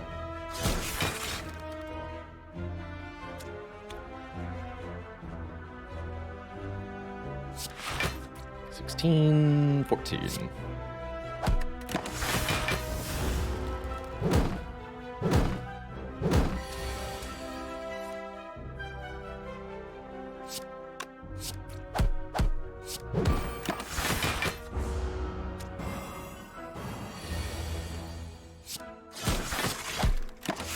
Pure Frost.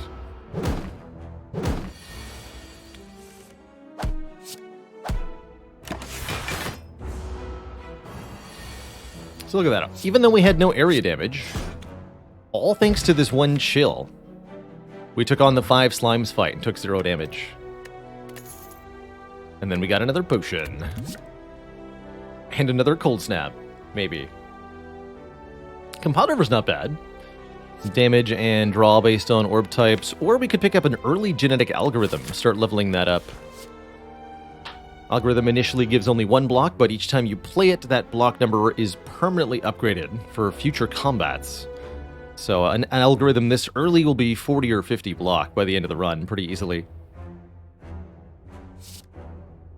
Go back to the regular Compiled River art.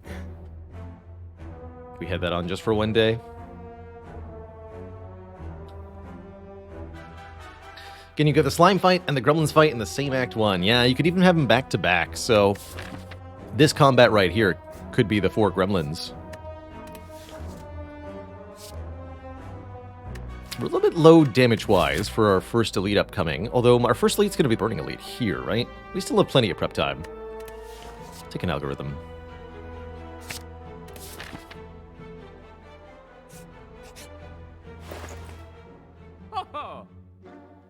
Wow. How exciting. And there's a Streamline on sale. Incredible.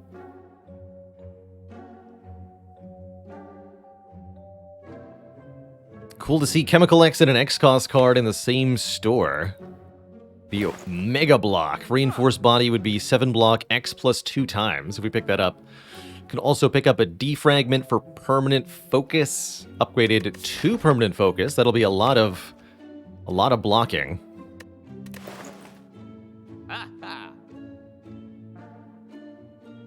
I think damage-wise, I would want to pick up Streamline here. We do something like upgrade Defragment, upgrade Streamline before the Elite fight. That feels really comfortable, actually.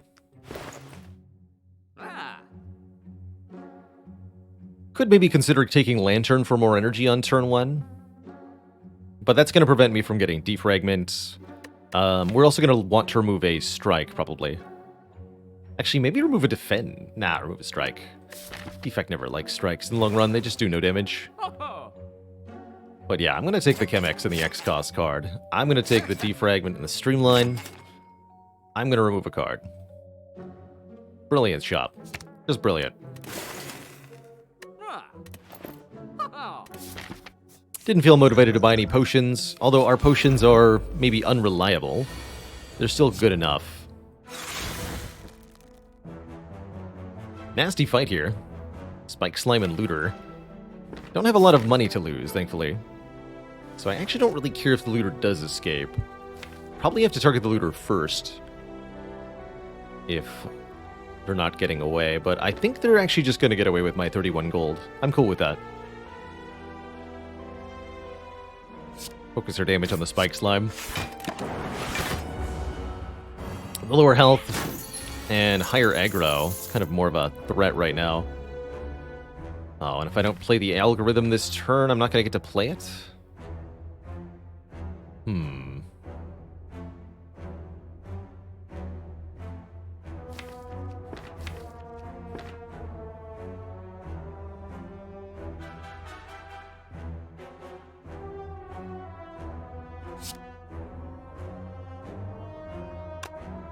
So I guess the first thing we do is Cold Snap and see where the Lightning Orb goes. I'm thinking Cold Snap dual cast Genetic, but if the Lightning Orb hits the Spike Slime, we can change the plan. Because it'll be killable with Strike. Could think about using a potion here. Much prefer to have 2 guaranteed potions in this Burning Elite fight. We're only saving about 5 health at most, because that's all we're going to take. Yeah. I can actually take 0 if I want, but then there's a risk of not playing Algorithm this combat. So I think I'd rather just take 5 and guaranteed get this down. That's the last damage we'll take this fight.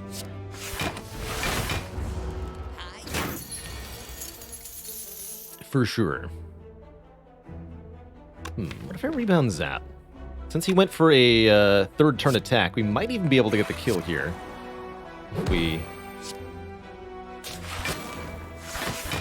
If we go aggro.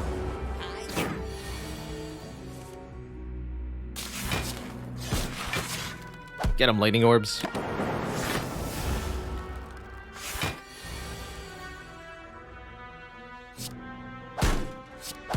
Good enough. Nicely done.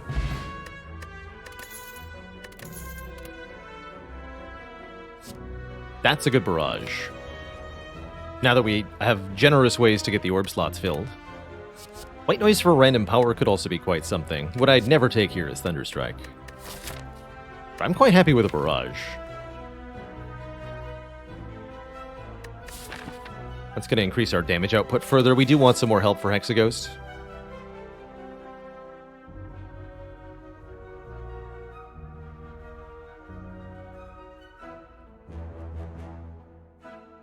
That's right, playing the algorithm means we get two more block on every subsequent. There was also the secret benefit of, because we can't redraw the algorithm, we were more likely to kill the looter. So I think because I chose to play the algorithm, that may have actually given us 31 gold back too. So there was a secret bonus there that I didn't acknowledge when I initially did it. Do defrag first. Gotta love the focus up. Can't be too defensive in the Hexaghost fight, though. That's why we're taking these attacks and trying to get them upgraded. This Barrage and the Streamline. Ooh. Jarring music transition. Transform a card. Always happy to transform strikes on defect. Like I said, strikes have very little utility outside of Act 1 and very little utility inside of Act 1 as well.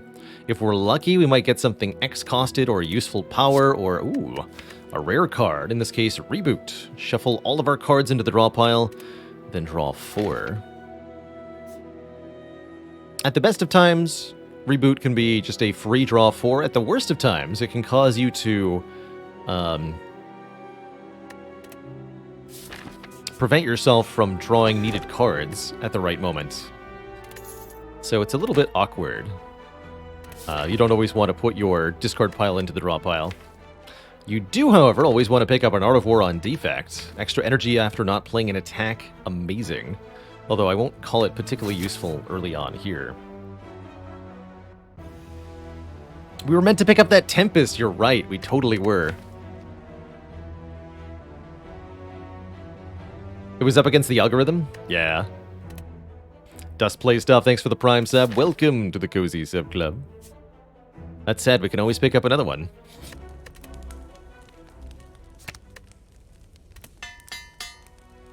With the rebound, I think upgrading Streamline very important here. Thankfully, it's not a Gremlin Knob, so we get to... Actually, Streamline Cold Snap Chill is a very good opener, even if we're not getting Art of War value.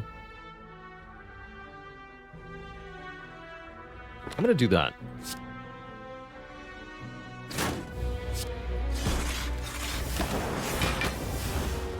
Let's wake up this egg immediately. Yeah, we got reinforced. Good. Let's go. Avoid playing the strike so we get more energy next turn. Dual cast. Genetic. Reinforced. The blockening. No sign of the reboot, unfortunately. That's okay. Defragment, defend, zap. Here would be a decent time for the skill potion. Or the power potion. Let's go with the skill potion. We take an event next. Let's use the skill potion. It's a power. A useless power. Thank you. Alright, good potion. Really good potion.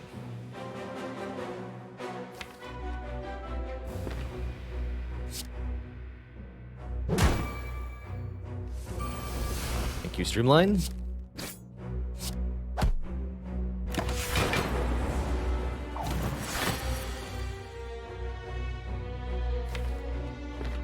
I'm gonna rebound Zap again.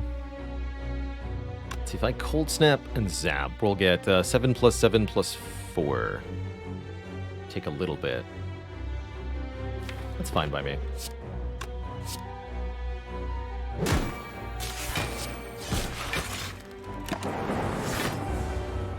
Since our lightning orbs aren't affected by the strength down, we really want them as our main damage output here.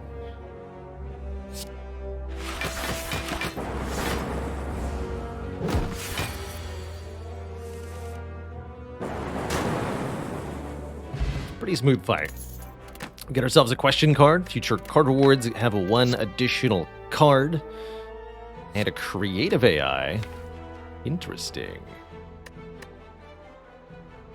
Deck is block heavy, which does make creative AI scaling pretty cool. It can also take Static Discharge as an easy solve for Hexaghost. I do like Static Discharge a lot in decks that have good access to Frost Orbs, actually. And we have the focus already. This is a pretty good Static Discharge. Card I don't think I'm taking often enough in my defect runs. Let's do it. Static says, whenever you receive unblocked attack damage, channel 1 Lightning Orb. And there's a lot of hot nonsense you can do with that. Let's take an event here. It's a shop. Ah! Unacceptable. Unacceptable.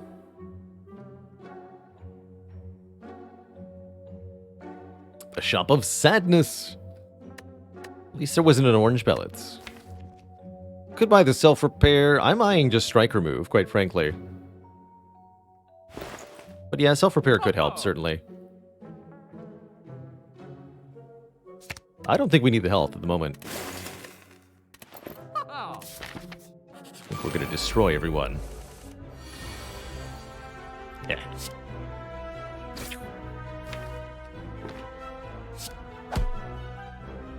Not going to choose to use the power potion in this fight. I think we're likely to do well.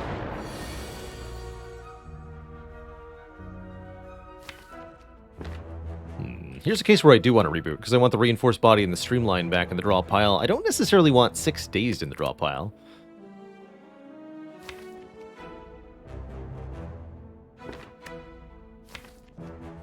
Actually, I suppose block 15, take 5, and then draw towards Defragment Chill. Once we do Defragment Chill, we win this fight. Let's just take the 5. That should be fine.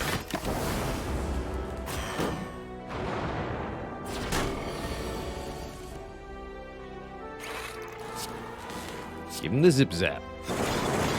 Good work. Alright, now it is actually impossible for us to suffer damage, so long as we stay on 3 Frost Orbs. E to E, commensive.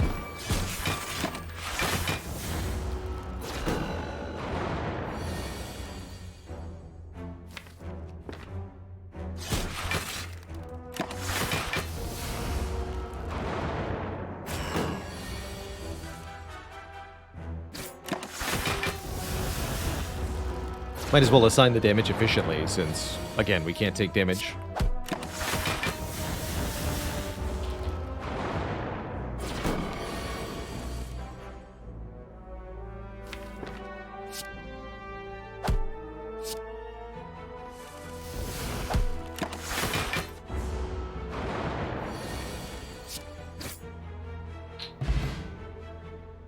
Double power potion.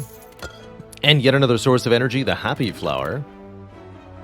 And a card draw card, Skim. Skim draw 3. That's going to get us to the streamline faster and faster. That's going to go great with Art of War. Oh, I love it. Anada 2000, thanks for the Prime sub. Welcome to the Cozy Sub Club. I think you're about to witness a very ridiculous defect.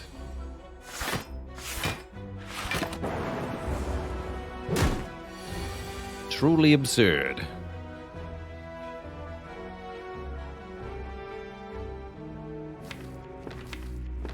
I'm gonna go streamline algorithm reboot here. I believe rebound streamline would have split? No, maybe not. We set up a turn here for a split. Not quite as good. Still take it though.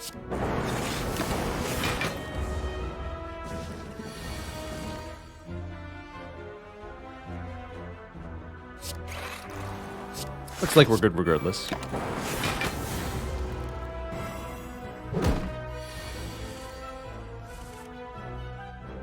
Now we put it on top. Actually, leaving with Happy Flower on 2 is even better.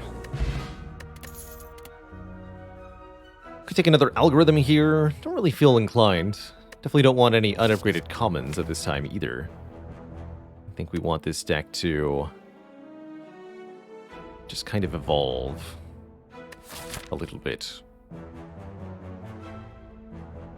Gonna be upgrading Static Discharge for the Hexaghost fight. Other upgrades that are decent here are the Skim, maybe the Reboot of the Barrage. But I really want to show off how Static Discharge as a power can lead to some really cool outcomes for Defect. Give them the Zip Zap.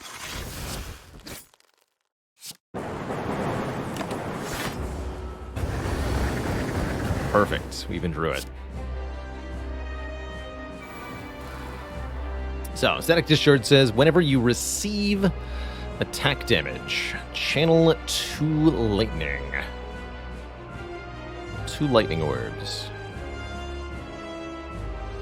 That happens immediately after each individual attack of any sort of multi-hit move from an enemy.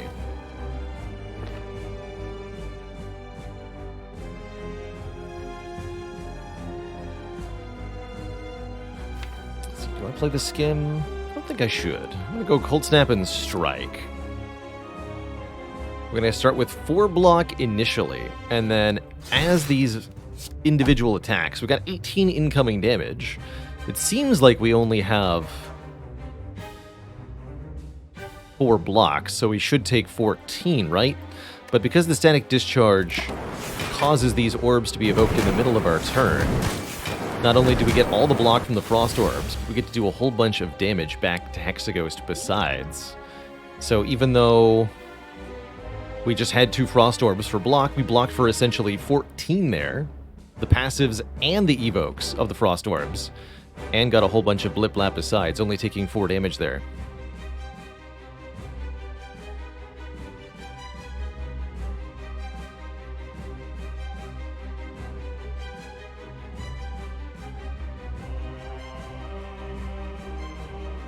And here I want to deliberately take 1 so we can get some more stuff. Shame Defrag ended up on top. It's alright.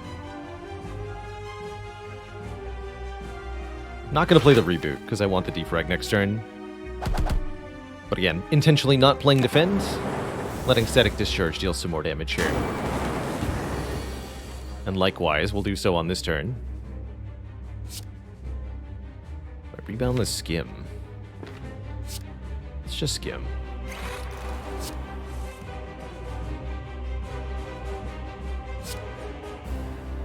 Let's go Genetic and then Zap.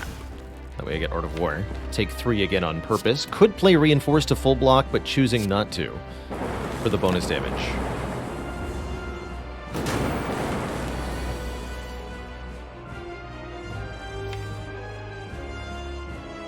It's a perfectly fine turn next turn. Take a little bit more on purpose. Take a little bit more on purpose. 3 more.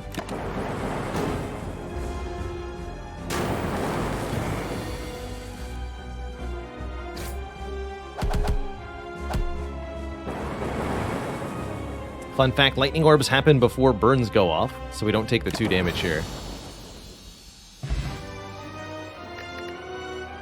If you're ever wondering... Ooh. Man, wow. Literally all 4 of these are amazing, actually, for different reasons. But the focus catches my eye the most.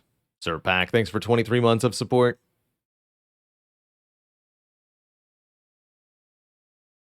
Would I take Thunderstrike now? Probably not yet. It's a surprisingly awkward card, given its 3 costs. So even in decks that can make a lot of lightning orbs, you don't necessarily want a Thunderstrike. Such a shame to have to choose one.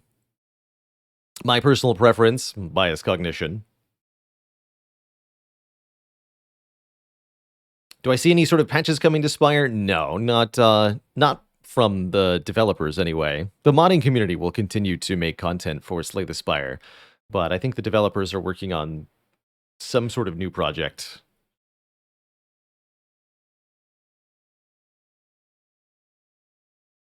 They seem quite content with where Spire's at, and quite frankly, so am I. I think it'd be very, very hard to improve on this game. So you're just as likely to make it worse by adding more content?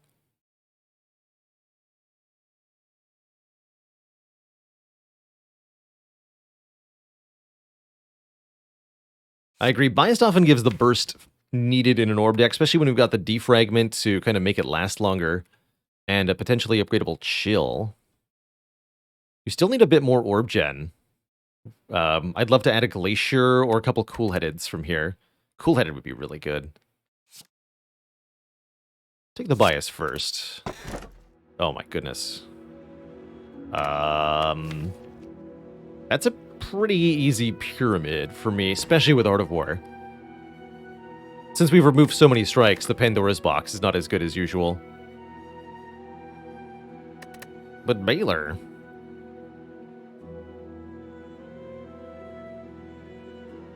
It's only 5 transforms, right? Yeah, only 5 transforms. Astrolabe would be better than Pandora's box here.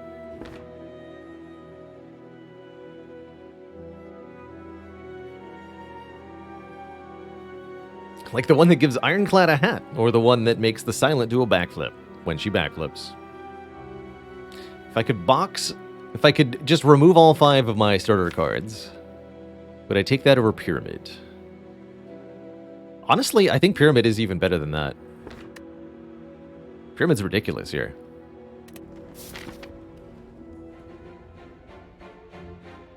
Simply absurd. Apparently, we're supposed to fight this elite. Yeah, we have the world's most boring act if we don't. So I guess we just fight that elite and see what happens.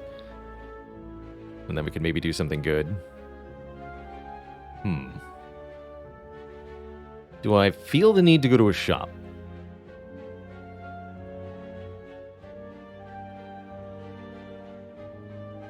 Yes, actually, because we'll have just enough money to buy orange pellets if they're there. What does the pyramid do? Pyramid allows us to retain our hand each turn. Well, not quite. We no longer discard is the official phrasing, but any cards we don't play stay in our hand is the point. And in Slay the Spire, this is really, really useful for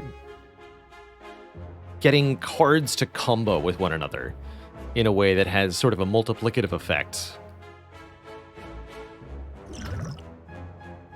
We're going to be able to use the pyramid to make sure we always have reinforced body on the most important block turn, to make sure that this rebound is now always able to rebound our most important card.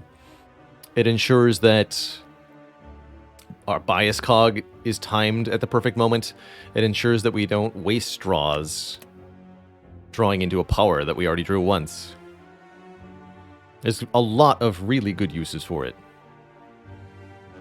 Let's see, minimum gold would be 30, 166. That's pretty unlikely. If I want to guarantee, I go 4. There's also good incentive for more combats because we have a question card. Also, more combats means I get to level up genetic algorithm more, so I think what we want to do is actually just take 4 combats in a row here at the start of the act. Might be a little spooky, but I think with the pyramid in this deck, we should be mostly fine. Barring a specific few opponents. Might as well just wait on Cold Snap here. I could play it for 6 damage now, but I get 1 less energy next turn, or I can play it next turn. Or I can use the energy for something else if I deem it not worthwhile. But Cold Snap, Defend will block. Just go Cold Snap, Strike, Defend, save the biased until we need the block. Chosen always does a heavily damaging attack on turn 3. Thankfully not the dreaded 31.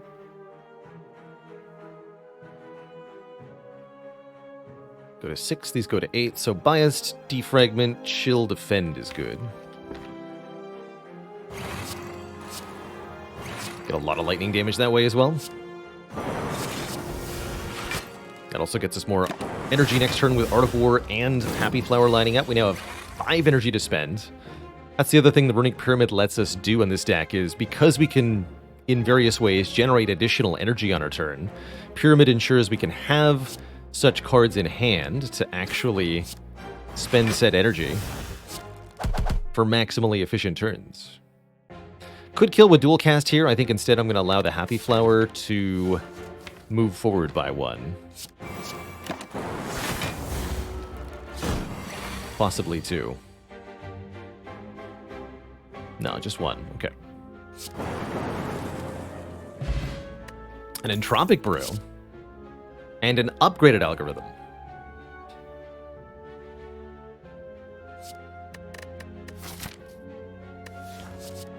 Yeah.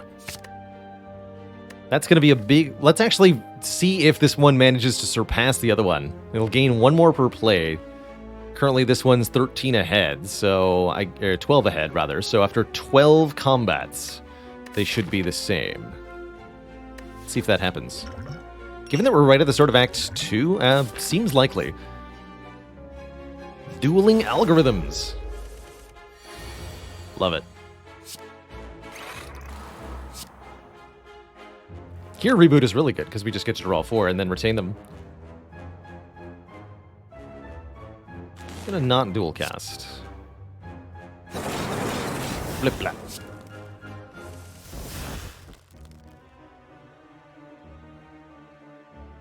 And I'm just gonna bank up energy for next turn. Essentially. Not play any of these. Birds have the flight property, meaning they take half damage from attacks, but if you can strike them 4 times in 1 turn, can knock them out of the air.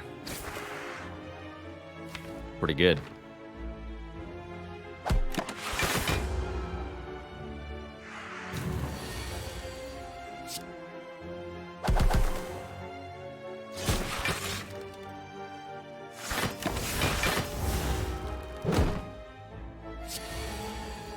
Of course, they'll get back in the air eventually. But that's a problem for future Baylor.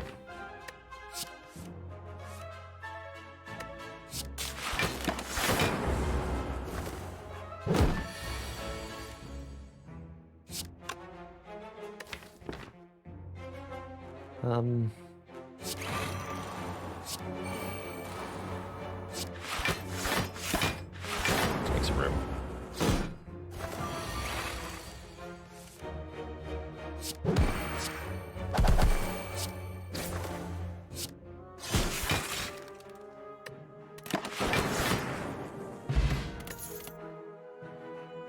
Don't think we need another skim now that we have pyramid. If we didn't have pyramid, here's where I would take double skim.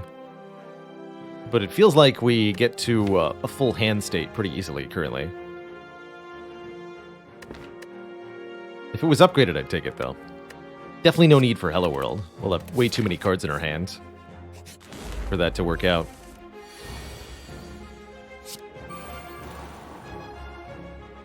This is worse than a defend. I'm just going to play it now. Not exactly happy to see these two together.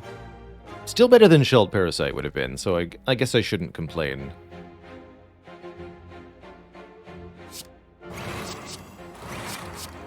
Intentionally take one here.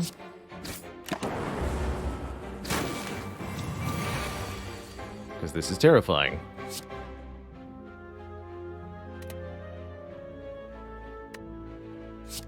And this is 20 lots. Okay, that's full luck.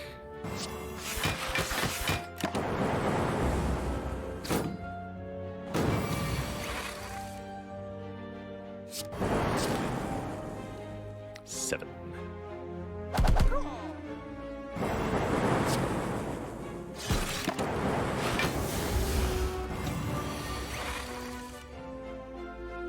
Can't quite full block this. Take four, take four.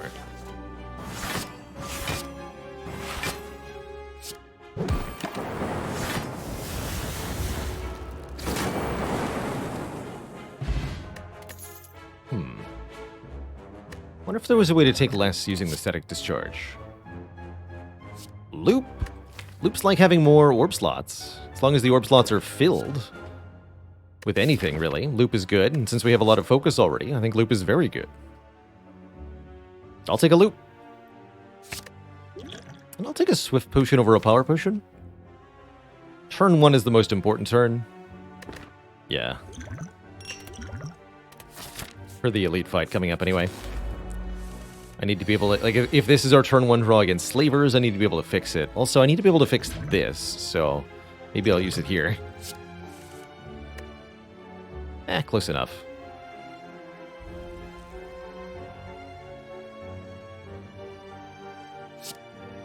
Close enough.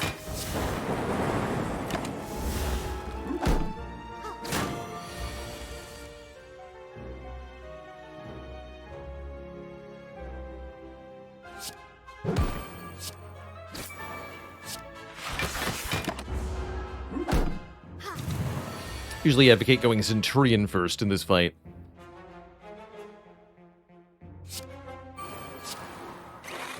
The block on the Mystic can be really problematic if your damage output isn't quite high enough. And the Centurion alone is quite scary, as they'll switch to a ×3 attack instead of blocking. The Mystic alone is very easy to kill.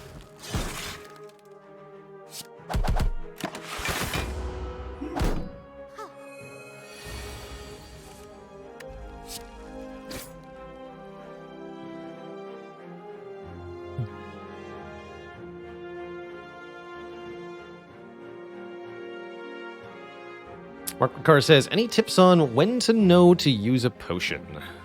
I like to think of my potions as having sort of specific roles, like their damage or their consistency. In this case, I'm thinking specifically of this Swift Potion is for any time we draw a turn 1 hand with no block in it, and when we're being attacked by stuff. That's kind of, I have a specific scenario that the potion will solve in mind, and I'm intending to keep it for that. I don't generally consider it worthwhile to use a potion in a suboptimal scenario just for a couple of hit points, even if you are likely to find a potion. Spending a potion to try to save 3 or 4 health on one turn, often just not worth it. Compared to having the option to use the potion in a later situation. And I think that can lead to over-conserving potions sometimes, but definitely better to have them and not need them than to need them and not have them.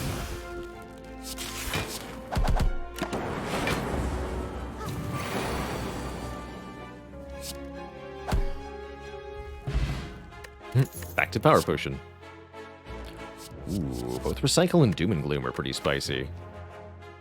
Doom and Gloom gives us access to a Dark Orb, really good with Loop in particular, as well as some area damage to slay foes with. Recycle allows us to destroy a card in our hand and gain energy at the same time. Useful for alleviating hand clog with Pyramid especially.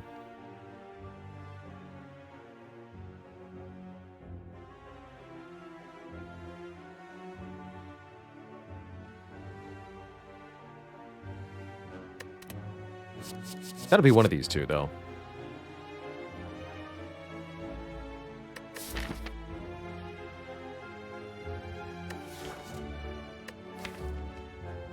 I think I want it to be Doom and Gloom.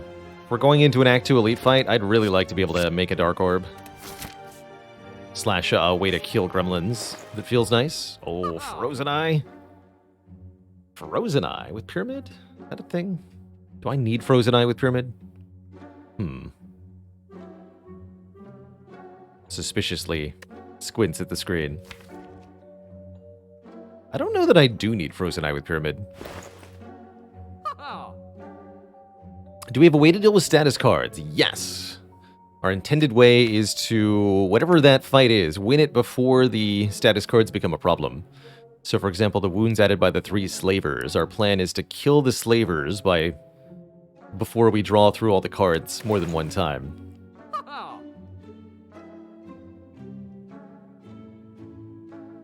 I don't see Blizzard being any good here. Vision on sale is definitely intriguing. Can I afford that with the card removal? Not quite. 2 gold off. For shame.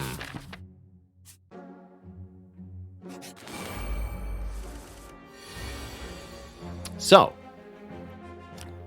use case scenario discovered. Turn 1. Failed to draw block. Failed to even draw enough cards to spend all this energy. Here's where the draw potion is for. We're also going to immediately follow that up by looking at the contents of the Entropic Brew, unless we get really good cards off the draw, maybe. That's a pretty good start, actually. I could go Algorithm, Doom and Gloom, Bias Cog, Chill, full block, get the Dark Orb down, have a bunch of focus. It's a pretty good start.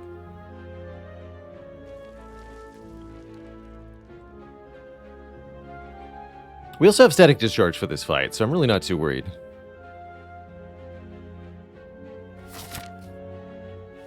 Okay, I don't think it's necessary to drink this yet.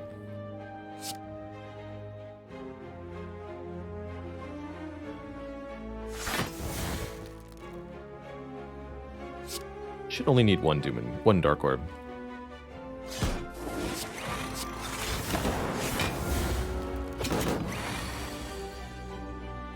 Defragment's good. Do I feel the need to skim? Yes. Yeah, that's why Static is here.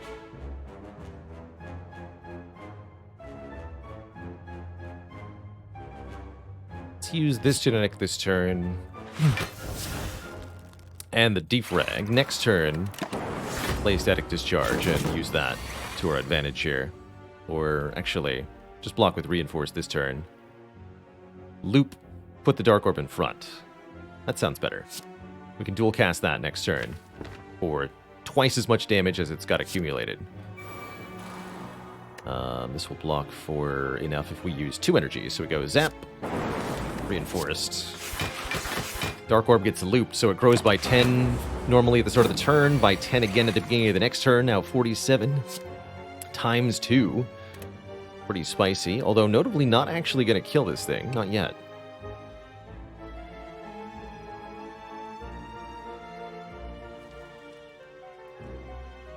Do I have enough additional damage? That's 90... 90 lots? Yeah, we got this, right?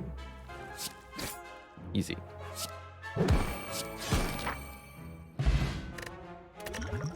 Successfully preserve the Entropic Brew. Successfully get a Relic, the Dreamcatcher. And I'd actually be okay with a boot sequence here, retaining 0 cost 10 block on turn 1 to help with that exact problem we just had, where we draw kind of nothing we want on turn 1. I really like boot sequence with Pyramid because it's good in situations where you need the block on turn 1, and it's also good in situations where you don't, because you just get to keep it.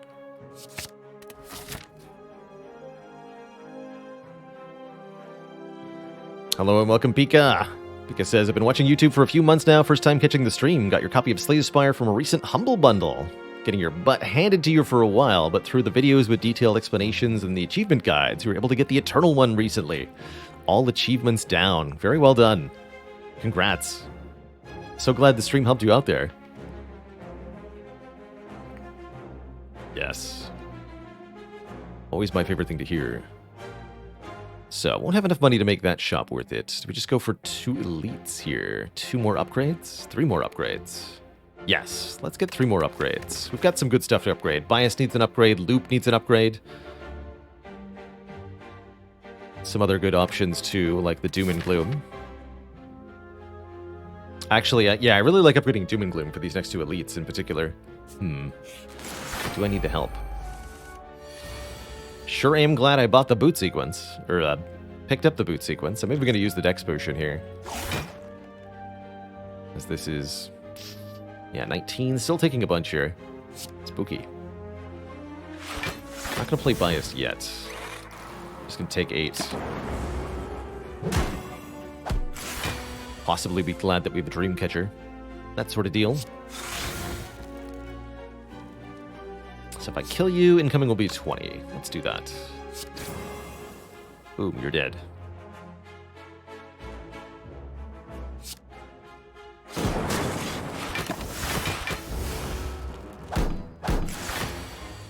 But really, past turn 1, we're fine in almost every fight.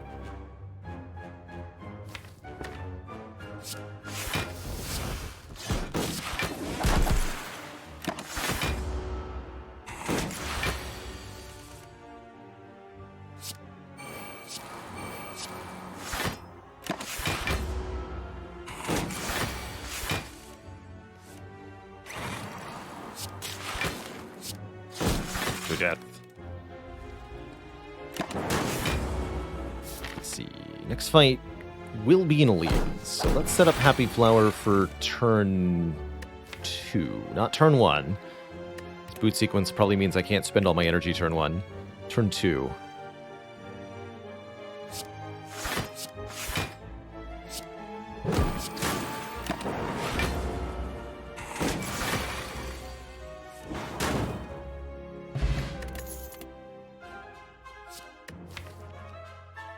Because I have the Art of War, I don't want another Cold Snap.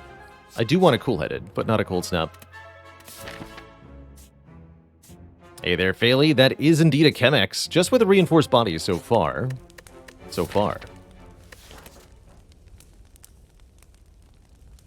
So am I upgrading reinforced Doom and Gloom, or am I upgrading Loop or Biased?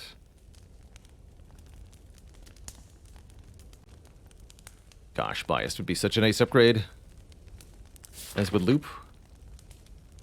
With the Loop.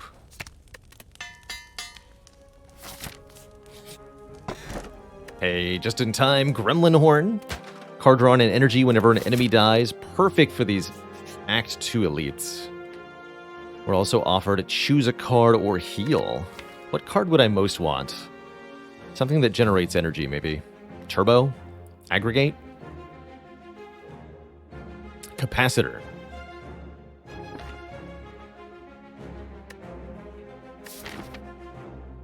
So why Loop over Biased? It's the difference between, let's say, 7 times 4 or 6 times 5. Since we have enough focus that the extra orb is worth more than the 1 point of focus, basically.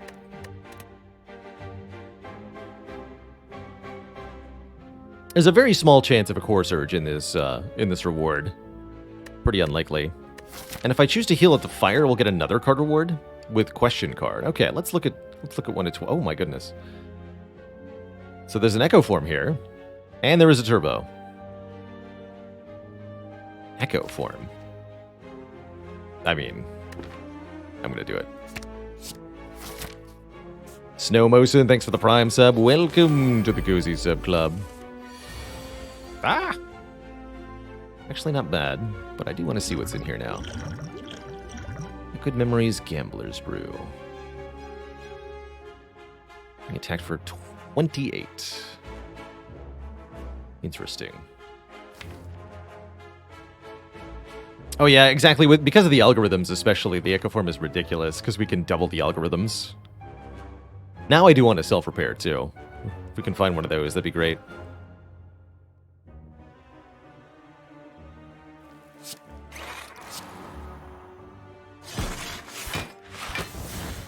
I'm going to Liquid Memories Cold Snap here. It's not the greatest use of a potion. But there's the chance we got the kill there. And the extra Frost Orb will help quite a bit.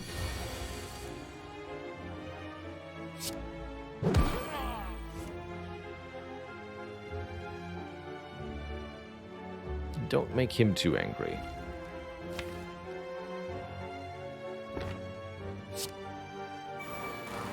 Let's just have more options for what I duplicate. Perfect.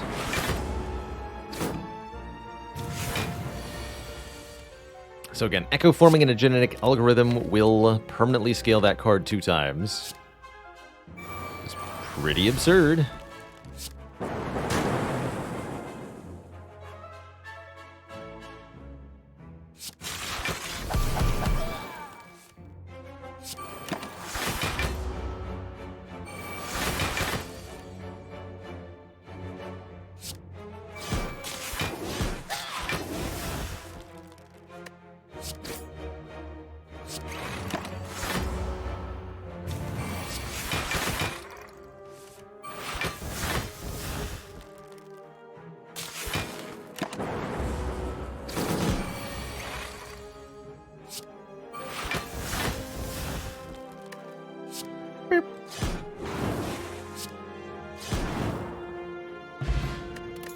There's a little bit of healing. Wow. Wow. All 4 of these are good, too.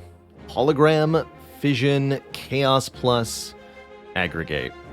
I think I'm a particularly big fan of the Chaos, as we do want a bit more orb generation. 2 orbs for the price of 1 is a great deal. It's also the only upgraded card here, of course. Now, random might seem bad, but a mix of Frost, Dark, and Lightning is pretty good for benefiting from focus, and if we get any plasma orbs, hell, that'll generate some energy for us. That's good too. I'll do it. So, do I heal here, get another awesome card reward, or do I upgrade a card?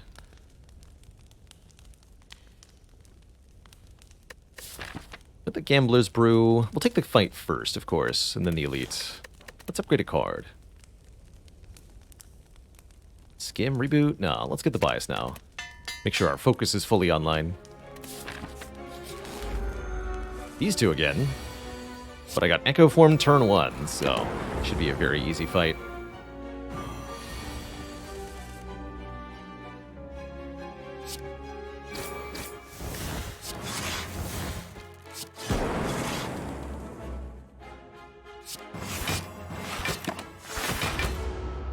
Making room in hand there. I know we'll draw into days, but then those days will exhaust and I'll have room in hand again.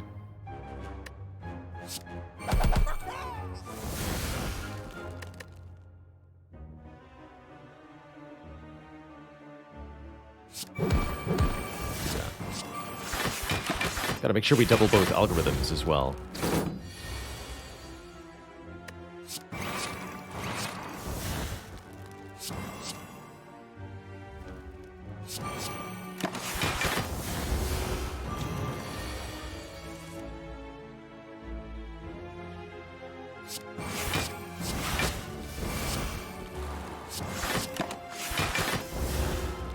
Have you ever gotten Echo Form from Prismatic Shard? Yes.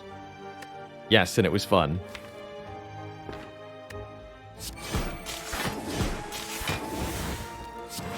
Everything you wanted it to be.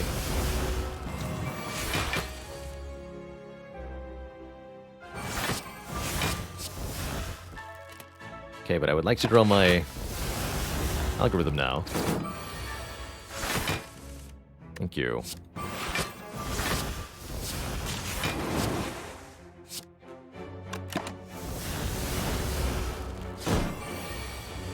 Just kind of like ignoring what the enemy's doing. This is my card game now. I decide what happens.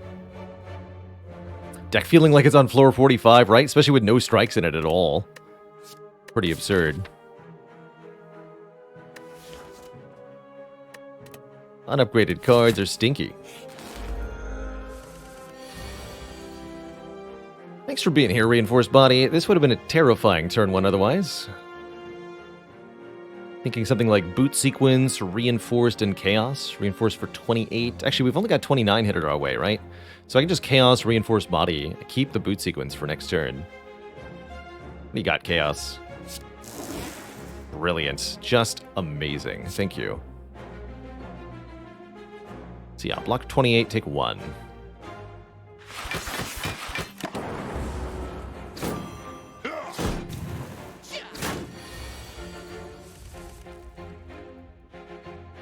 Can evoke this plasma for even more energy, meaning we can easily play this Echo Form. Don't think we'll be able to duplicate both algorithms. We're going to have to play this one this turn to block.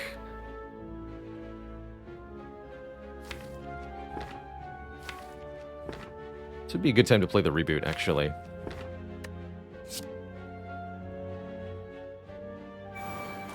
Of the 3 other classes, who'd be the silliest with Echo Form? Ironclad.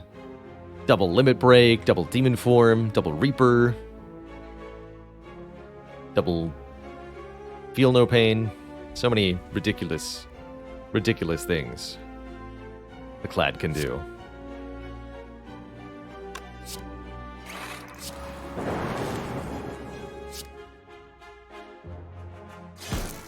Want that one to die. Okay, yeah, reshuffle the deck.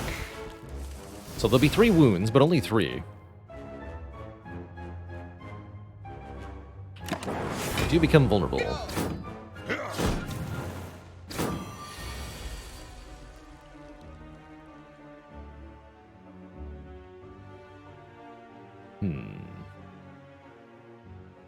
Currently the Dark Orb is going to trigger the front guy. Maybe that's okay. Could double the dual cast. That'd be decent. Double chill gets me a full block this turn. I think I'm going to double the dual cast. Kill one of them right now.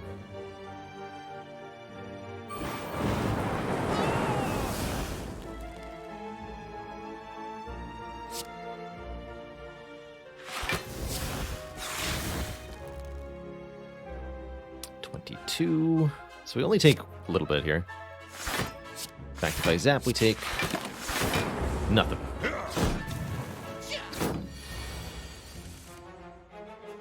See, they've learned their lesson and calmed down a bit. Good.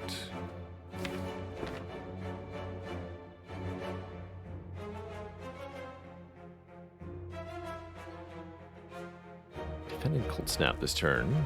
Don't think we're ever killing anyone.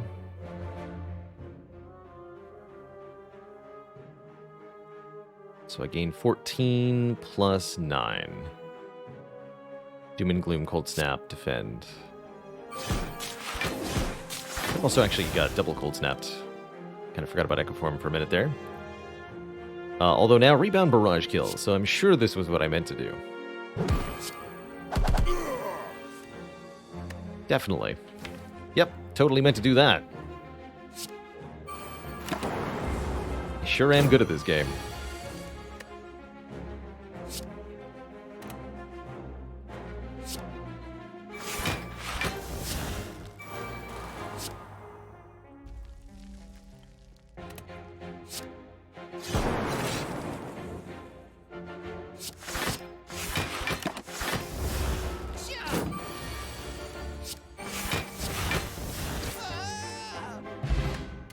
Singing Bowl lets us skip card rewards for max HP.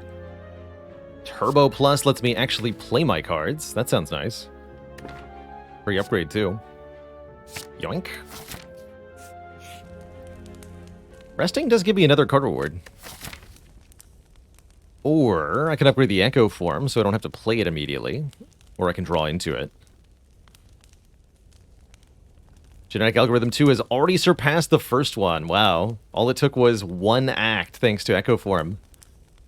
That's pretty ridiculous. Yeah, a card reward or 2 max health. That's right.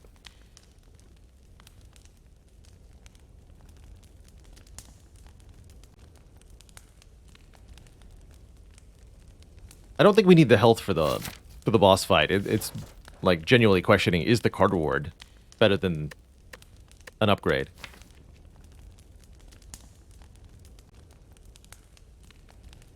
Still think we'd like to upgrade Reboot and Echo Form. And maybe Dual Cast.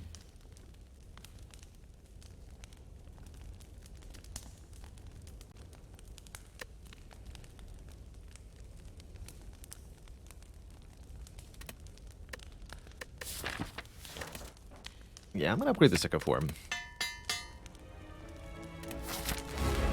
Means we don't have to play it the turn it appears in our hands. Could play this to make room in hands. Although we're very likely to.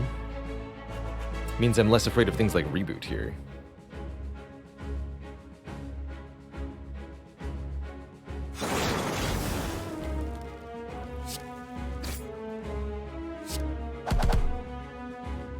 Oh, I should have rebounded that.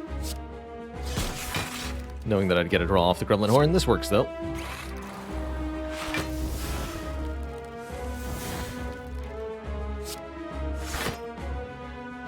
Easy.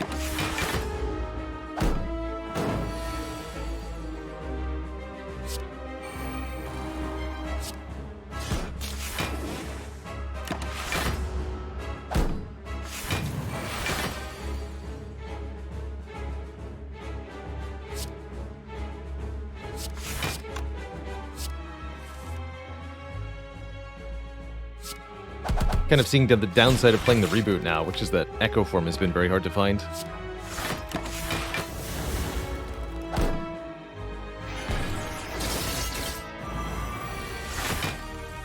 Oh, going for the resummon, though. When Collector resummons, they go back to exactly 2 minions, so we actually don't want to kill this one right now.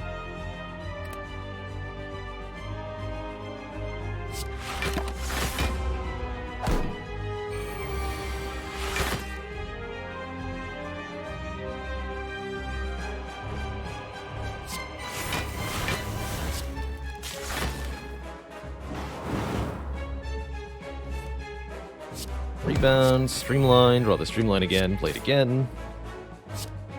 Chaos. Double focus.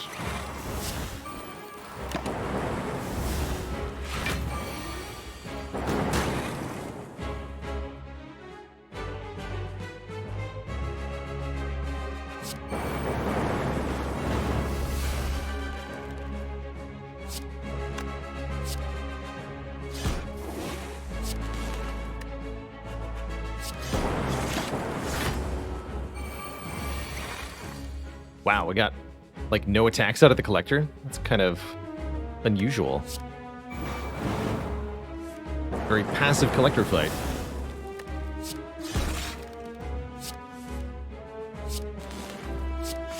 As you can see, we're just dominating everything now. Negathoman says, is Echo Form always good? No. It's a big expensive card, which means if you don't have the energy to play it up front, it might not be worth it. It's also not really particularly good in shorter combats, like the regular hallway fights that you might see. Oh man, did we go double Echo or Core Surge? Is the second Echo Form always good? It is if you upgraded the first one. I think because we upgraded one, the second one is really good because we can reliably set up triple echo, duplicating the first 3 cards played each turn. If we can do that, we're not going to care at all about losing focus every turn.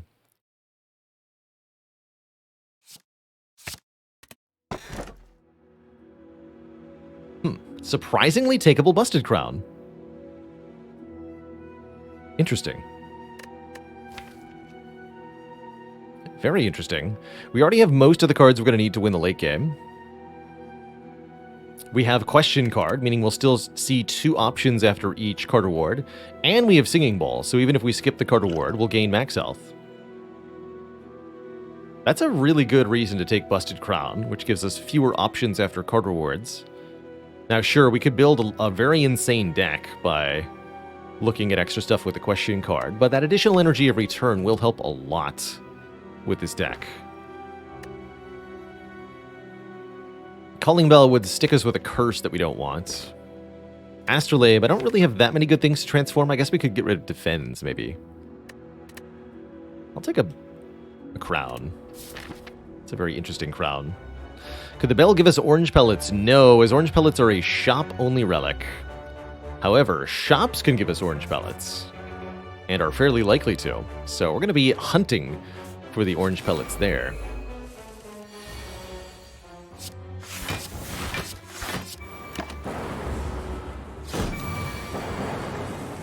Might be forced to use some of these algorithms pre-echo form just to not take damage in some of these fights. Completely okay with that.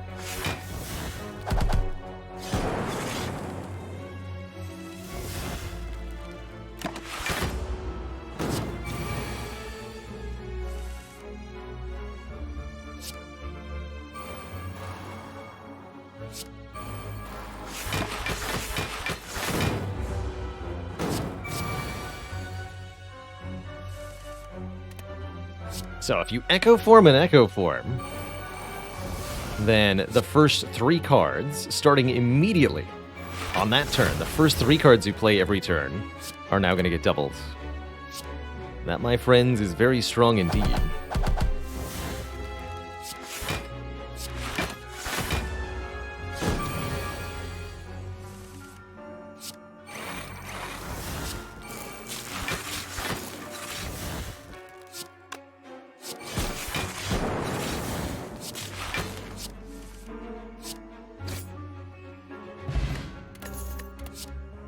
Regeneration.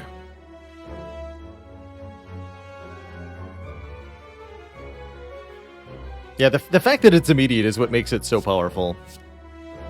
It has to do with having the stack, the buff echo form at the beginning of the turn.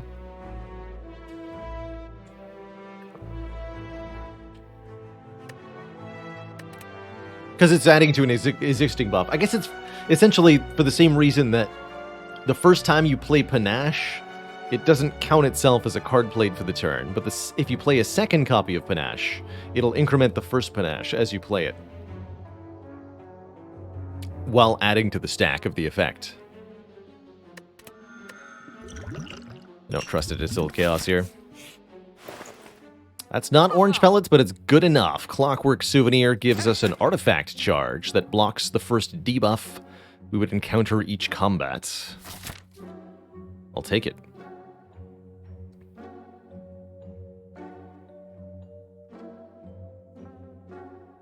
I'll take it. Don't need another static discharge, don't need a blizzard, don't need different potions. Looks good.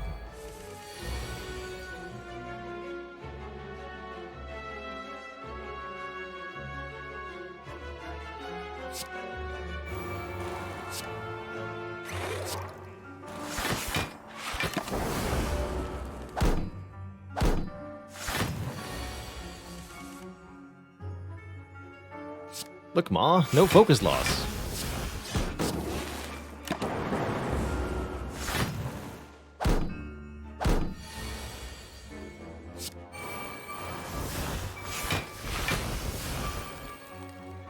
The power.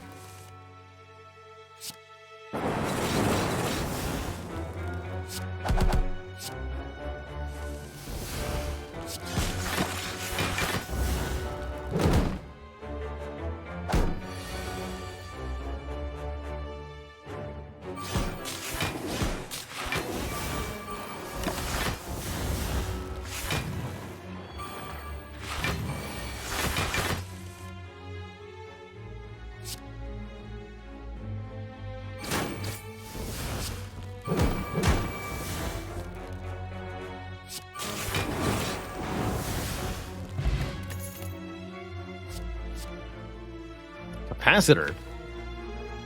Yeah. Capacitor kind of finishes the build, essentially. If we upgrade it, it's going to allow us to get a huge array of super powerful orbs. Compulsiver's not bad either, for the record, but it's no capacitor here. It's definitely no capacitor. Steer away from the shop for now. This is an awesome turn 1.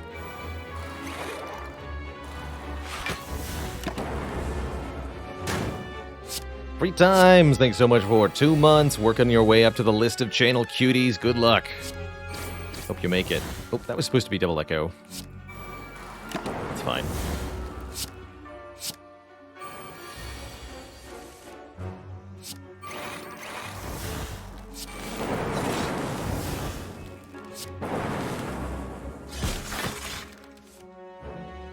Don't forget to level the algorithms. I've made a mistake.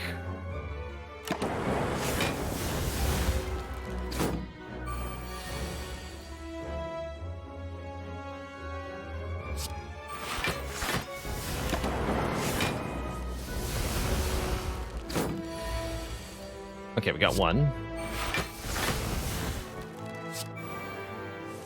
Nope, I saw it.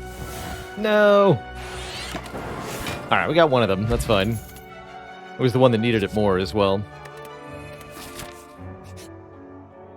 Ooh, remove a card. Zap's actually pretty good right now. Let's get these defends gone. They've been clogging up my deck. Chick says, I just offered Potion Belt for in-law's gift and kept the potion slots. You live, you learn. Indeed, careful reading. There are some relics that say, upon pickup, comma, do some stuff. And that means you get the bonus when you pick them up, and you don't lose it if you lose them. So, for example, the old coin. Give the old coin to in-law, doesn't matter. You already got the money from it.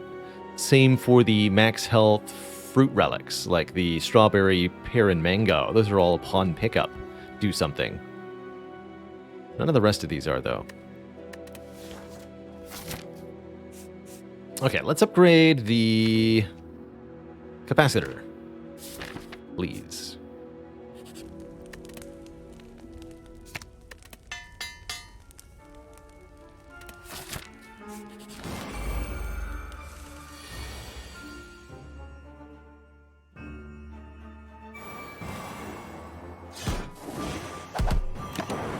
Giant Head should be really easy to outscale with this deck, even without our point of artifact there. Alright, I'm just going to play this defragment one time.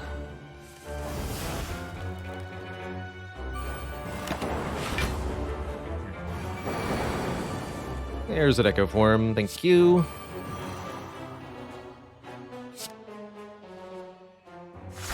Put the Frost Orb in front and then loop it. Good talk.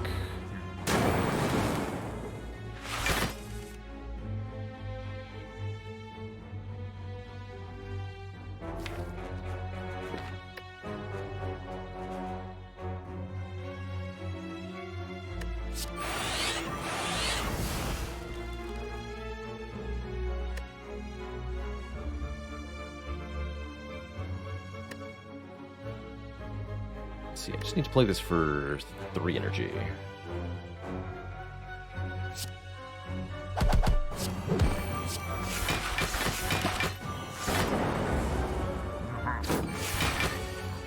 Okay, no double echo yet.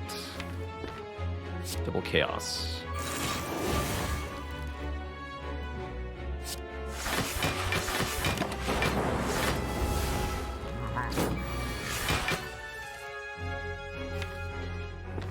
Surprisingly stubborn.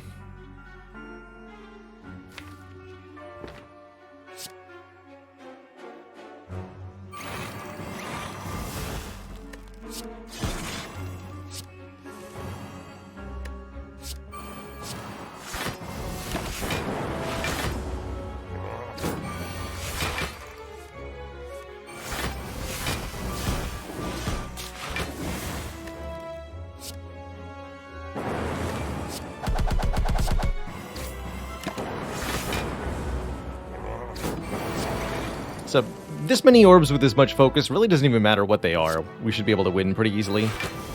Just about any fight.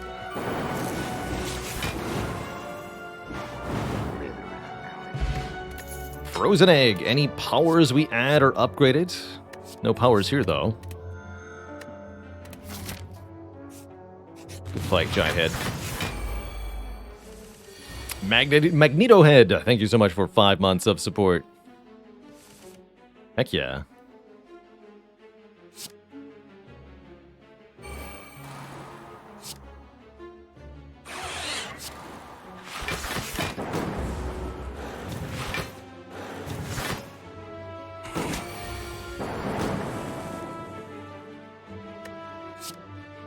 Alright, here I have to play one of the algorithms. Let's play the bigger one. Try to keep them kind of similar strength to one another.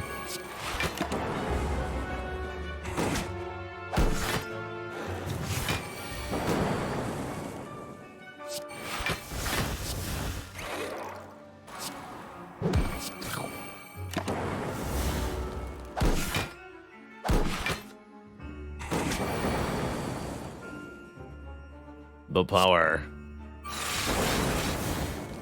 Behold the orbs. Behold them.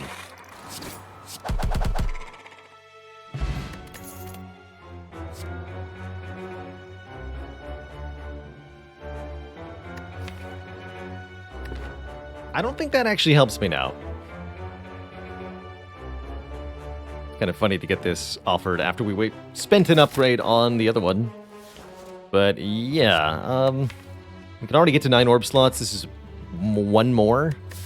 We could make the argument that it lets me avoid having to duplicate the capacitors. I don't like that argument very much.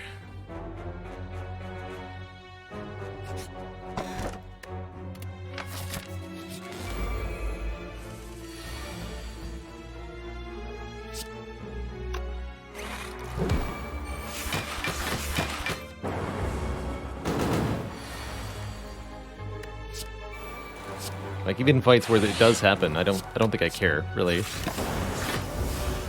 6 orb slots is just as overpowered as 9.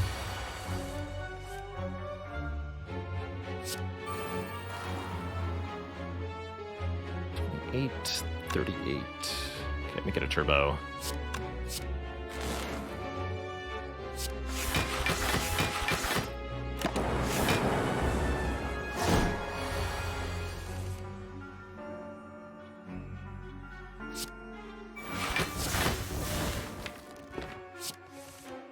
There's our double echo lined up.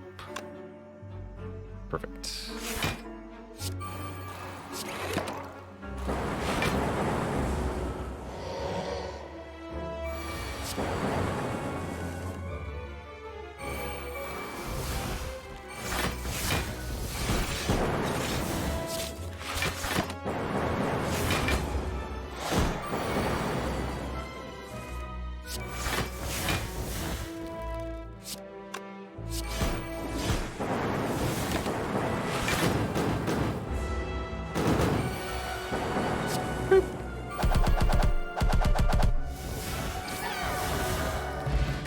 Akabeko makes the first attack do more damage. Don't think I care too much. Nice to have, though. Definitely nice to have. Also definitely nice to have our significantly increased max HP. If I play Cold Snap, there's a chance I end up with a curse in the deck. I think I'd rather just take the damage. Use the regen potion to get back the health. But this enemy's intent will change randomly when struck. One of those intents adds a curse. Therefore, playing the Cold Snap, not an acceptable risk currently, without a second attack to change it away, if that was the outcome. This is fine, though.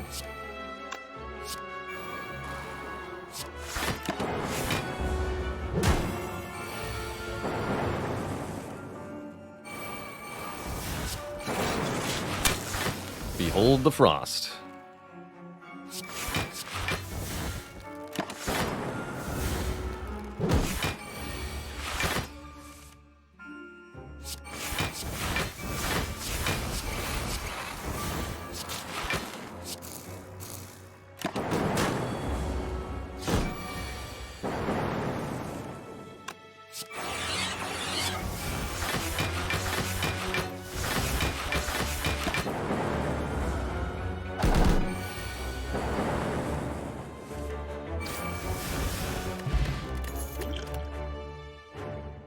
Go for the eyes could be good against the heart. Only if I can get through artifact layers, which I don't think I can do. With Echo Form, actually, it wasn't too bad. Silly Town, we have arrived.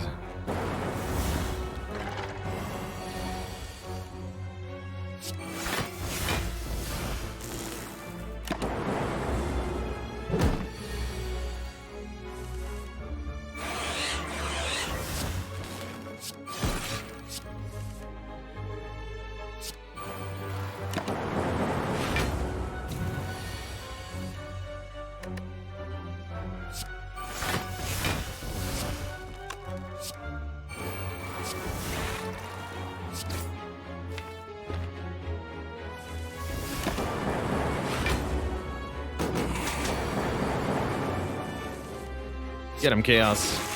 Yeah. Really like Chaos for just filling up these many orb slots very quickly. Seems really good at that.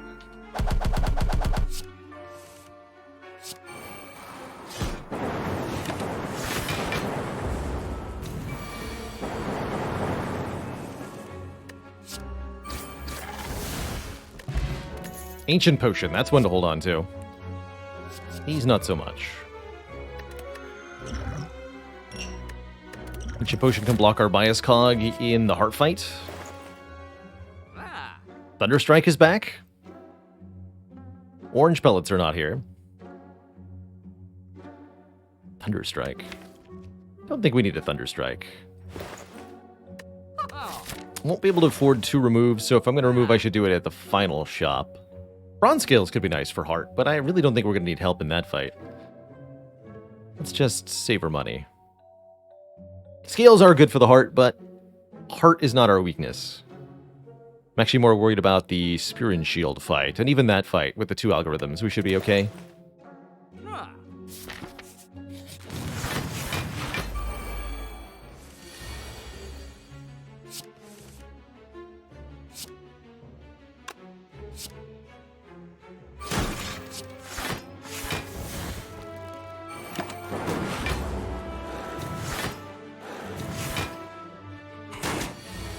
Definitely liking the extra energy per turn.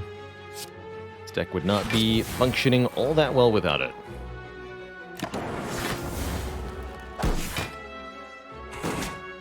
From the crown, that is.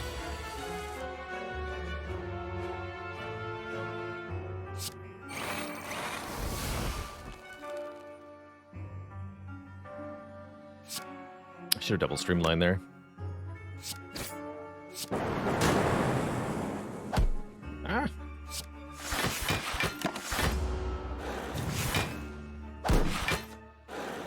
Brain definitely falling apart. Just a little longer, Brain. We're almost there.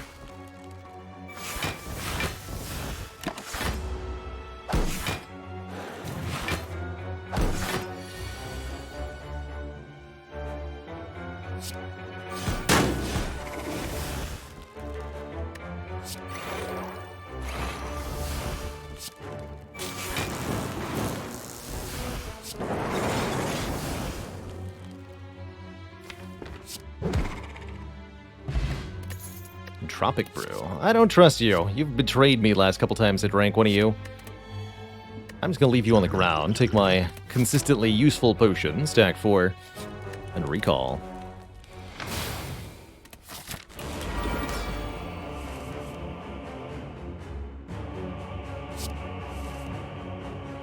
Perfect turn 1.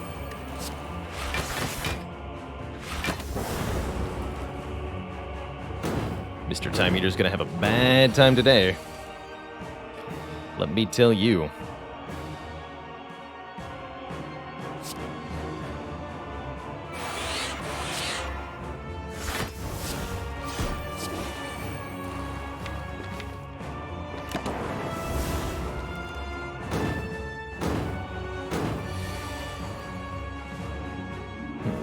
And so shall I.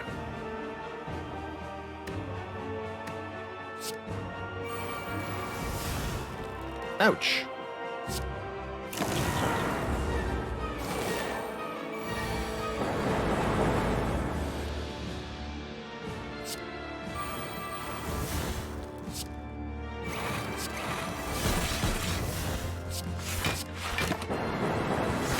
See, you've chosen things the hard way, Time Eater.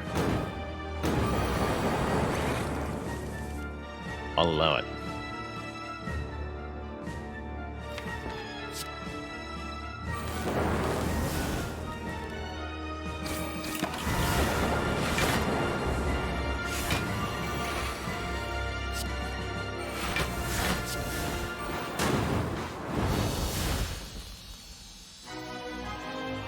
I'm glad we've got a lot of max health, so we can tank upfront damage turns if they end up being awkward. Let's go reinforced, then turbo, then reboot. Nice.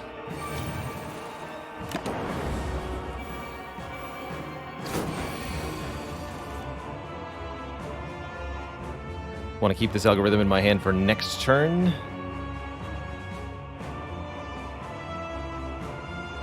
I'm gonna go double capacitor this turn, even though that seems kind of idiotic. Ah, okay, I can use this one this turn. Perfect. Wait, this is 91? Jesus.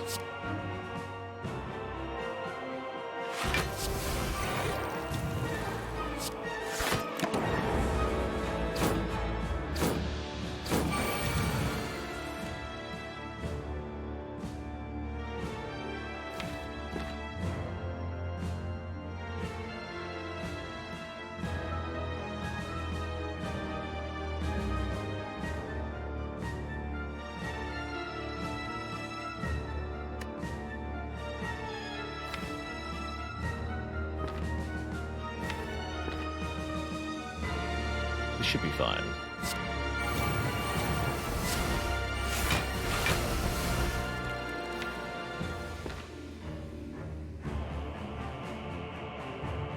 Do I double the turbo?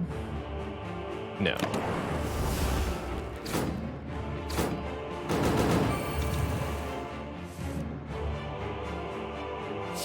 Do double this. And this. And this.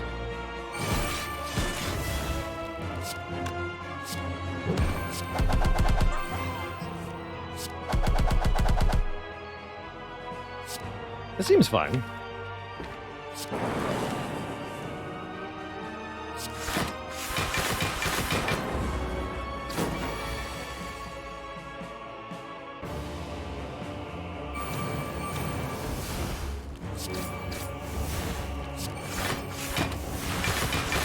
So we passively generate 11 times 13.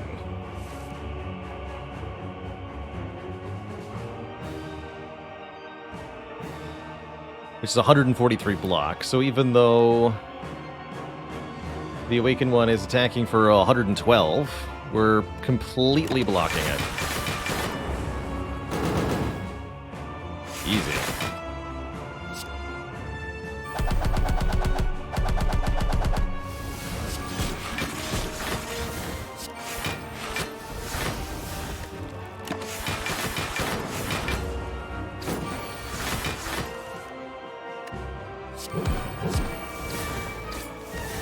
Have some lightning. Friends.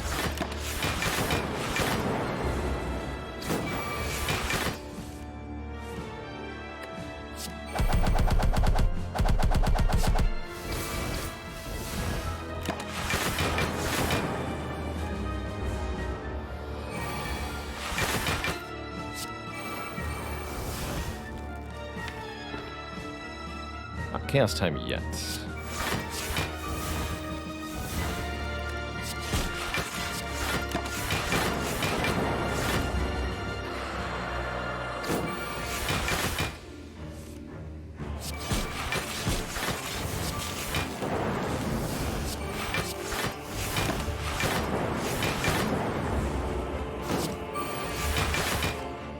This is a lot less than the previous forms.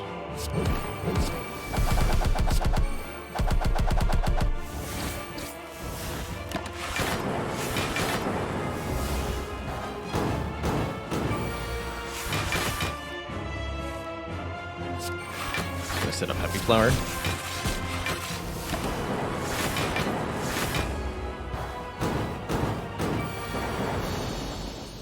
Perfect.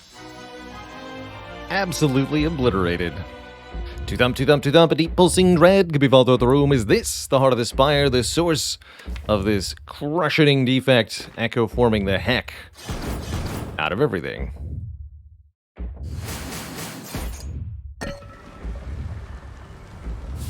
Here's where I think resting could be worthwhile compared to upgrading a card. Card upgrade that I would take would be probably Reboot Plus. This algorithm almost got to 100. That's ridiculous. And we get a card reward, which can be max health. Finally a cool-headed. Been a while. Get in the deck. The first one we've seen all run. Seek is here. Heatsinks is here. Heatsinks, interesting. Most echo forms I've had in play at once. I think I've gone up to 7. I don't remember why. I've never needed more than 5. Removals here. Abacus is here? Question mark? Blind could be nice. We did turn down the Go for the Eyes earlier. Still think it could be nice.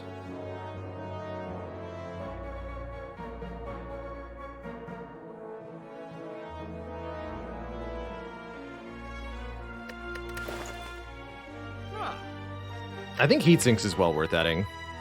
There's so many powers. I think I'd rather do card removal than Seek, though. Is that true?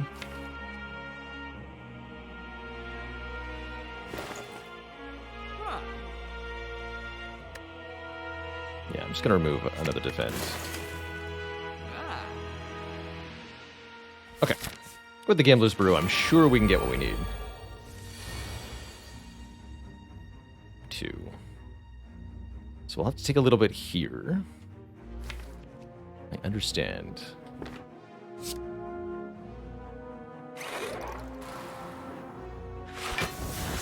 Play the Streamline, might as well.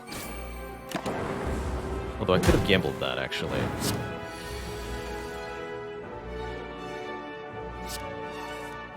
Okay, we're good.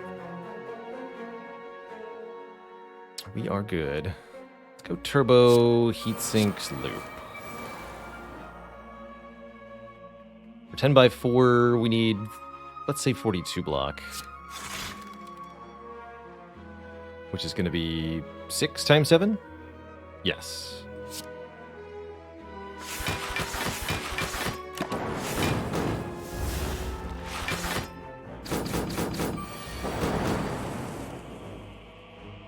Good. Even better.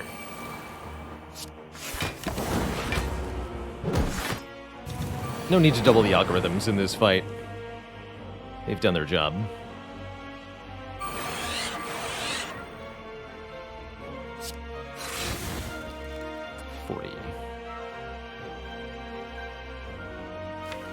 I might be letting this go. Only taking 4. Really don't think I need it, though.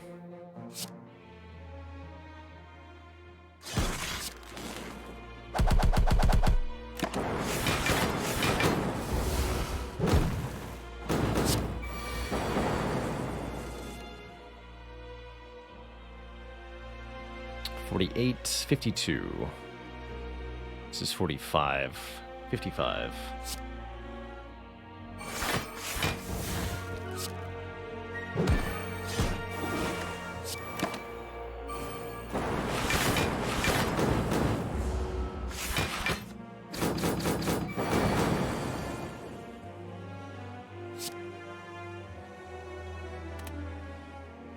So again, instead of playing this algorithm 2 times, I should dupe something else, like the Doom and Gloom here.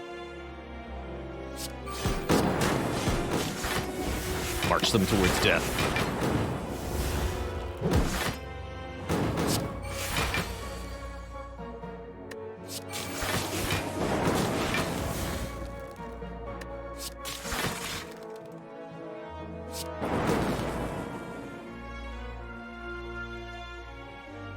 Wait until your block is gone. Actually, just kill that one. Dual cast next turn. Kill.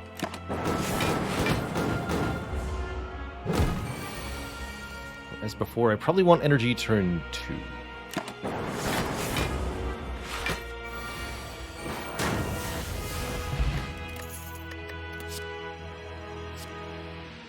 Another discharge.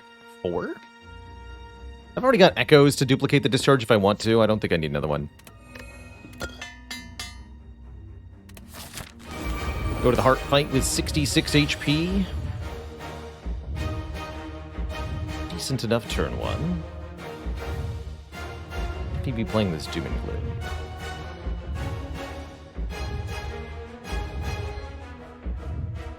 I'm gonna keep Capacitor for now.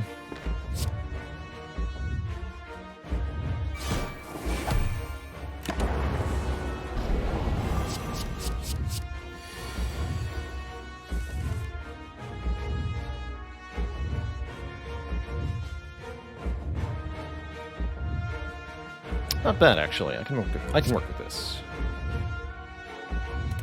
This is 5 times X plus 2, so I would need 9 to fully block 45. Then I can actually make heaven, basically. With turbo here.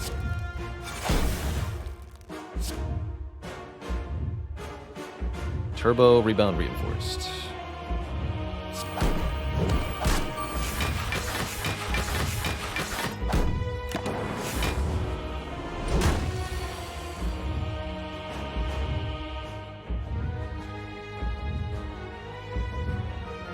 Echoes, the echoes.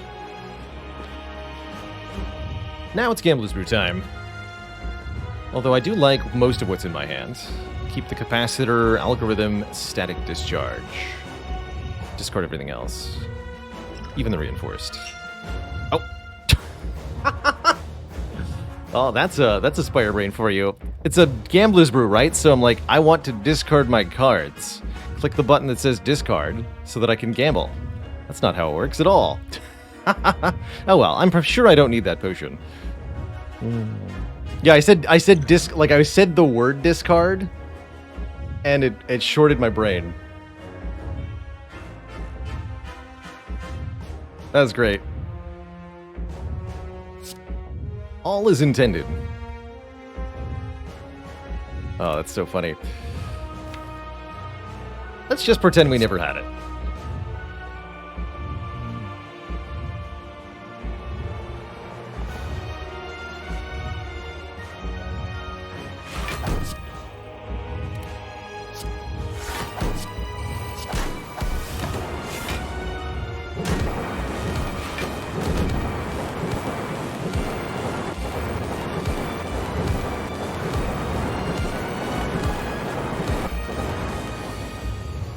Nice damage cap.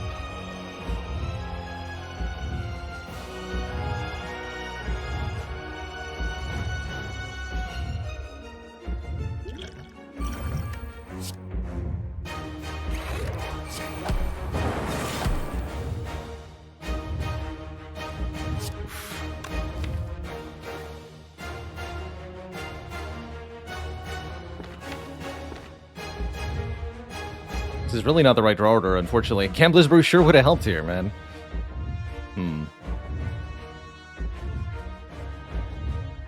Sure woulda.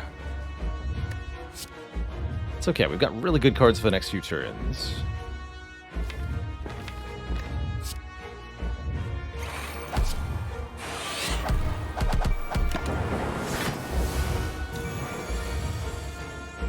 There we are.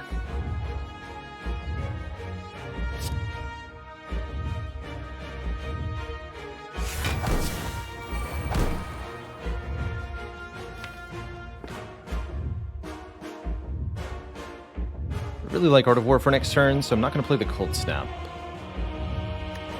Cast instead.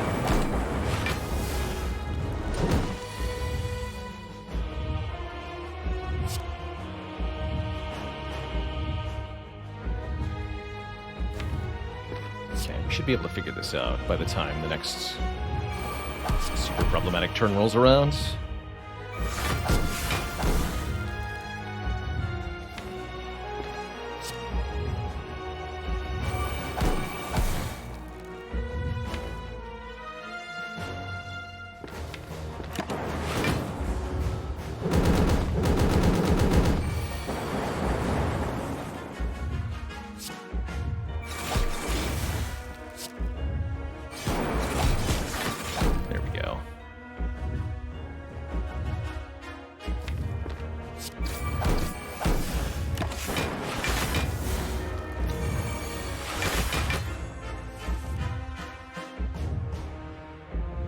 Double Chaos puts this Frost Orb in front. Sure.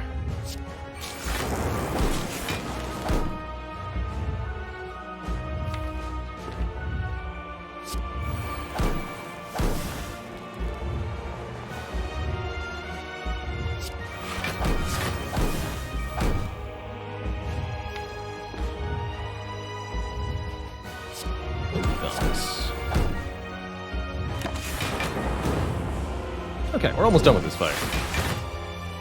6 times 15 is not that bad.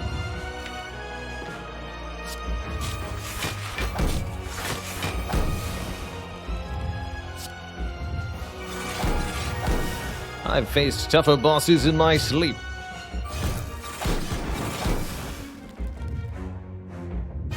Uh, 66 plus 36. 100 and something. Good.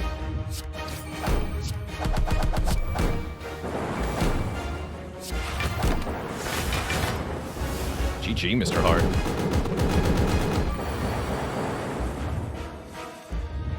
Getting a little too literal with the discard. Not that I'm going to let that stop me.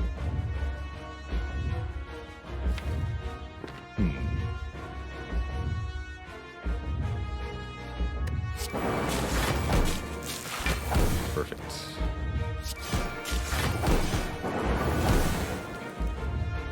Get him.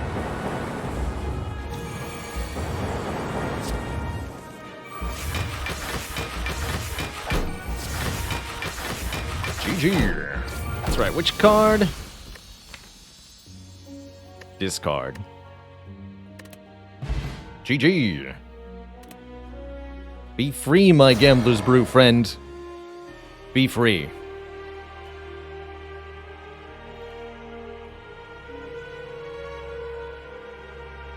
Yeah, one of those things that's funny after you win. I was trying to figure out in my head, like, if I lose that, do I let myself restart the fight? Glad I don't have to answer that question. GG. GG.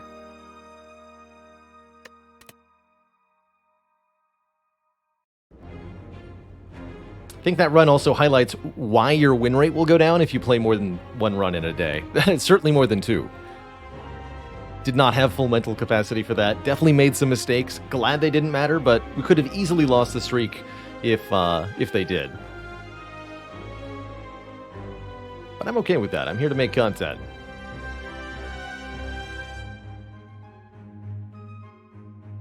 My highest rotating streak, 11, so we've got 3 more to go to tie it. The Spire sleeps, and so shall I. GG. GG.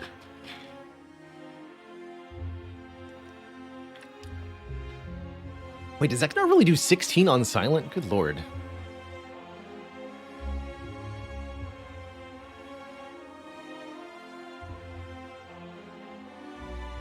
Good lord. Daily streak challenge. How many heart kills can I score in a day? I think we might have an answer to that sometime in September.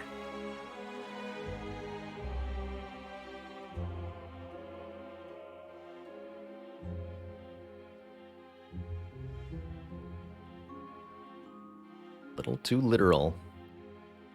Let's see, fairly late. I don't think I've got time for an Into the Breach run, but I do want to play. How about a little bit of Vampire Survivors? Our end of stream ritual. I think that's what we're gonna do.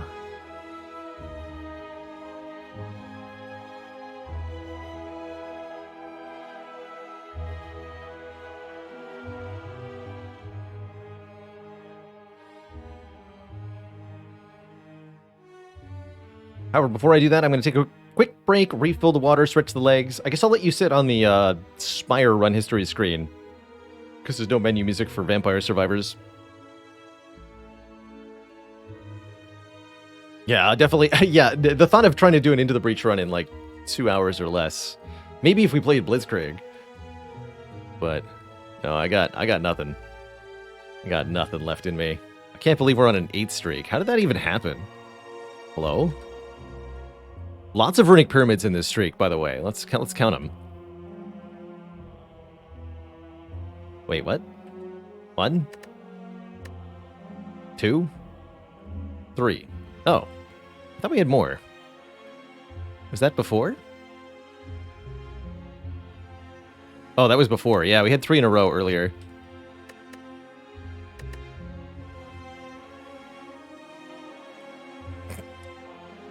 Well, I'm glad that accidentally misclicking on that caused you to discover a bug in the code.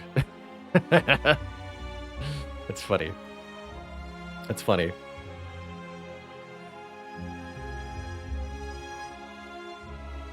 Game is cathartic. Yeah, cathartic. When you just want to, like, blap some dudes after slaying a Spire 3. Anyway, I'll be back in a couple minutes. When I return, we'll be switching over to Vampire Survivors and shooting daggers at everything, probably. Be right back, folks. Don't go nowhere.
Alrighty, folks, we're back. Thank you for that patience. Let's switch it on over. Some Vampire Survivors.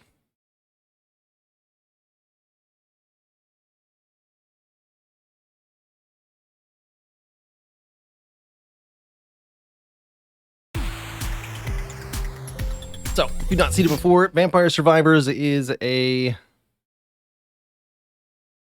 idle action game, I guess you can call it. Some call it a bullet heaven. The premise is you're one of a handful of adventurers. There's a whole bunch of characters to pick from. I'm just going to see who we need achievements for. Pugnala, Giovanna, Papilla, Conchetta. To get some of the equipment things. Want to make sure those are unlocked. There's lots and lots of unlocks in this game. Like, holy moly.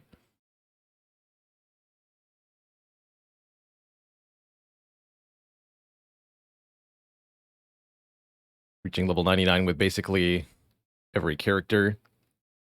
Good stuff. Not sure what each of these unlocks are necessarily, but I'm sure we want to get them. Okay, so let's see if we can play with Pugnala, Papilla, Giovanna, or Conchetta. Do we have any of those unlocked? No? Question mark? Interesting. Those aren't any of the characters we have. Really? So we'll have to unlock them first. Croce, Llama? Either of those? Croce's here. I'd have to respec to unlock, though.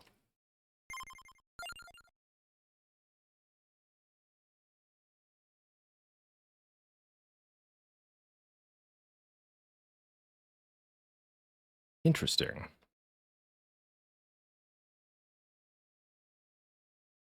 Reach minute 31. Interesting. Okay, let's try a run with character we haven't tried. Porta Ladonna, let's play with. Starts with the lightning ring and a permanent increase to area of effect. Also starts with a temporary cooldown bonus, so they'll be blapping stuff right at the start. And let's try the bonus stage 1, Il Malise. There exist places that don't exist. Come to relax and enjoy life. See you in the country. Let's begin.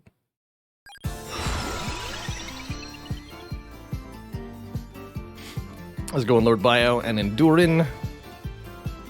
So I've only got one of these unlocked. It means we get a healing bonus, essentially, on every run. Oh my. So we start with a giant wave of flowers around us. The cooldown bonus is doing really good work here. So, basic premise in Vampire Survivors. The only controls you have, up, down, left, and right. You can play this game with only one hand. Constant waves of enemies will spawn in along all four sides of the screens, and your character will attack automatically with their weapon. So it sounds like this bonus decays with level to the cooldown, so we can just keep blapping stuff for a while. That's pretty cool. So all these enemies are dropping experience orbs. That's what those blue gems are. And we'll level up once we start picking them up.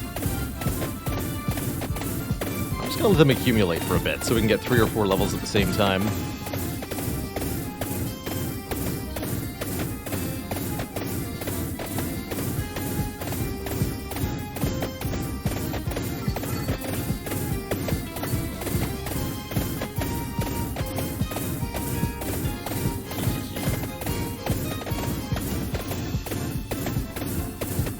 These orbs never decay, so you can leave them on the ground for an unlimited amount of time. They'll never get wasted.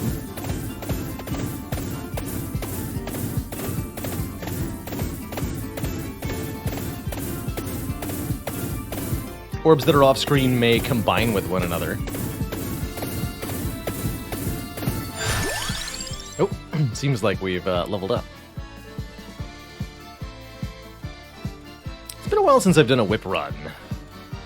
It was a horizontal attack, and I believe it's boosted by area of effect. Oh yeah, it is. Alright, I think we should just grab all the levels now.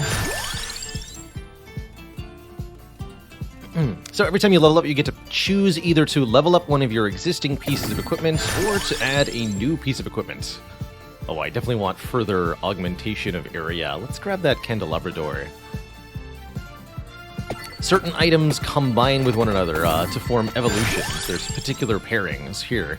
Axe pairs with a candelabra door to create a ring of size later on. So if we grab this axe now, we'll be set up to create that. I think the Santa Water is also very good if we're experiencing huge area of effect increases. The Santa Water is going to be real powerful like.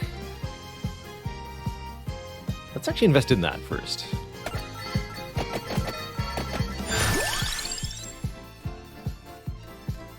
Oh, and decrease and duration, so area and duration on... Yeah, that's got to be it. I'll take Spellbinder here. Our Santa Water is going to be the most powerful water of all time.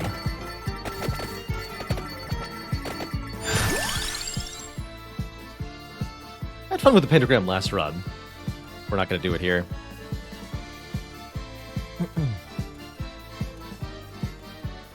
How's it going, Foxica?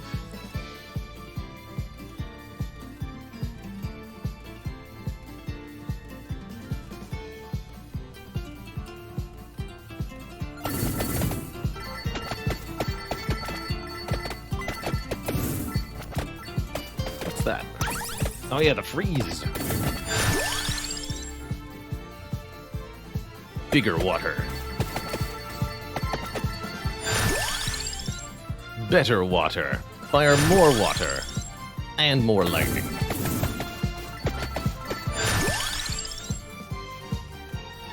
We're crazy high level for this early in the run, I think. Oh, yeah, I can get the toasty.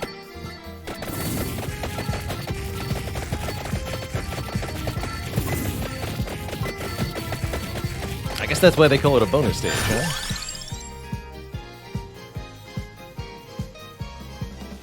Building up the lightning ring.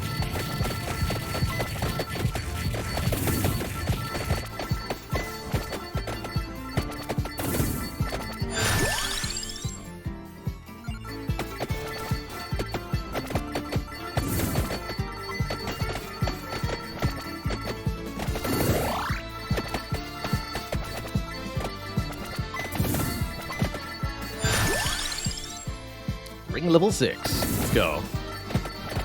I think it's wise to get one of your pieces of equipment to level 8 pretty quickly. And then you can start kind of cross-investing and stuff from there. Ooh, but let's grab the Hollow Heart. That'll let us evolve the whip later on.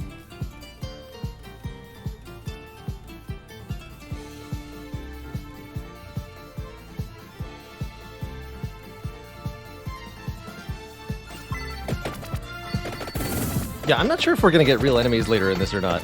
I'm sure it's gonna have some gimmick to it.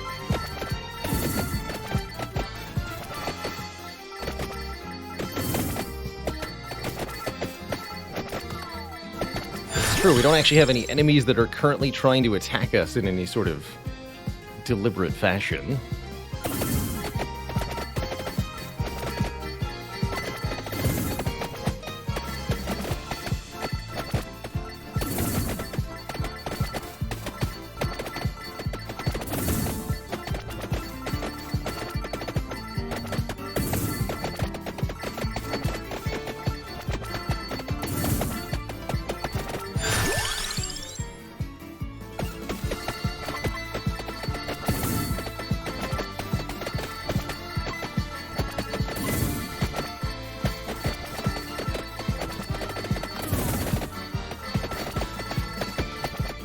Other stages have hordes of mobile monsters that will close in on you, so you're kind of constantly trying to escape the horde. This is more of like a build showcase mode.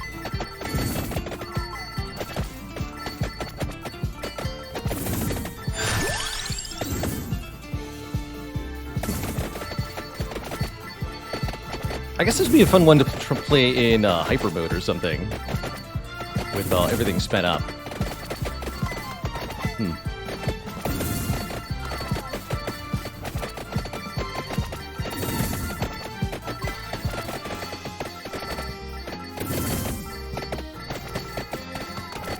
They do actual damage when we touch them. Not much, though.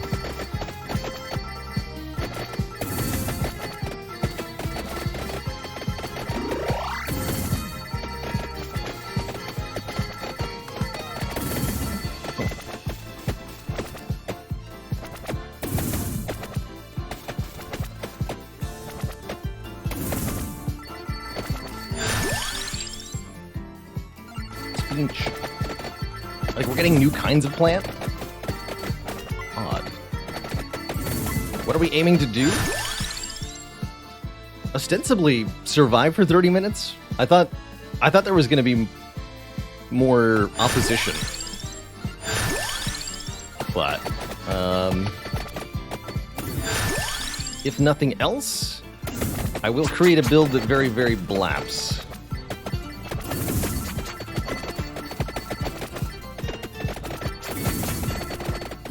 Only 15 minutes on this stage? In that case, I'm happy to see it through to the end. That's not too bad.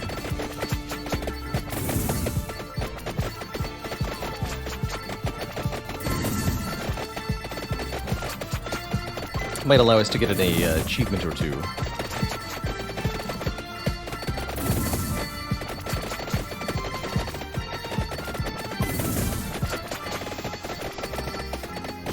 I was also hoping it might unlock something by completing it.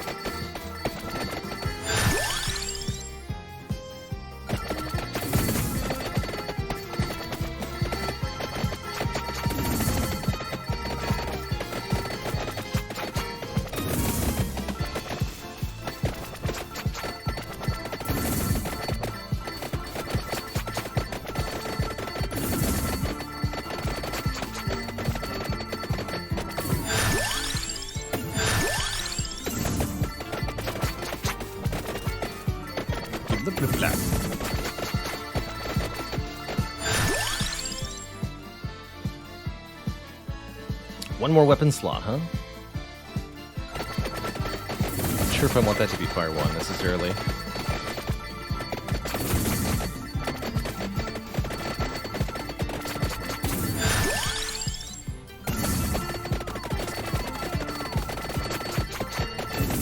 Wonder if we could even die if we tried.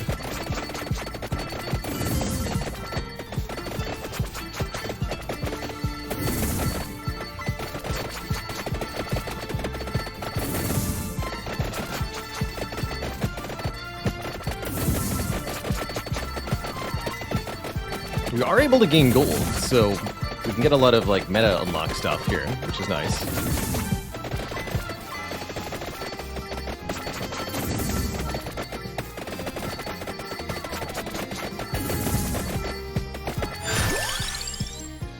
The orb.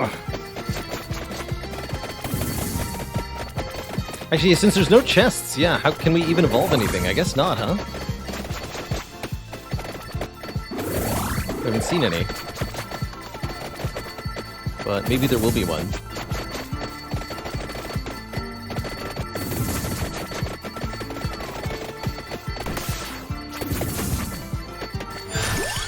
I have no idea what killed everything.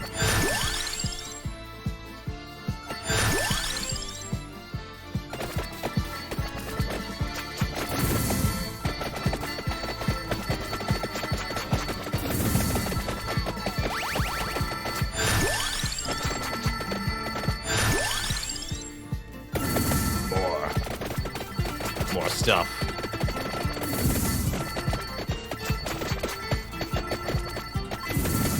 I don't think I'd seen the kill everything item yet.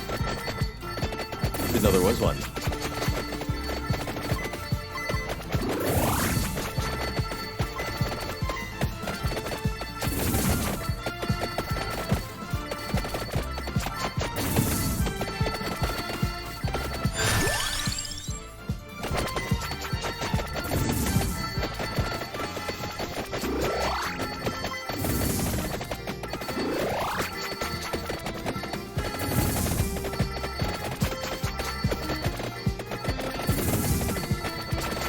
Knife to meet you.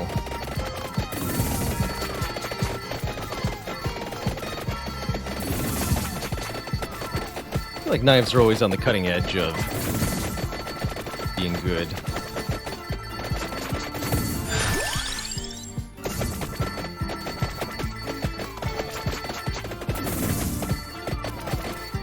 Making knife puns requires a sharp wit.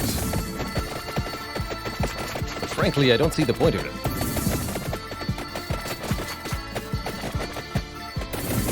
Oh, aha! Found a chest. Evolved lightning ring. There it goes. Wow, that was blapping a lot faster with the cooldown reduction we had on last night's build.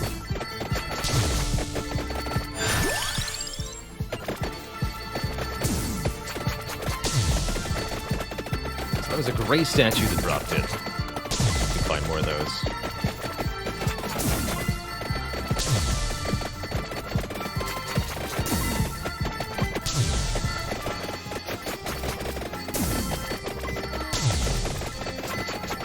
If anybody else makes a knife pun, I'm going to have cutting remarks for them.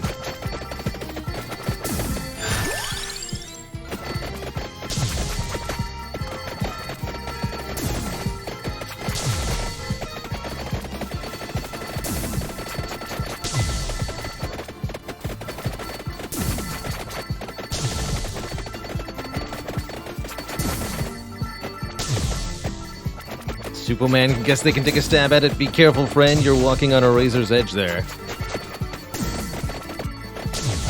Your behavior.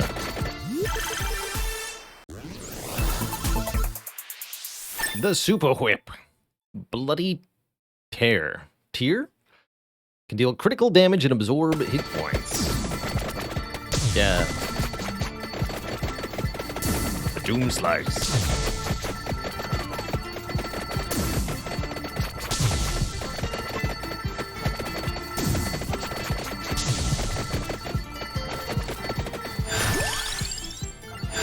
Make it bigger.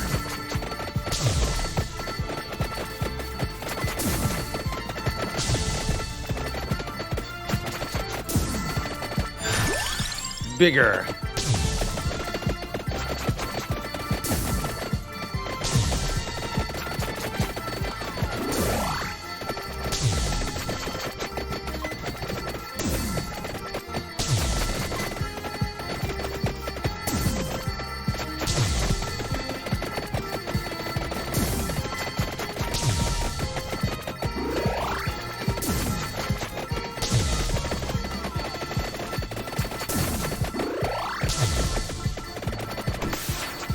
Yeah. Spinch. Guess I'm not eligible for an upgrade yet, so we should not open that second chest yet until we're ready to evolve something.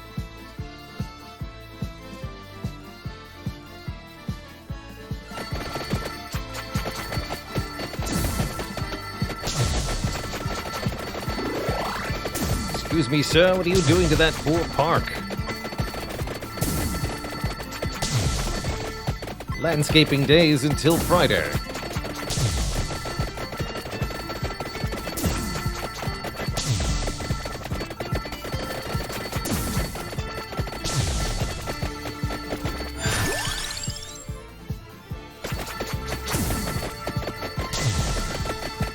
Just like hurling axes at every piece of vegetation he can find.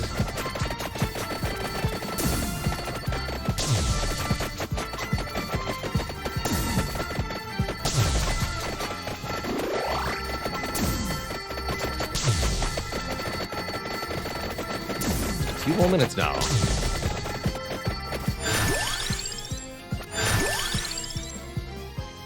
Level 5.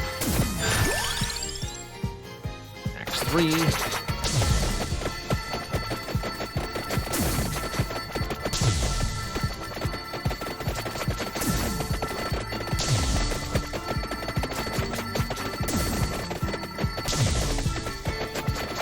Filling the last slot only cause upgrades to appear. I suppose it would have to, right?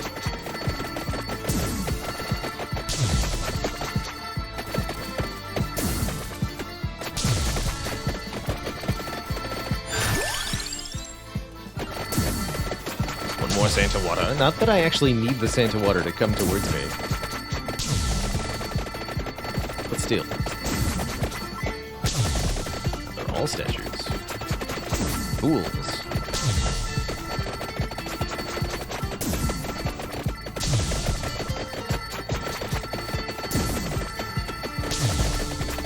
See you later, Foxica. Have a good one.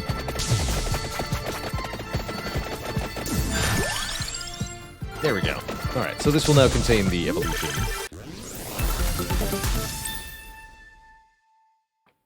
And 2 other items.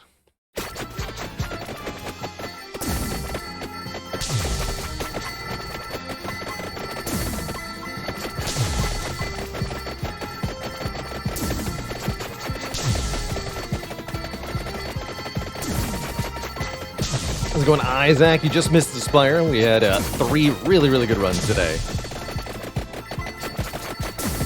So recommend the VOD if you want to catch it.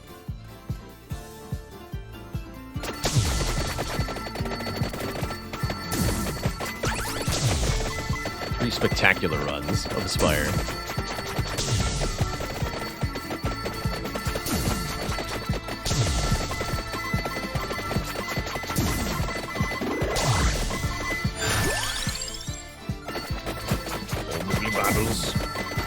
I've never actually ever seen the Bible evolution.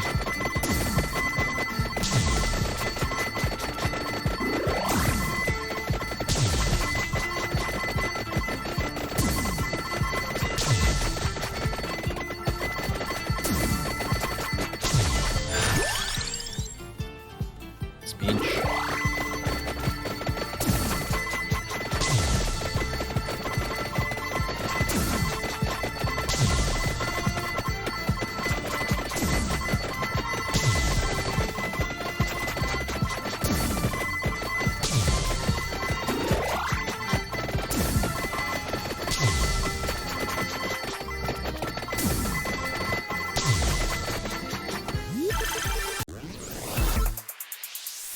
Might as well take it now, right?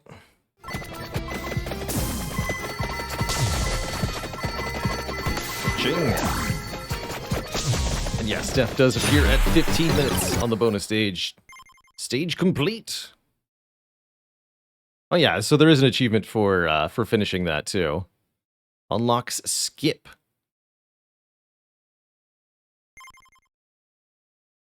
So I imagine there's a unlock related to finishing the other 3 bonus stages as well. But what is skip exactly?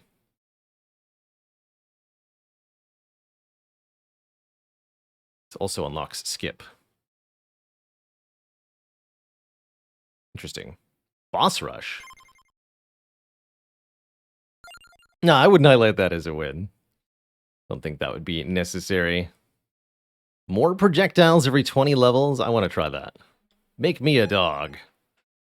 Starting with... Oh, I see. Some of these have unique items, too. Let's try it.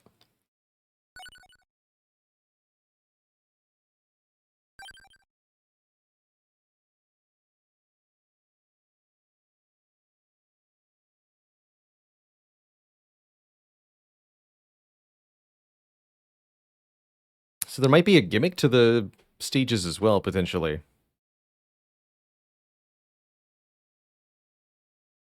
My power-ups.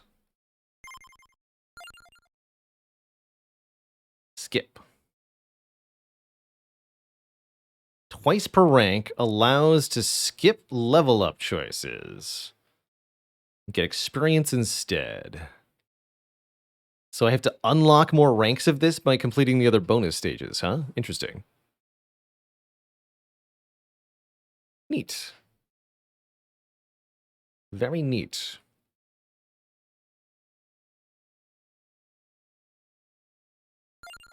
Take the move speed bonus.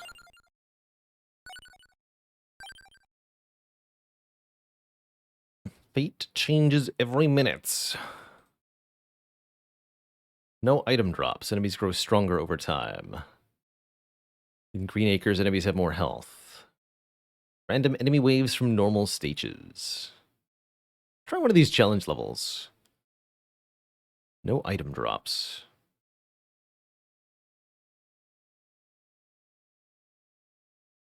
Let's try Green Acres first.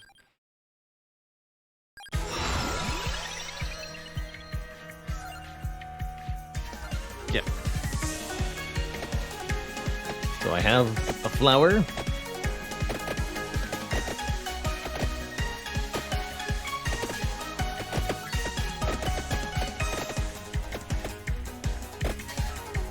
Which seems to only attack when I move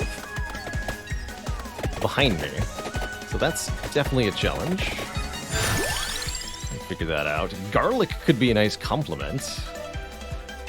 This music, though. So, we actually have enemies that are moving and trying to attack us now. I see we've also got a green arrow indicating a direction we should head in.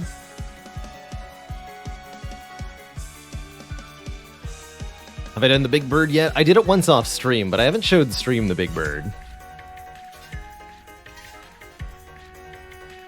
Let's take the bird.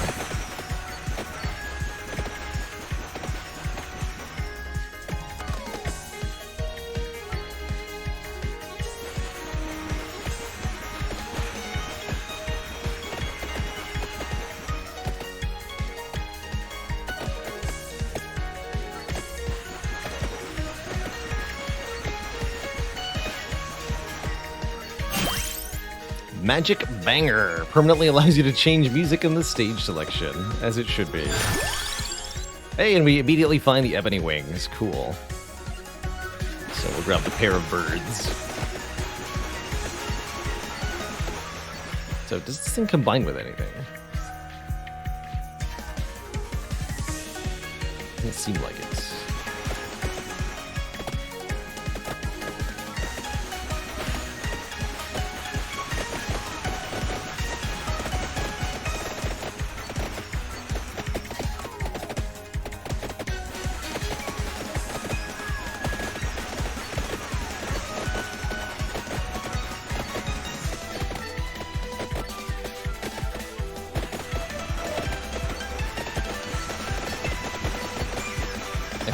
Can I at least see what my current item is called? No, I can't.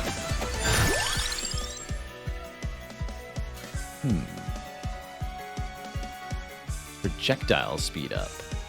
I actually would love daggers, because then we attack both forwards and backwards.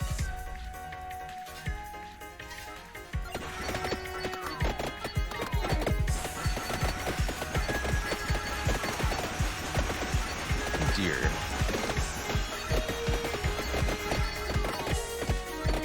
I'm hoping more projectile speed will give us bonus range on, Try to get the Bible Evo.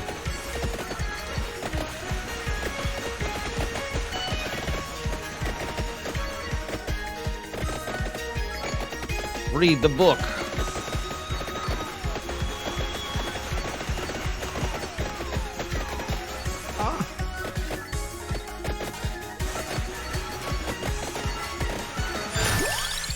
Celestial Dusting.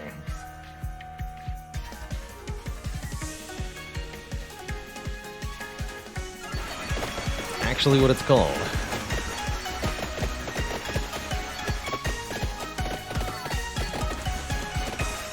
Seems to be Celestial Crop Dusting.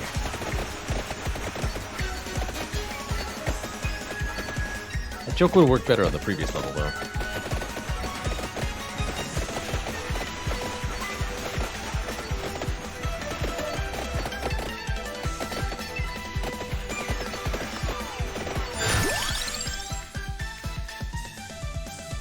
Worried we're not going to have sufficient damage shortly.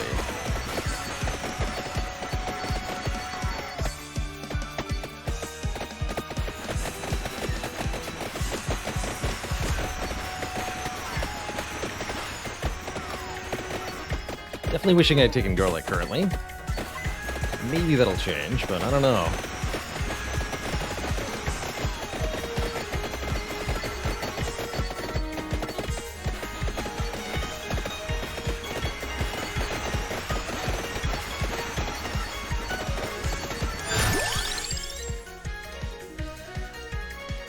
base speed up. Interesting. Sure.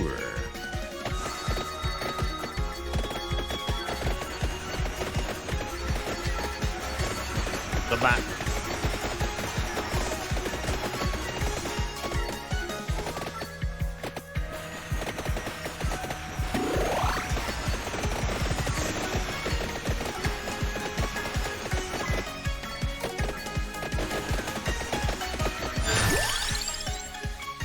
Level up.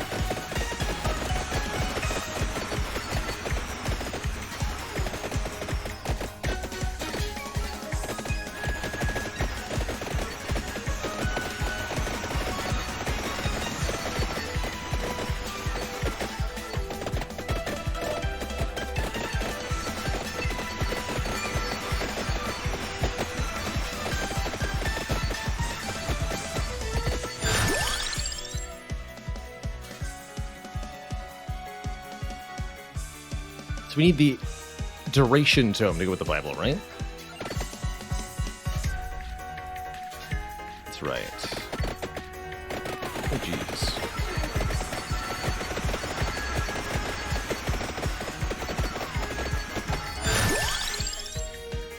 Things up again.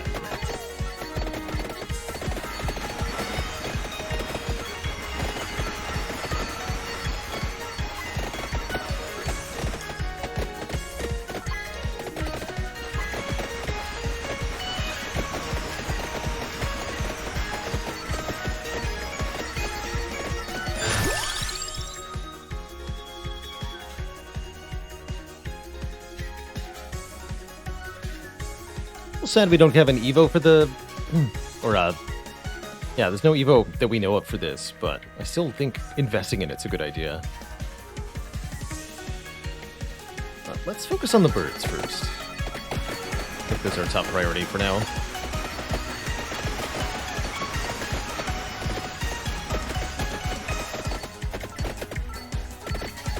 Sorry, we're going to get additional projectiles every 20 levels with this character, so if we can make it to level 20, life's going to get a lot easier.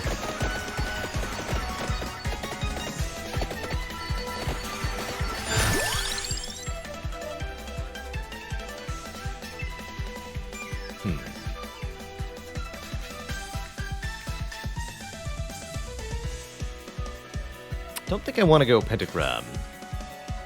Let's take the attract orb. Yeah, this screen is why skip is good? No kidding. Well, at least benefit from the extra pull distance. And I wouldn't mind taking the holy water again.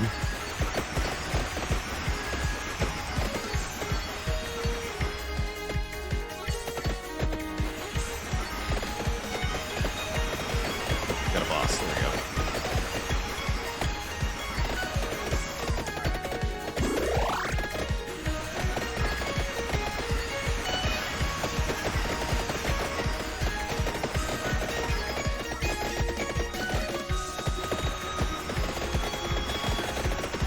So it looks like enemy projectiles are stopped by our own damage effects. That makes sense. Seems pretty good.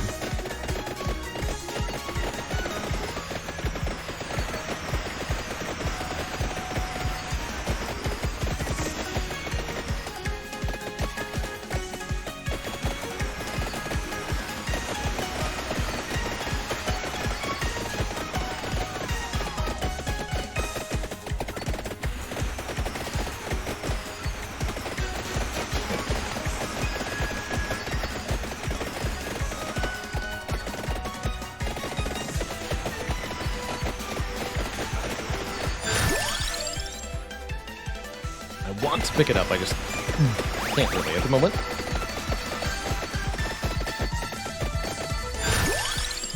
There's the Spellbinder. Tarona's Box. Cursed item, but increases might, projectile speed, duration, and area by 4%. Wonder if that combos with our starting item.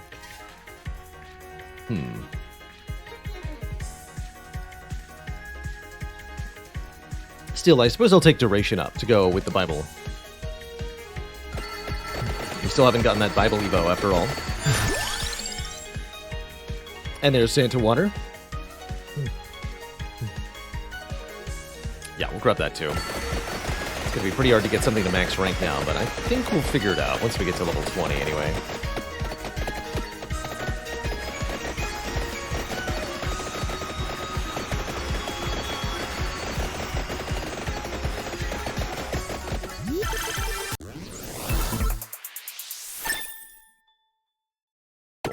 Just the one level up is very helpful right now.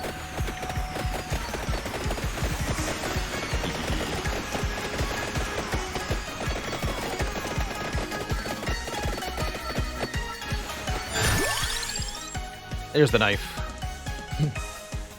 I want that. Okay, that's all of our weapon slots filled for now, so we'll stop being offered new weapons. For a little bit, at least.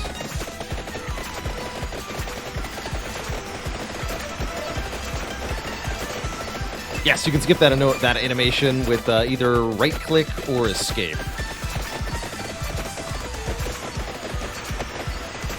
Totally skippable.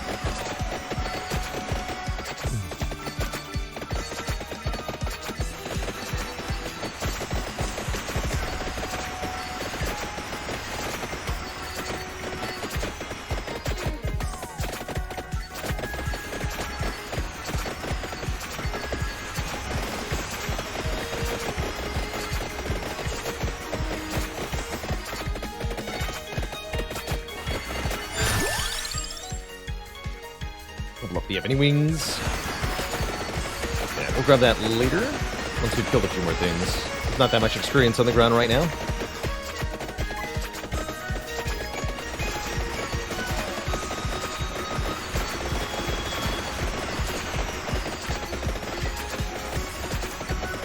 Two more levels. So close.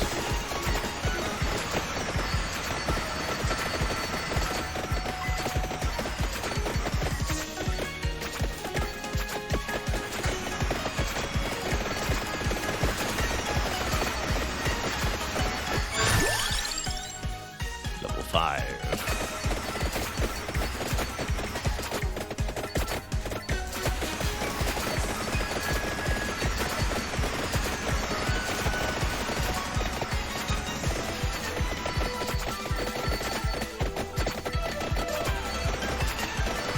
I like to play Vampire Survivors just to make my ISP really work for it, you know?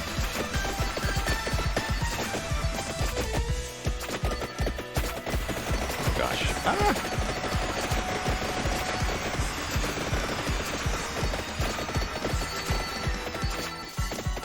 Toasty. Let's go. Uh-oh.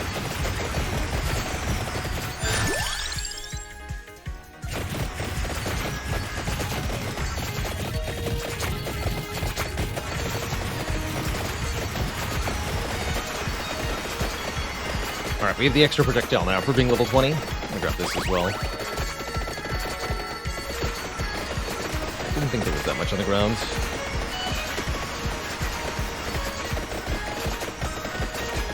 Should probably just take this chest for the extra power right now. I think I can hold out for an Evo.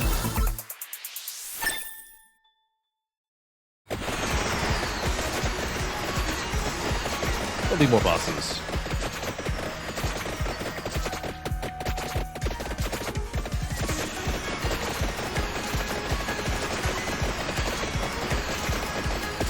Like there. There's one.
Okay.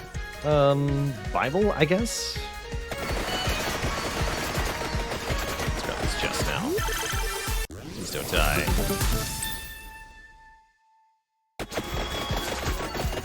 We're not dead. Good.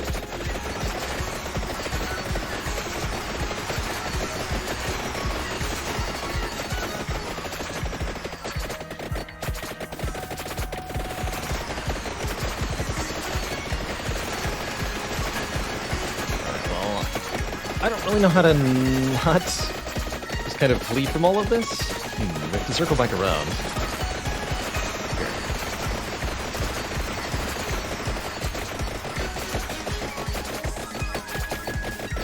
Terrifying. Oh, God. Please don't die.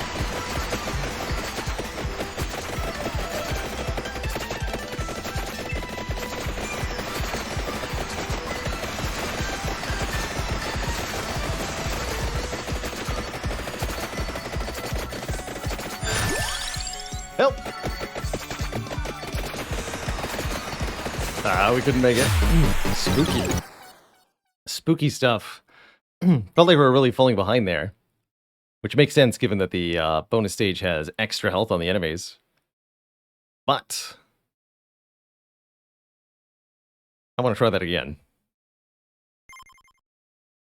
Same character even. Same stage. Let's see if we can do better.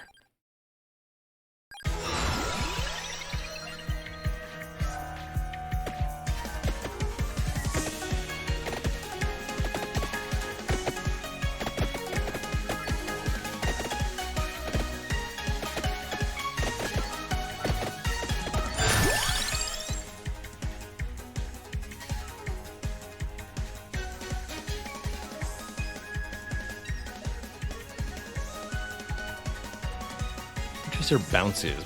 What's it gonna bounce off though?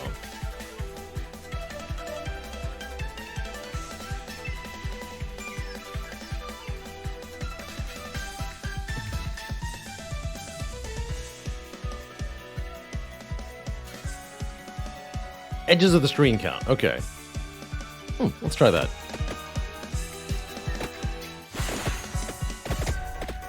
Rune Trace, we should be picking up things that benefit from extra projectiles, especially, and Rune Tracers certainly counts as for that.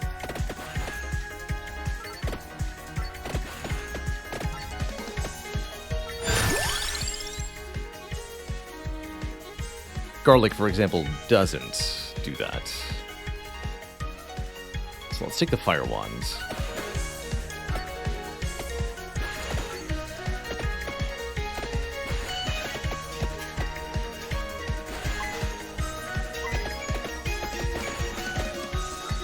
I think we went a little bit too heavily into like area damage last run. With enemies having extra health, we really need some more high impact stuff that can actually kill something in a reasonable time frame.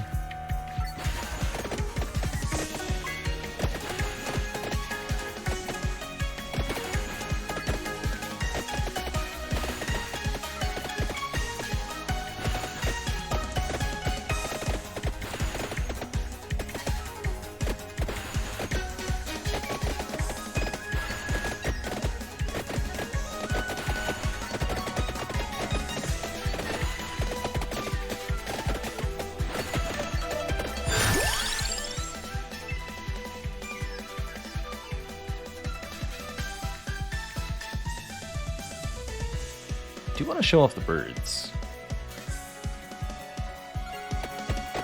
Take the birds again. I think with the Rune Tracer. I don't know if the birds actually benefit from projectiles up, though.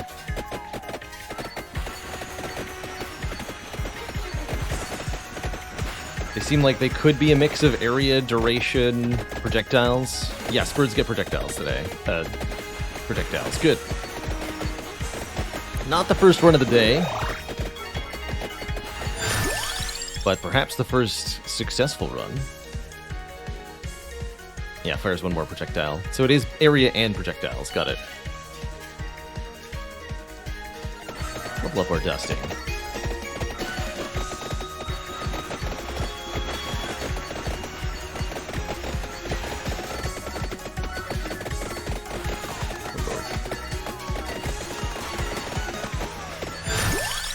satisfying.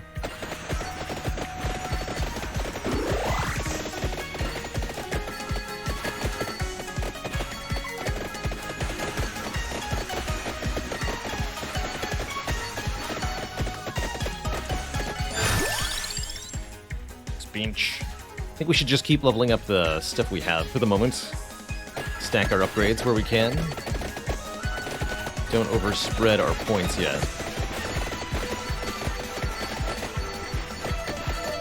It does seem to be going better already.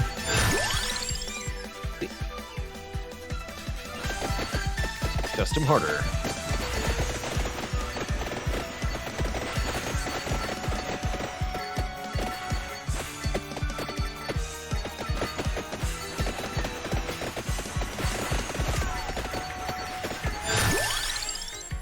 Level 4.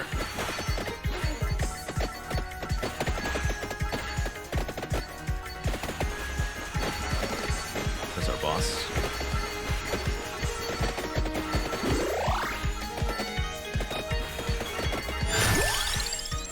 Level up the Peachone.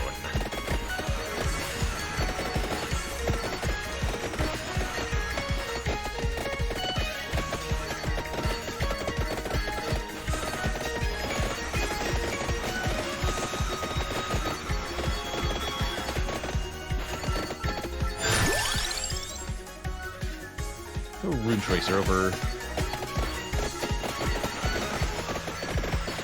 the dusting.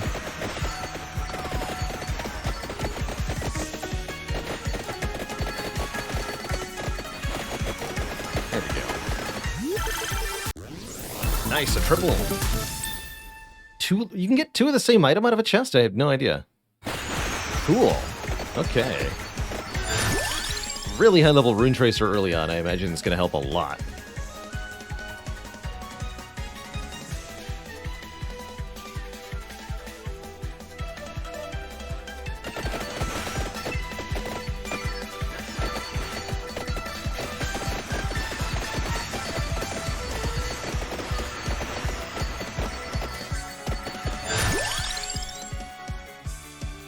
This is a decent time to pick up spinach.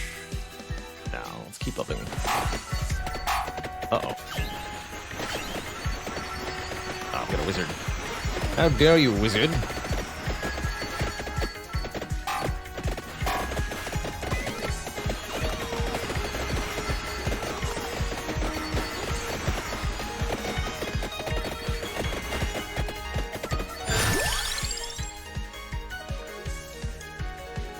Level up the one directly for now.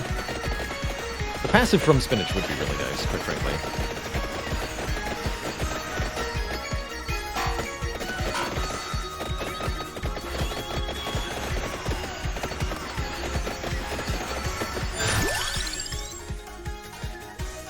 Kind of feeling the attract orb, honestly. I need the extra pickup radius to get these experience orbs everywhere. Let's do that.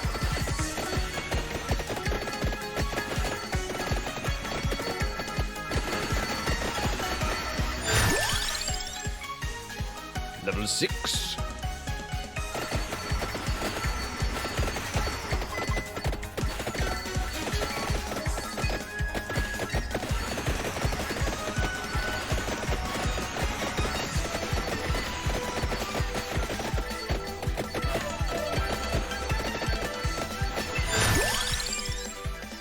There's the sand and water to go with it. And then we'd want to make our last weapon Ebony Wings if we can find it. Sure.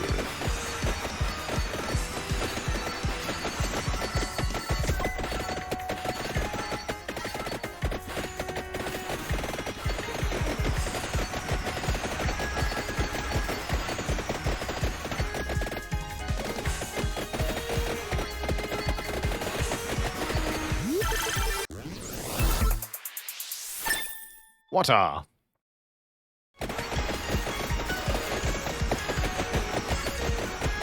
What are you doing?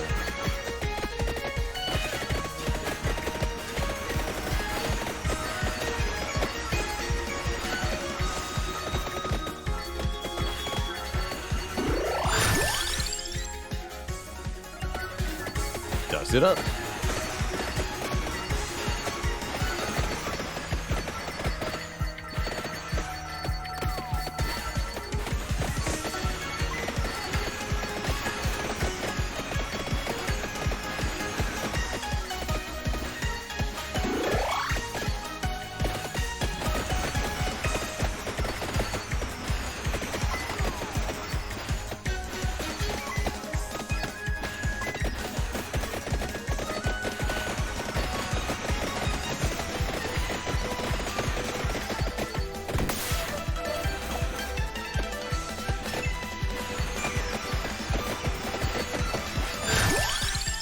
There's the ebony wings. Get it.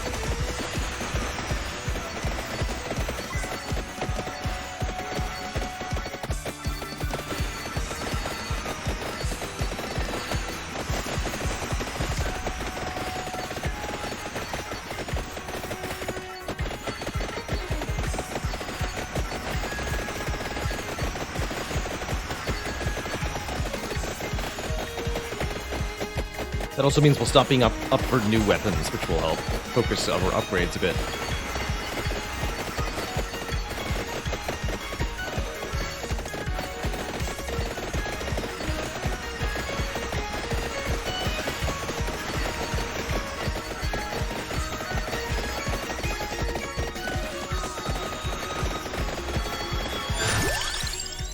Defeated enemies might drop hearts. Oh. That's interesting. By hearts, do you mean chicken or hearts?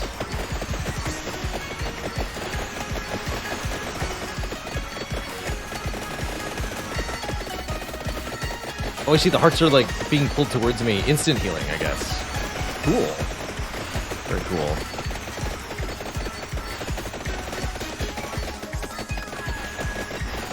That will definitely help with healing.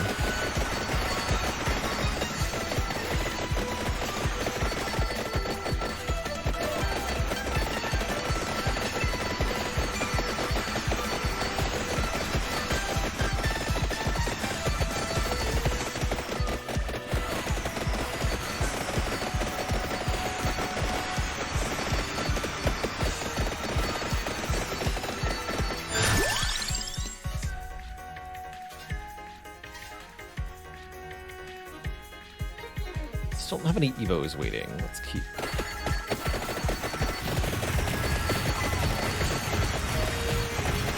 doing it.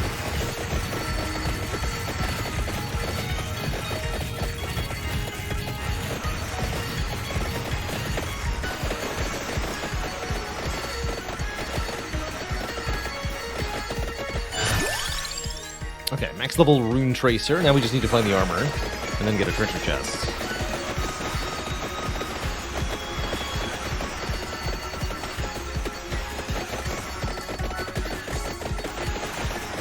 It's also just going to do a really good job of killing everything for us.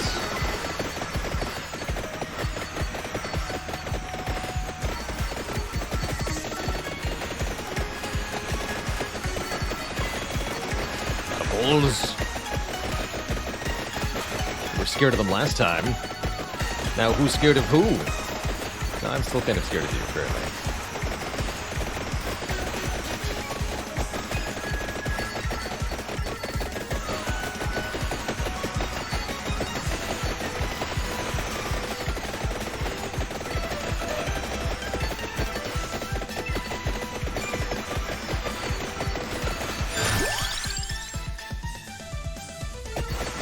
Pull-in range, please.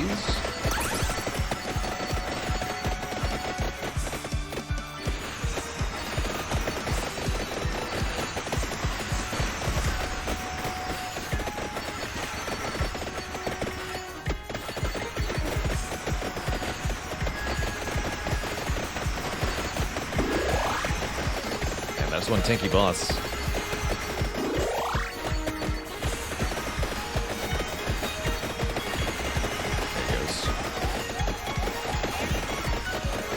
So I'm going to leave that chest on the ground on purpose for a level or two, see if we can get armor before I pick it up.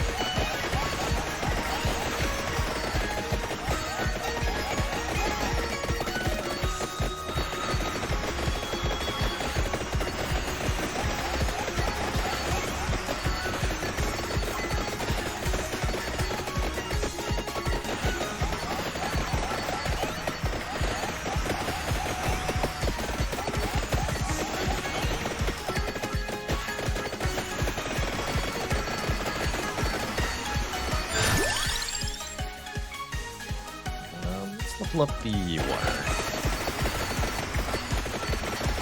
Yeah, we got 2 chests. Okay, definitely pick up one of them then.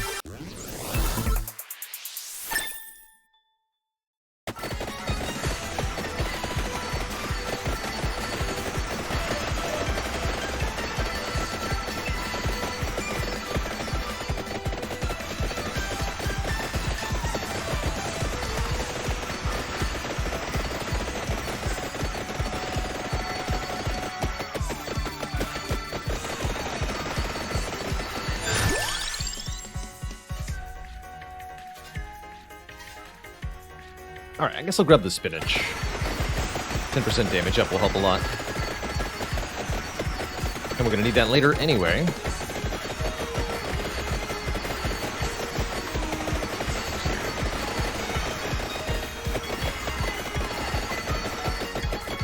Don't like what we've got going on in here.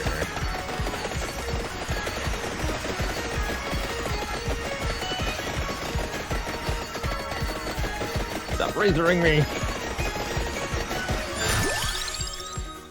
Please.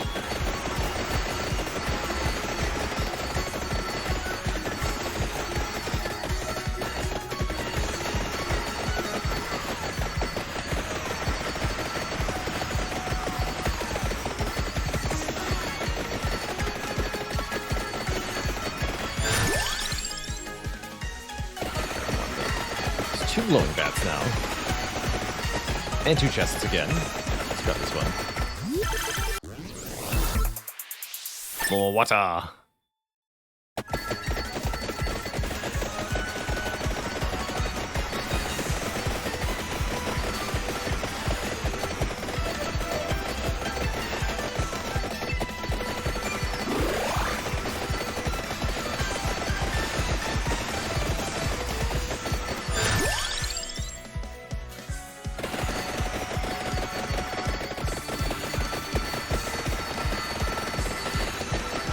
My, that's a lot of XP.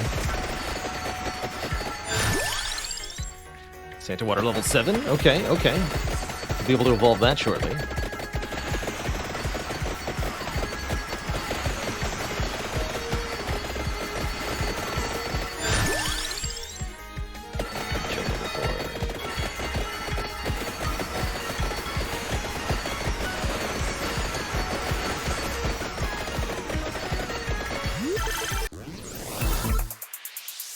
Level 5. Oh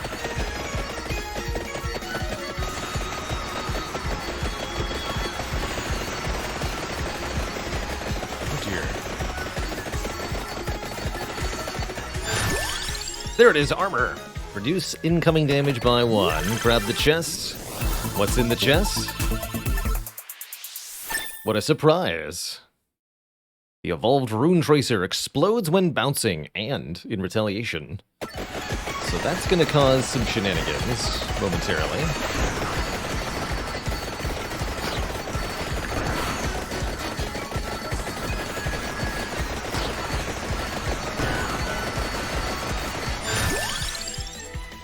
Santa Water level 8 means I can grab the other chest now.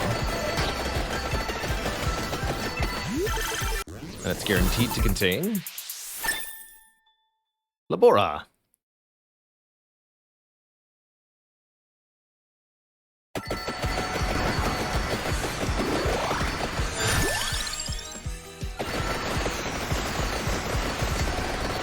We're also closing in on level 40 where we'll get another projectile, which is going to be sweet.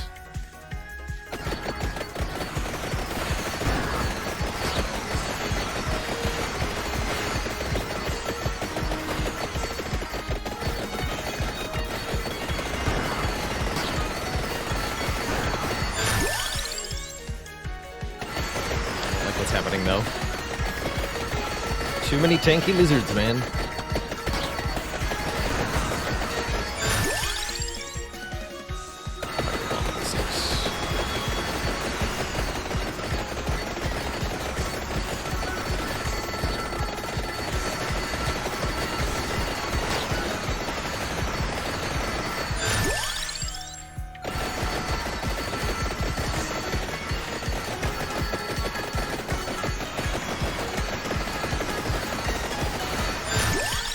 Fire 1 level 8, so we can evolve that with the next chest. We'll level up the speech.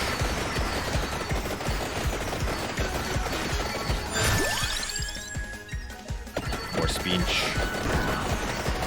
I didn't drop a chest. Dang it.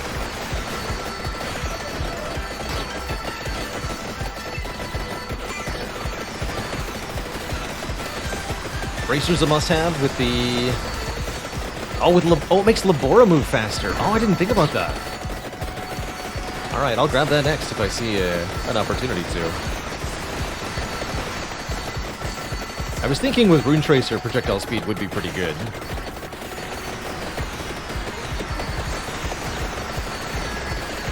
But if it works on Labora, that's a game changer. Jeez. Nope, nope, nope, nope. Not cool with this. Ah. Rip.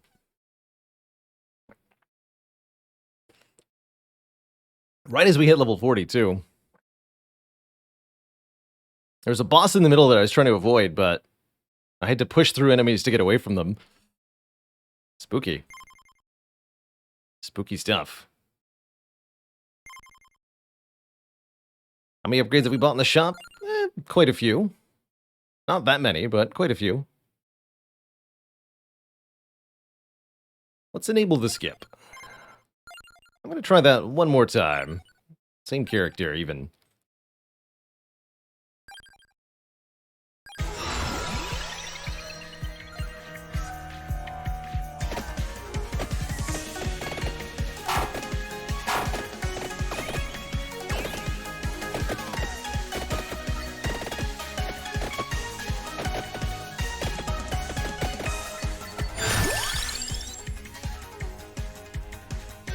Let's try whipping.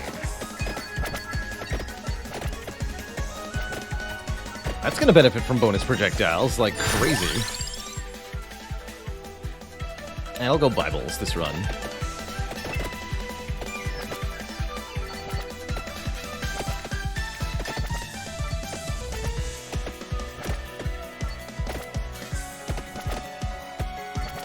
See you later, Olivia 5K.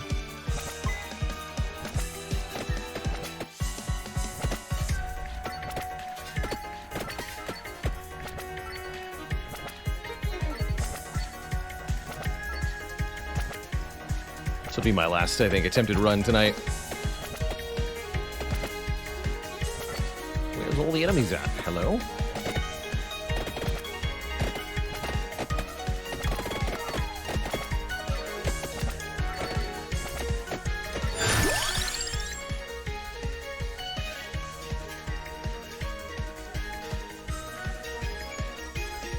I'm really tempted to pick up the Candelabrador already. But I think we'll stack on Bible for now.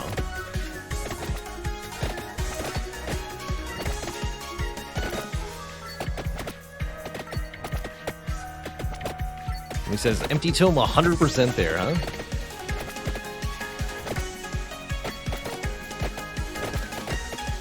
Big fan of the cooldown reduction.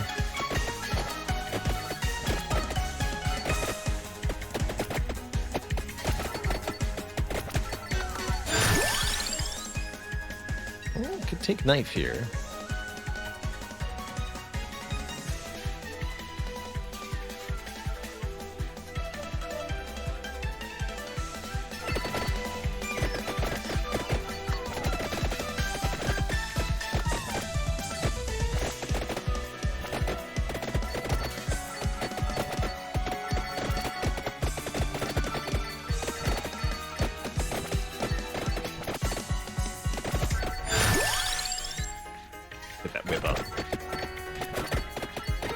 Triple whip.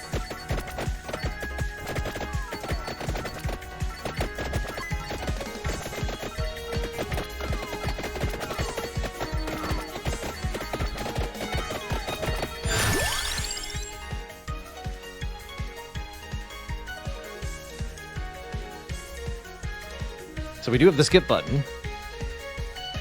Or we can take one of these.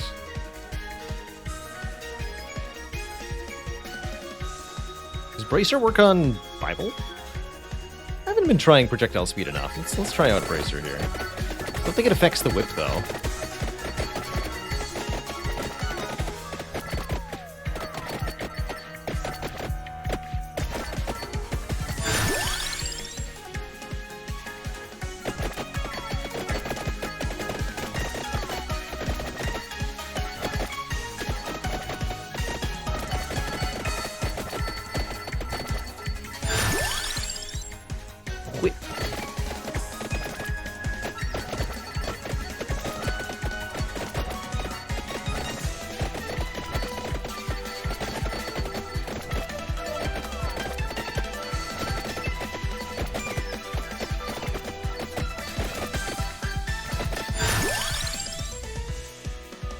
Does affect the dusting, though, I guess, huh? That'd be pretty sweet. These double Bibles.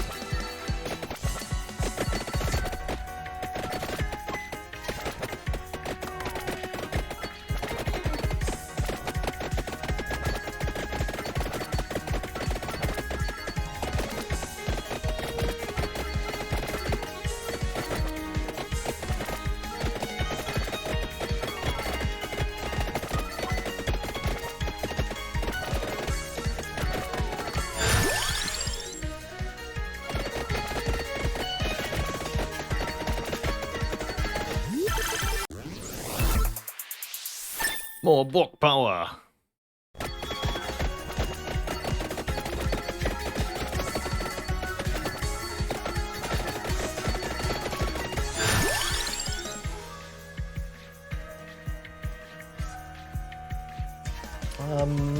Faster Bibles? Let's try that. Really liking how they chunk through everything at the moment.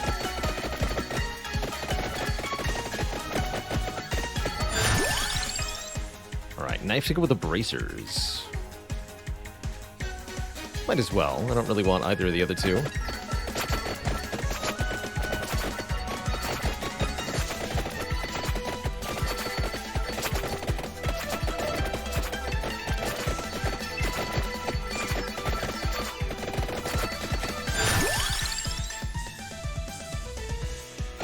In the speed.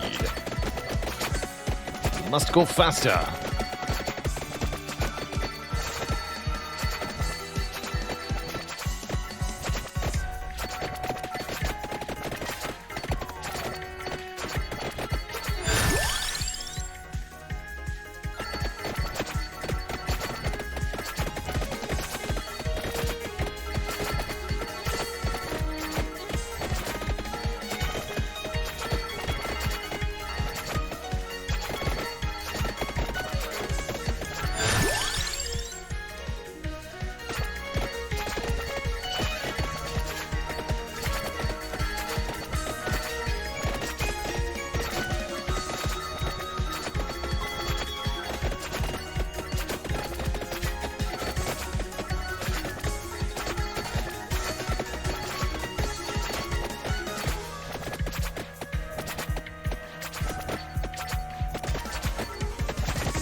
Are you my mummy?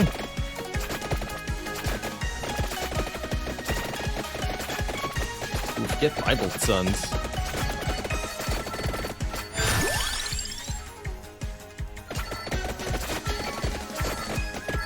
Easy.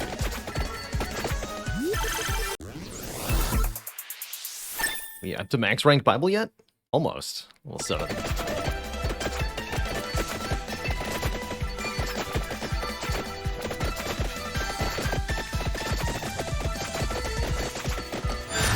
And there's the Spellbinder, which I believe helps us evolve the Bible. We'll be taking that for sure. Because we're so close to that evolution. Oh, time to take something new.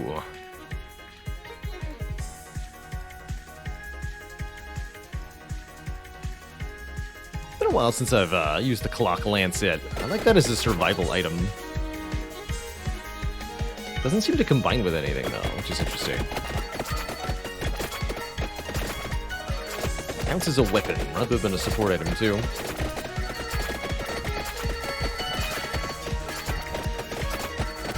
Might be hard to like the Clock Lancet, since it doesn't actually do any direct damage itself.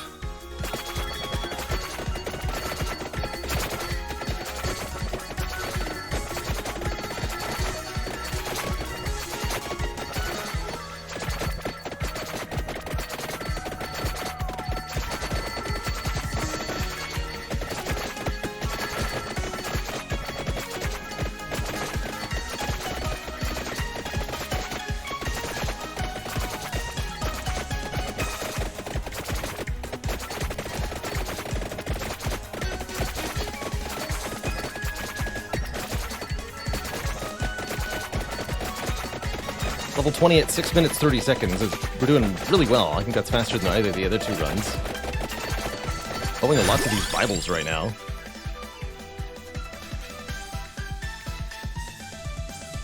I want area up. Oh, that makes the whip super huge? Yeah, I do want area up. Become big.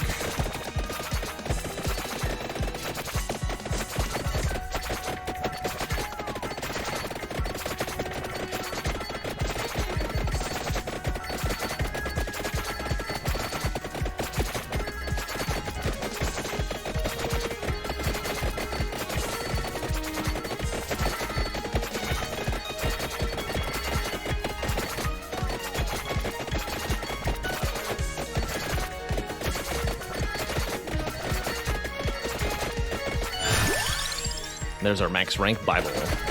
So all we have to do is find a chest now, and we'll get the evolved version.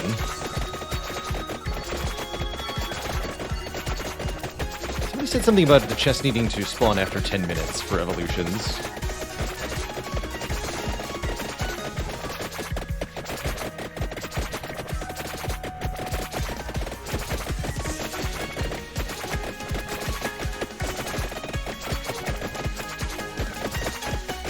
Just got a Bible-sized circle of death around us.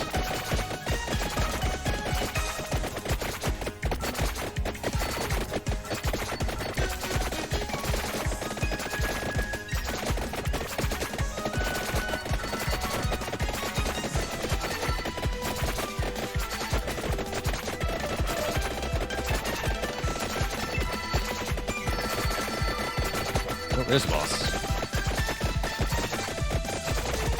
So it sounds like I should wait to open the chest that drops.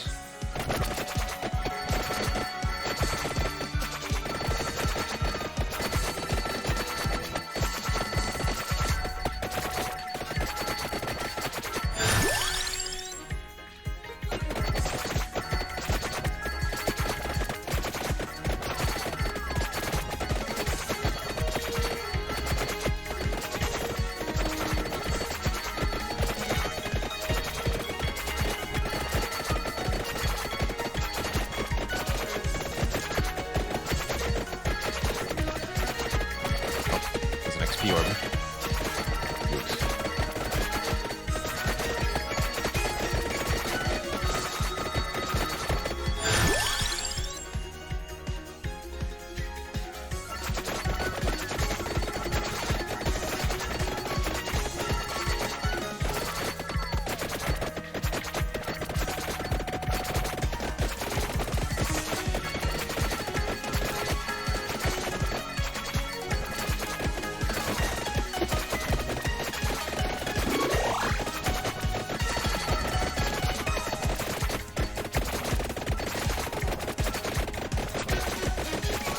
Oh, these bats are tough. They are scary.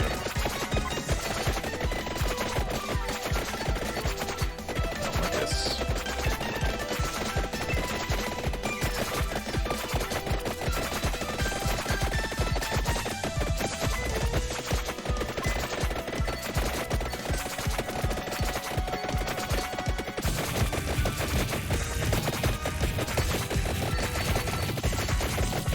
Toasted.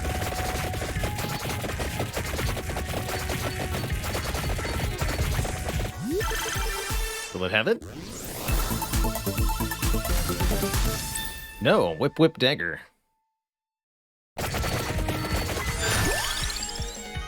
Guess that's okay.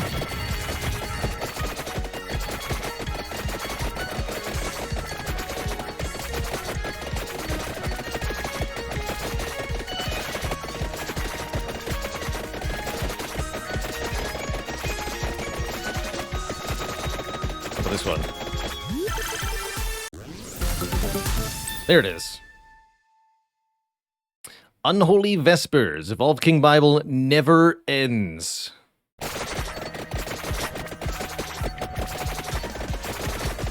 So we just have a circle of doom around us now. Forever. Yeah. Please don't kill me.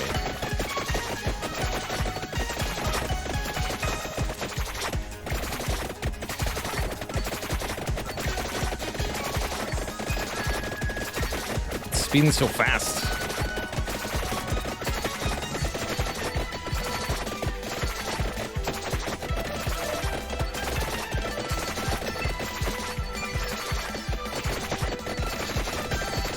think this wall of skeletons can stop me? Fools. It's just free XP.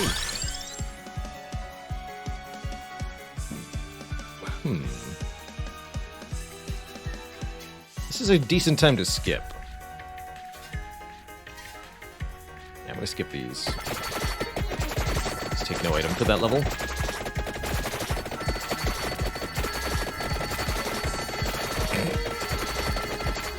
A lawnmower.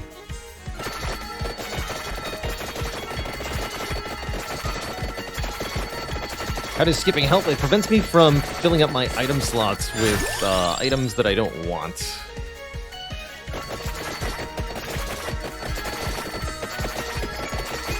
So there's a cap of 6 weapons and 6 support items. There's the hollow heart, which means this will contain...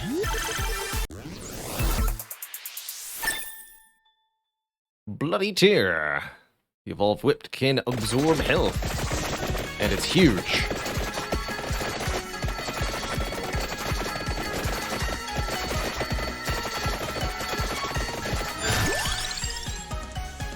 Too late for the birds.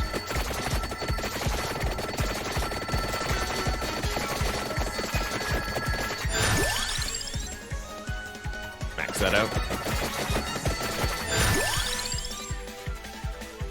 Cherry bomb?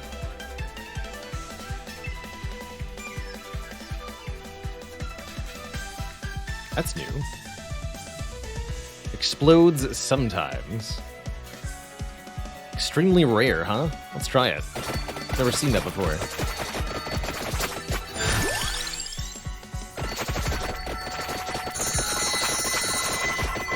Dollary-do time. Give me the money.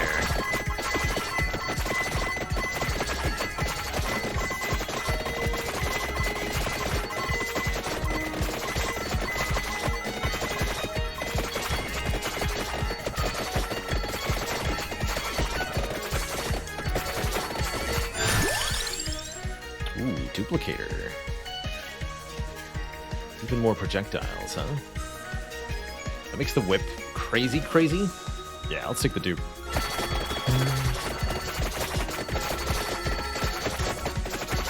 Just want to see the whip go ballistic.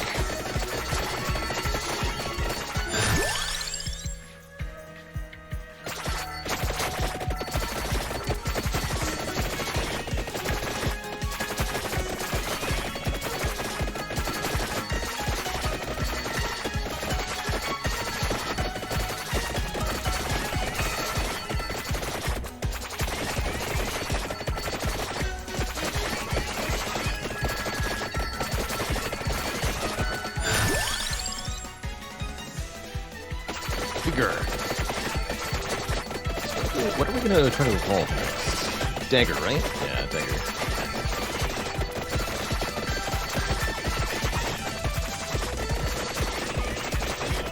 Oh, that poor boss.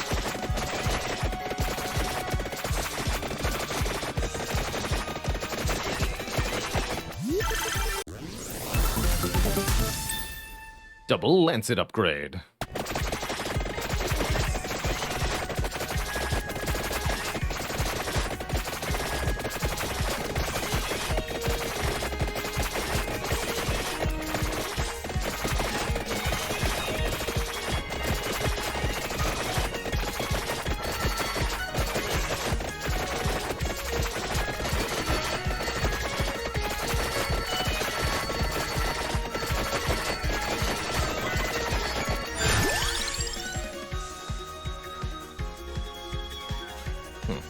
Not a very synergistic build we managed to accomplish, but I guess I'll just take global damage up. That's definitely going to help.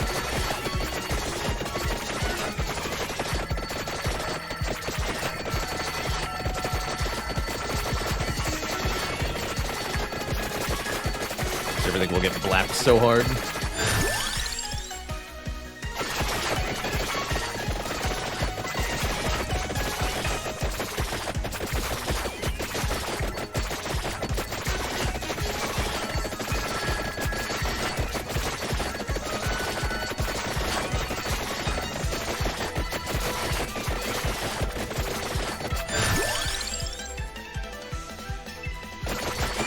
chance to explode? Interesting.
There's max level knife.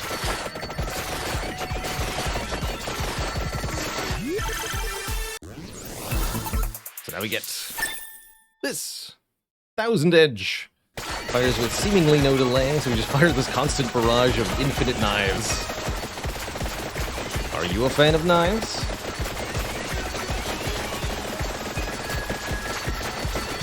Happening. Circle plus line.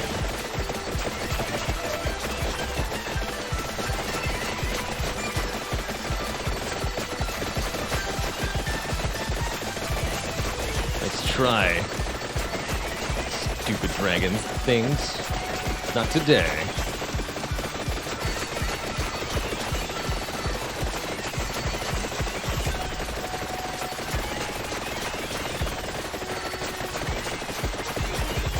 Feels nice being able to stop those in their tracks.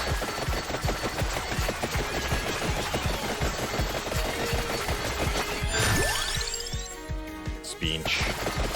What's the win condition in this game? Survive for 30 minutes is the goal.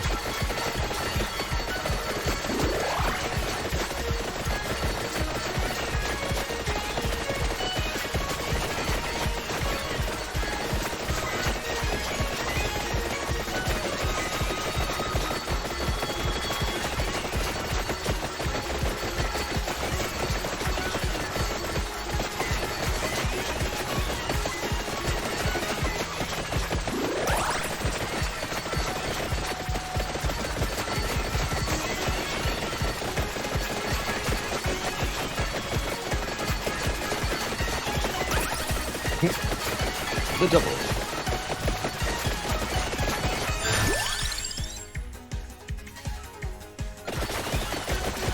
More speech.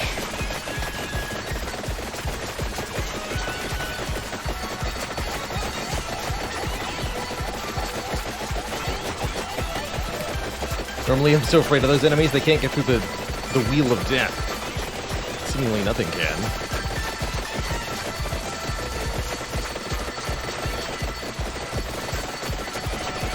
Best $3 you ever spent. Glad to hear it, Fighter Demo. I agree. I've never enjoyed a game that was this cheap for this much. Although I've enjoyed free-to-play games a lot. I played a lot of hours of Path of Exile. But for a very low, finite price, hard to beat this.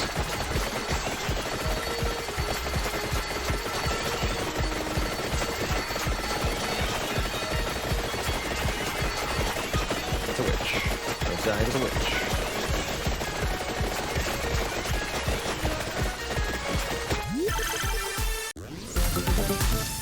Nice. Lots of stuff.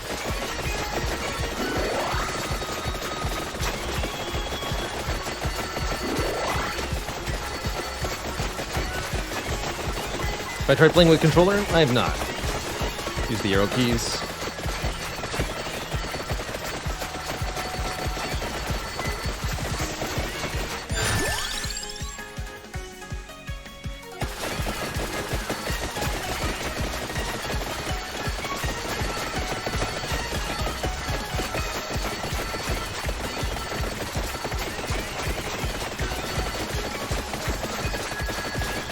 Favorite character now? Hard to... I really like the characters that get bonuses every 20 levels or so. So there's one that got additional, I think, cooldown reduction. Really enjoying the additional projectiles on the dog here.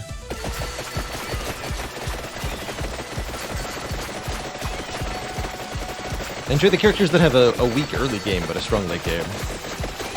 Thus far.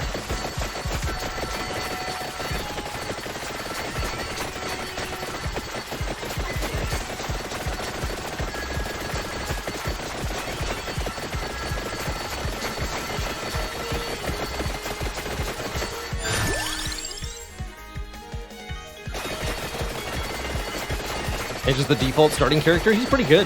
I think basically all the characters have some pretty good strengths to them.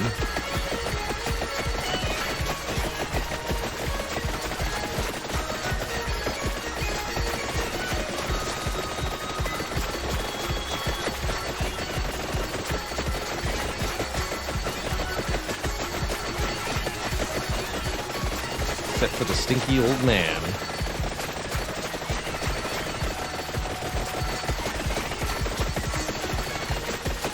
Nice try, Bats.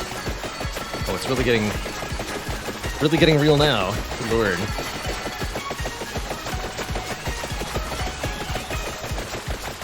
Stress testing our damage output here. Look at that.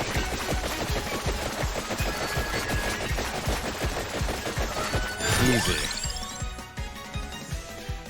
Make them bigger, stronger, tankier.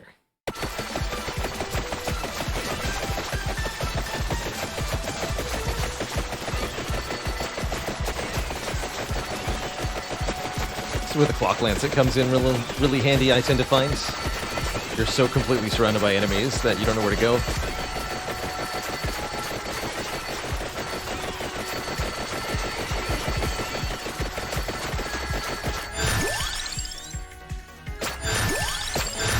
Level up that cherry bomb like 4 times. That sounds great. That was a whole bunch of condensed XP that we just walked onto. Thus 4 level ups at once. Getting real close to the magic level 60 for one more projectile.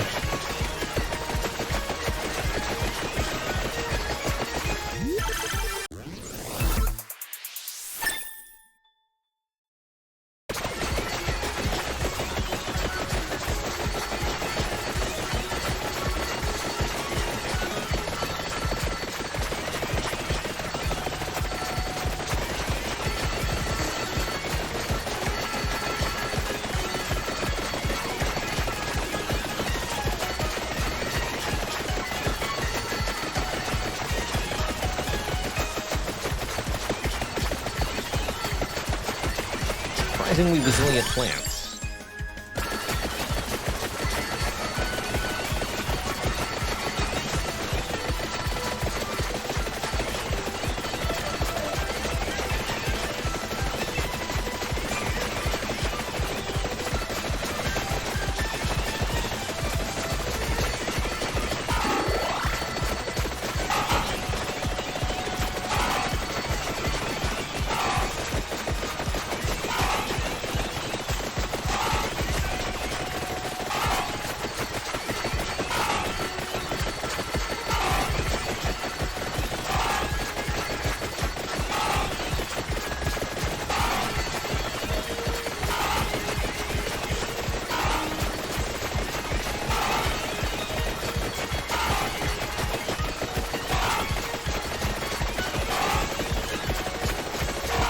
To avoid these to not take damage. Pretty spooky. Look at that trail of flowers behind us, though. Pretty wild.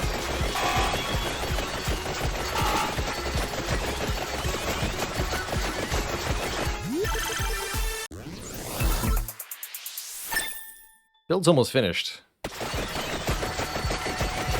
Not gonna get much stronger from here.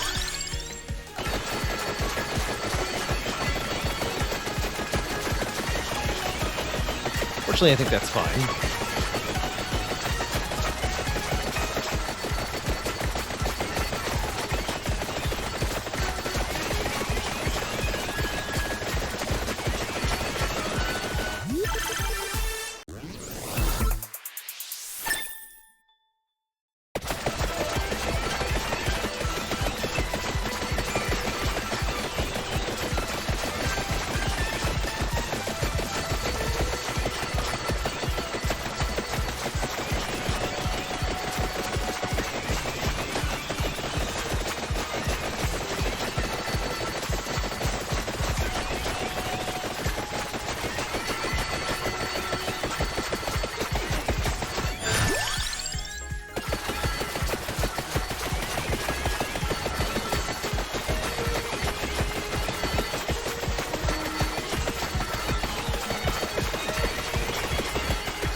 always big coin bag. Give me money forever. I think I'm gonna need the healing. So, we've capped out on gear. That means every time we level up, we instead are gonna gain some money, which we can use to buy more unlocks between runs. That ain't so bad.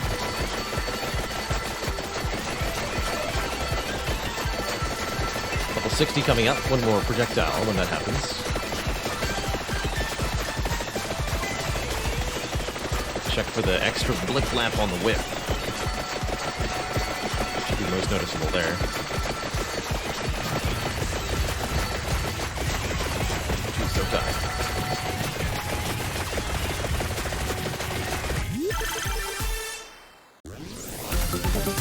Triple money. The monetary value.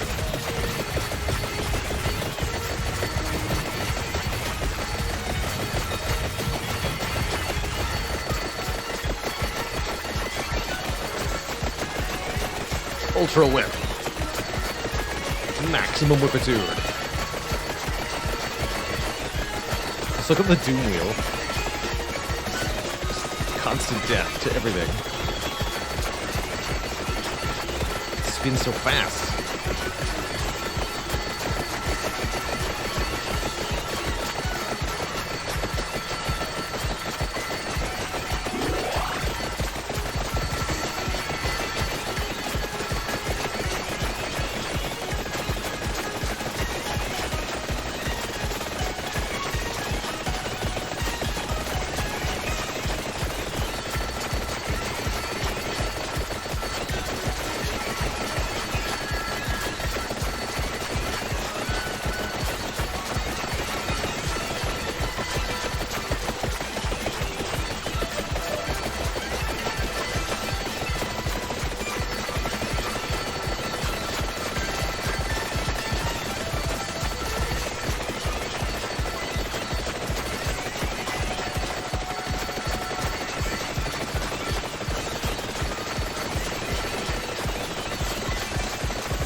Does it end? Yes, in just 3 minutes. At the 30-minute mark, the stage will be completed.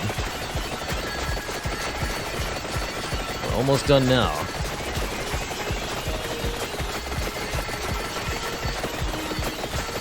It's gonna get real crazy for about 3 minutes.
Out of my circle.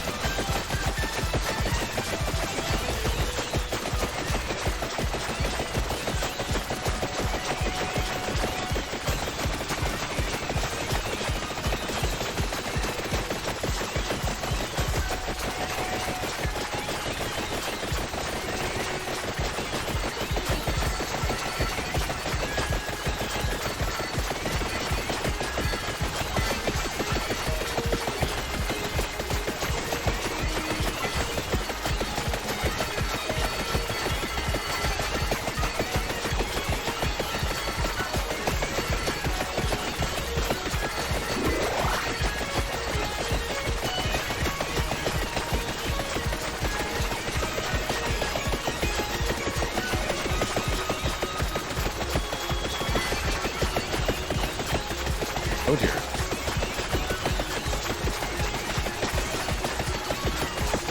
Oh no. No, no, no, no, no! There's the Lancet. Okay. Use the Lancet. Don't die.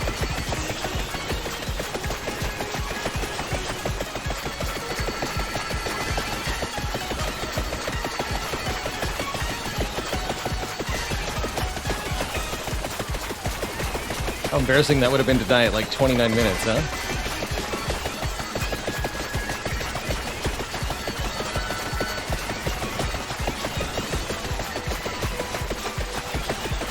Have to move in a clock-like motion for this to work. Just passing only through the ones that are stunned. GG. GG. Survived 30 minutes in Green Acres and evolved the King Bible. Call that a good run. GG.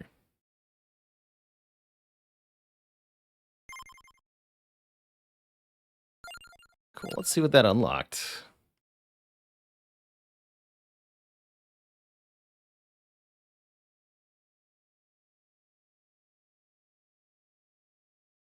Where's that?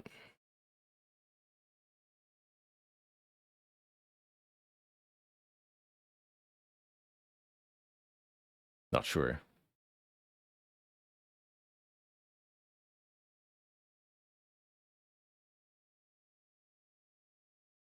Was that another skip? Sound with the skip things? Oh yeah, survive 30 minutes in the Green Acres. There we go. Likewise, that's what I get for the Bone Zone. Gotcha. Cool. Well, lots more unlocks. We're apparently at half unlocked. 65 out of 122. It's pretty crazy. There's some like new items that we haven't gotten yet. Okay, so to unlock Lemma, we need to survive with 10% curse. Maybe we'll play with that next. Try our first curse rank. That's gonna have to wait till another time. What else can we get? Deal with the whole lunar eclipse event.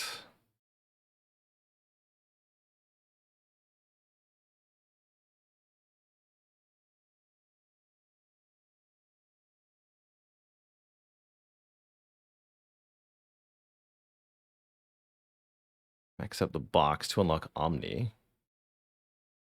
Stone Mask. Merchant. Interesting. There's coffins in each level, too. Interesting as well.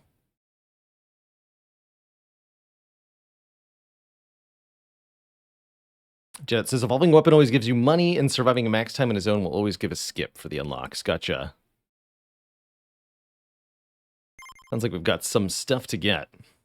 Anyhow, that's going to be it for me tonight, everybody. Thank you so much for watching. We'll be back, of course, tomorrow with some more stream.